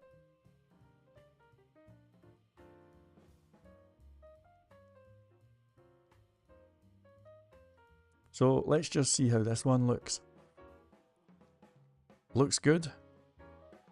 Now that's a bit stupid, H2 strong. That is kind of stupid, right? So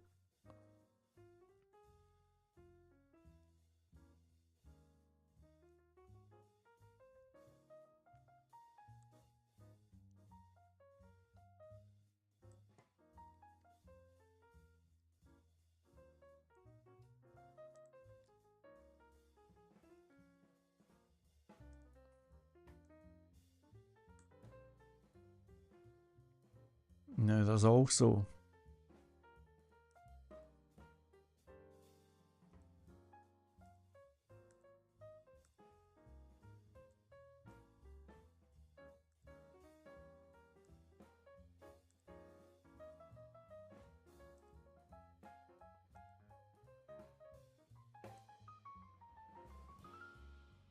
There's also this.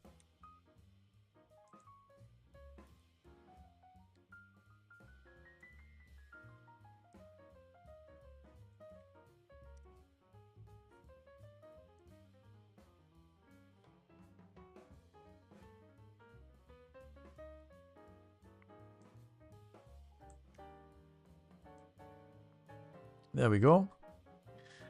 So that won't happen again. But just to be cool.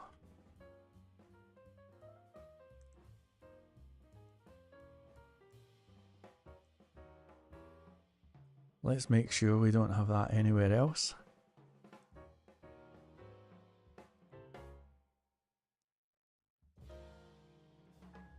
Two occurrences. So replace. Oh, hang on.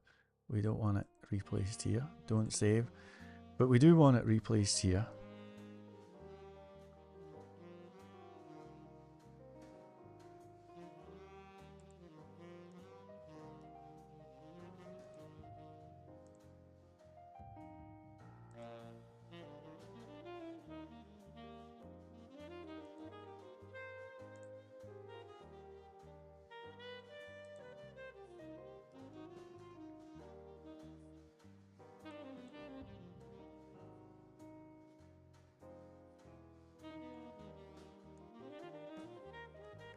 Okay, moving on.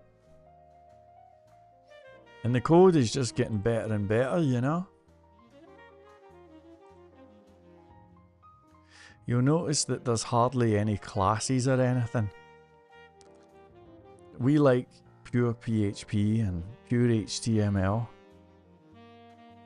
Right? That's how we roll here. So again, I'm pretty happy with that. Here's our templates. What are templates? And just look at the beautiful, beautiful pages.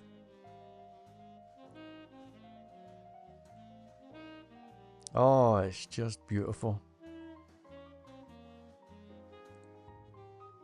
I think that's fantastic.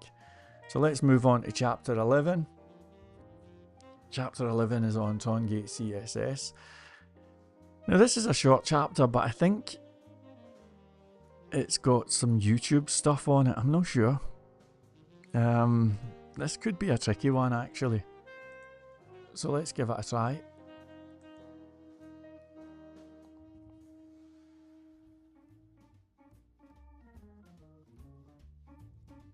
Here we go.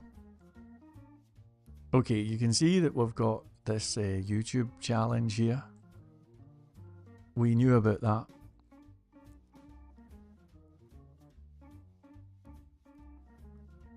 There's an extra P. So this one is really a challenge. And we've got other stuff here that's just another challenge.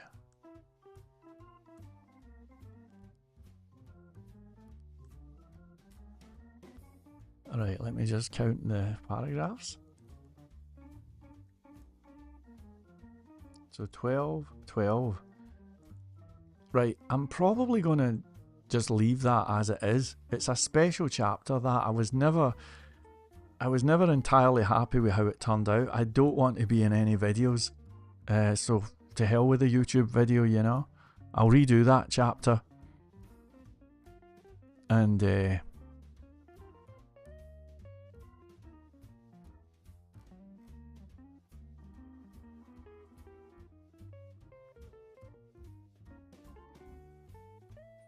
left nav needs a few tweaks, I can see that, you know, but that's okay.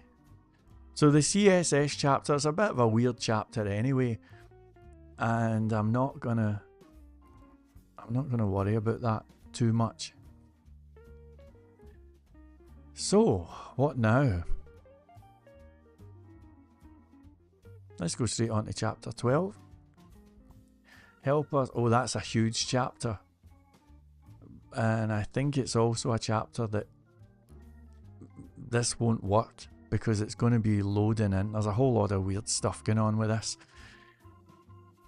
So, this is not going to work too well, but at least it will give us a beginning, right?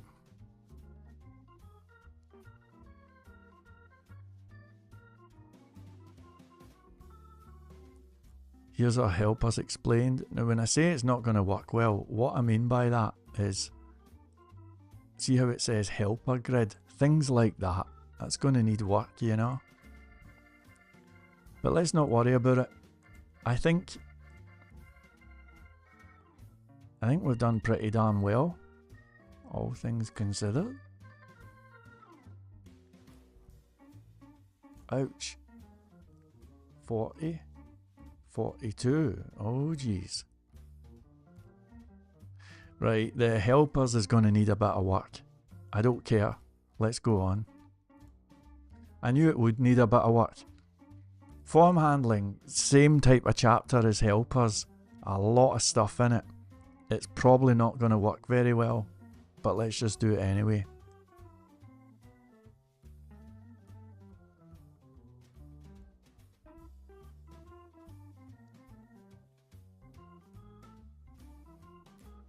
Okay, so what happened there is the API endpoint that beautifies is just saying we're not doing it.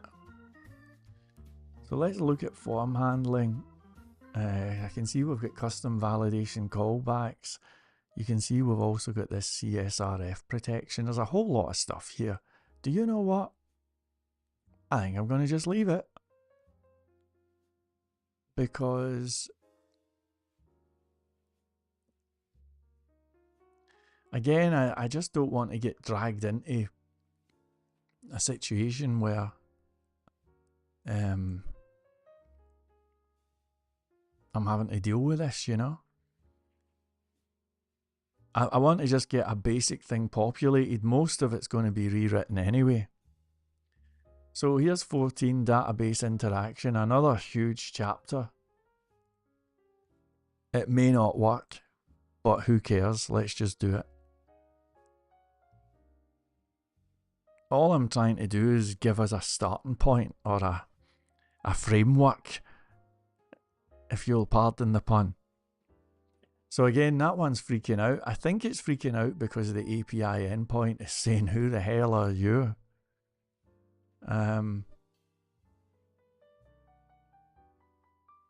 So we've definitely got some work to do with that one.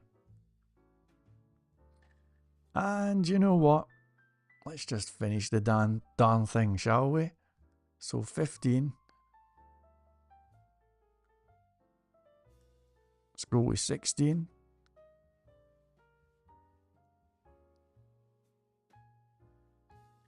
It never worked. I'll try again.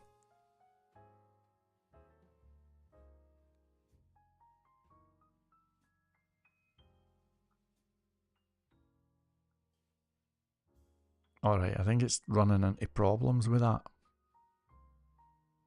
Let's go with 17. Good. 18.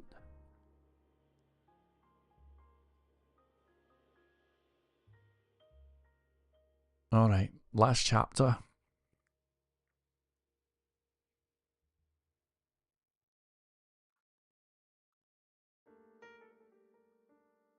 Maybe that was the second last chapter.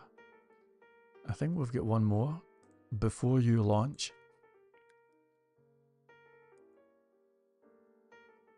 There we go. So I've kind of zoomed ahead. I've probably missed a lot of pages and had a lot of mistakes along the way. But it really doesn't matter that much. What's important is that I've now mapped out a bunch of content here. And I think that this is something that can definitely, most definitely, be built upon. Okay?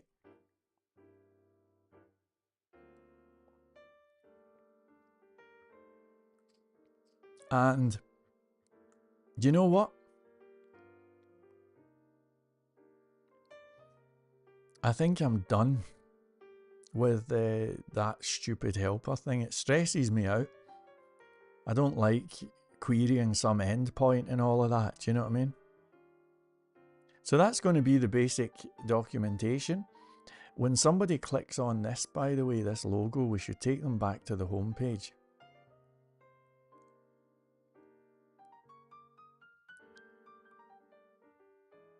Alright, now that says go to URL trongate.io. I think I'm going to just say go to docs home.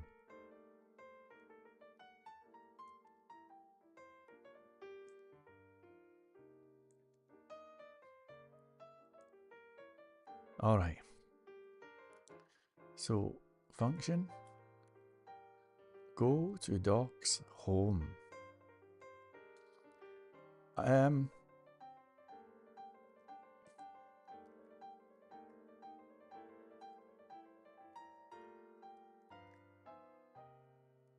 Now, we don't have a base URL here.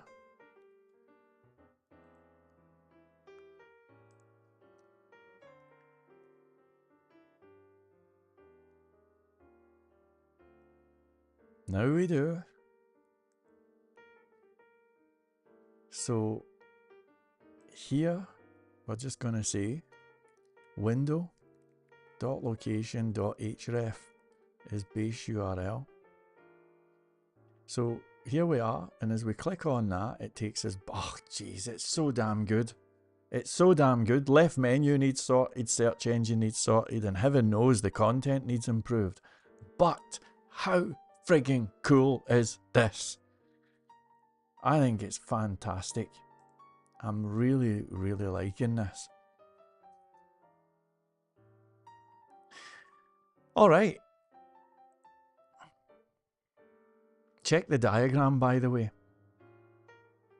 There's Laravel. There's Trongate.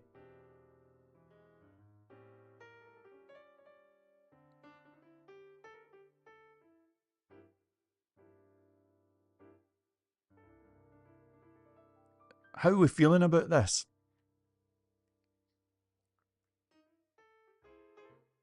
Feeling alright?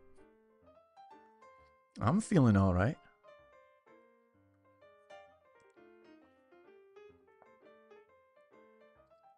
We have a new name in the house.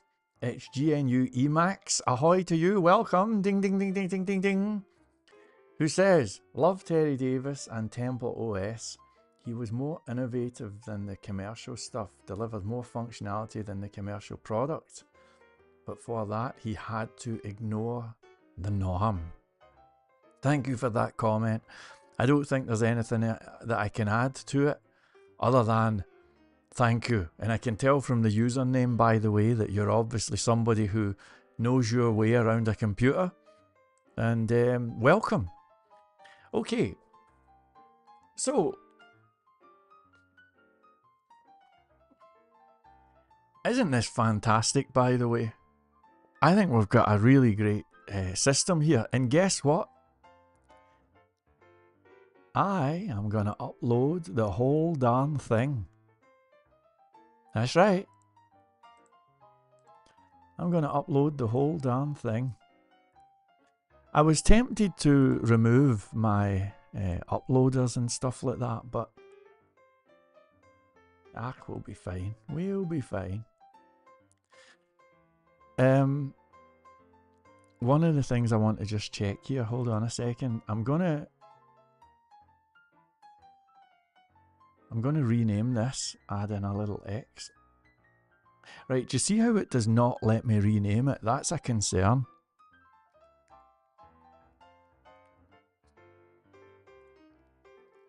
And it's to do with, I don't know, some shy own or something like that, is it? So let's see if I can find a little command that will help with that. Okay, so that's the command we're looking for. So if I do that,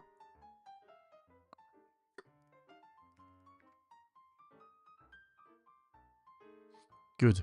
So now I'm going to rename this. Just to make sure I can. And that time it worked. So I just had to do that, you know. Right. Okay, so that's our documentation with a whole lot of stuff populated and everything, and now I'm going to send it up to the sky. That's right. You folks are going to be able to look at this, change it, fix all the mistakes. Help me out, why don't you? Because I need all the help I can get here, you know.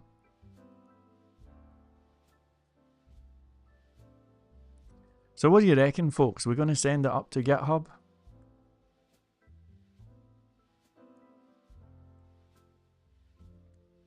That's my little kind of scraper thing that I had made, in case you're wondering.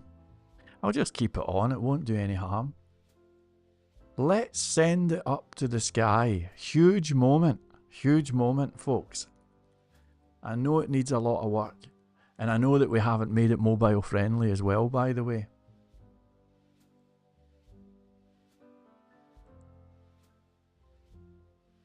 Okay.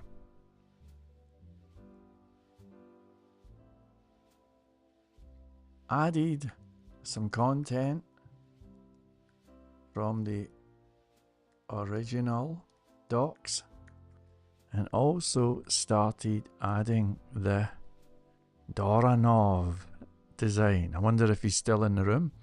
I'm just going to make sure there's nothing stupid here.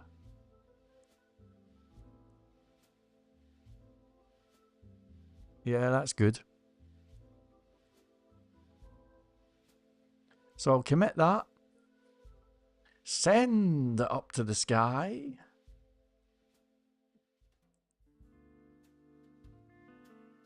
Let's see if it worked.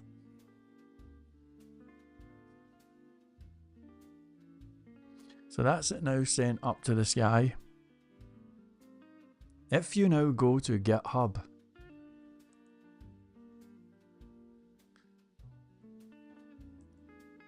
and here's the thing here. Trongate docs. And look at this, all of our pages have been added. And you see the system? I'm using a number system here. There is no database. This is not it's not even really using PHP. It's HTML with a wee bit of JavaScript. So there's our routing pages. You can see how we order them. So we've got 4 characters with a number. I've added little spaces here so that we can crowbar pages in between if we need to. And you can click in and then view the raw file. And you can change it, add pages, delete pages, do whatever you like. And that is how we're going to do the docs. I know I've not made it mobile friendly and everything, but 3 cheers for us. How cool was that, folks? And Doranov, if you're here, take a bow. That's how you do docs, you know. You folks were right here, voting, contributing, interacting. This is what web development is about. What a great effort. Thank you. And I appreciate all of you. And look at the beautiful homepage.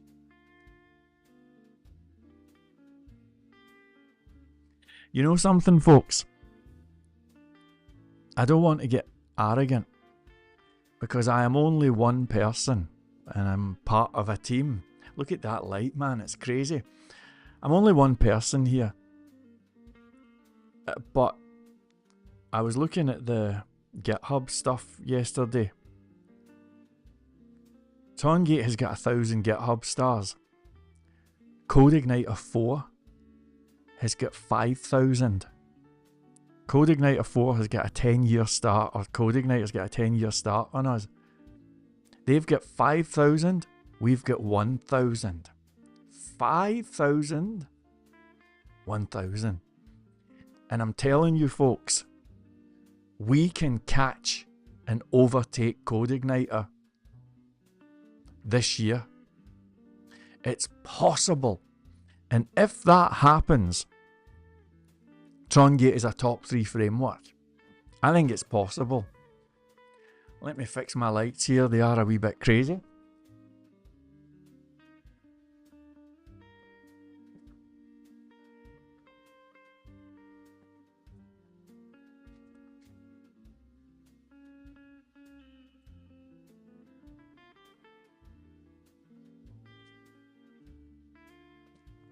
Okay.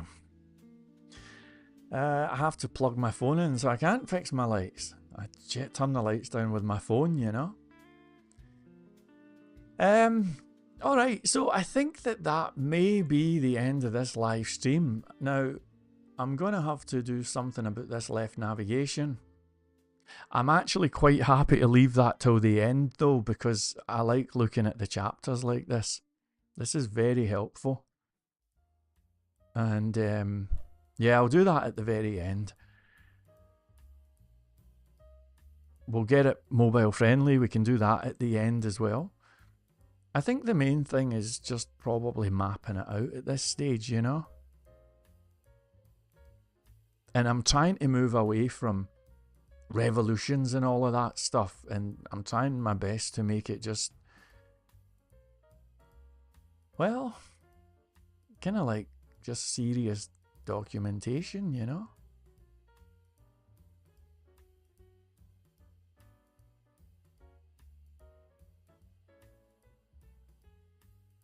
So what do you reckon? We're feeling good? I'm feeling good. I think that was a darn good stream.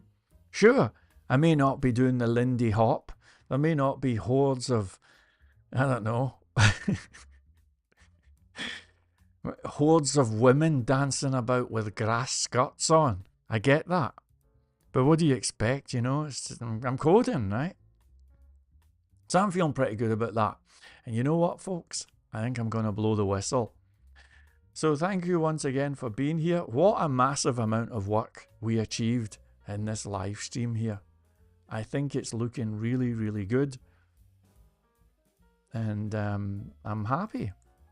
I'm really happy. Let's do a wee tweak to the image before we go. Just one wee thing.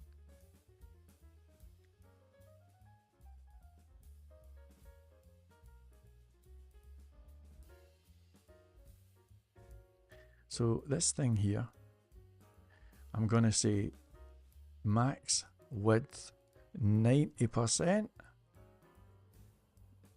Bring it in a wee bit, you know, just to prove that it works. You can see that right there. 90% feels right, doesn't it? Funnily enough, I'm thinking we should maybe do a margin as well.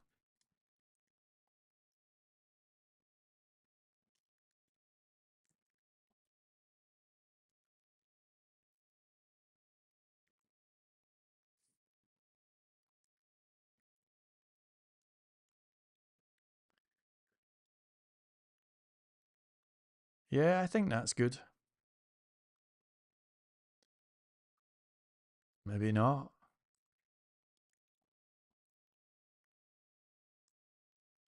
Right, that'll do us. I think it's looking great, folks. I'm telling you, man, it's looking great. Really looking great. We've got our alerts and everything all happening. They look good as well. All sorts of elements that get added dynamically, you know, like these icons here. It's going to be cool.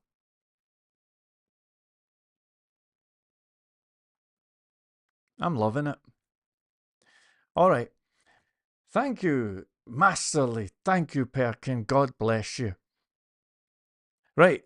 I will see you soon then. Thanks a lot for passing by, everybody. Those of you who are channel members, do hopefully give me a shout tomorrow if you're around, and we'll work on something else. I'll see you soon. Have a great day. Catch you later. Bye.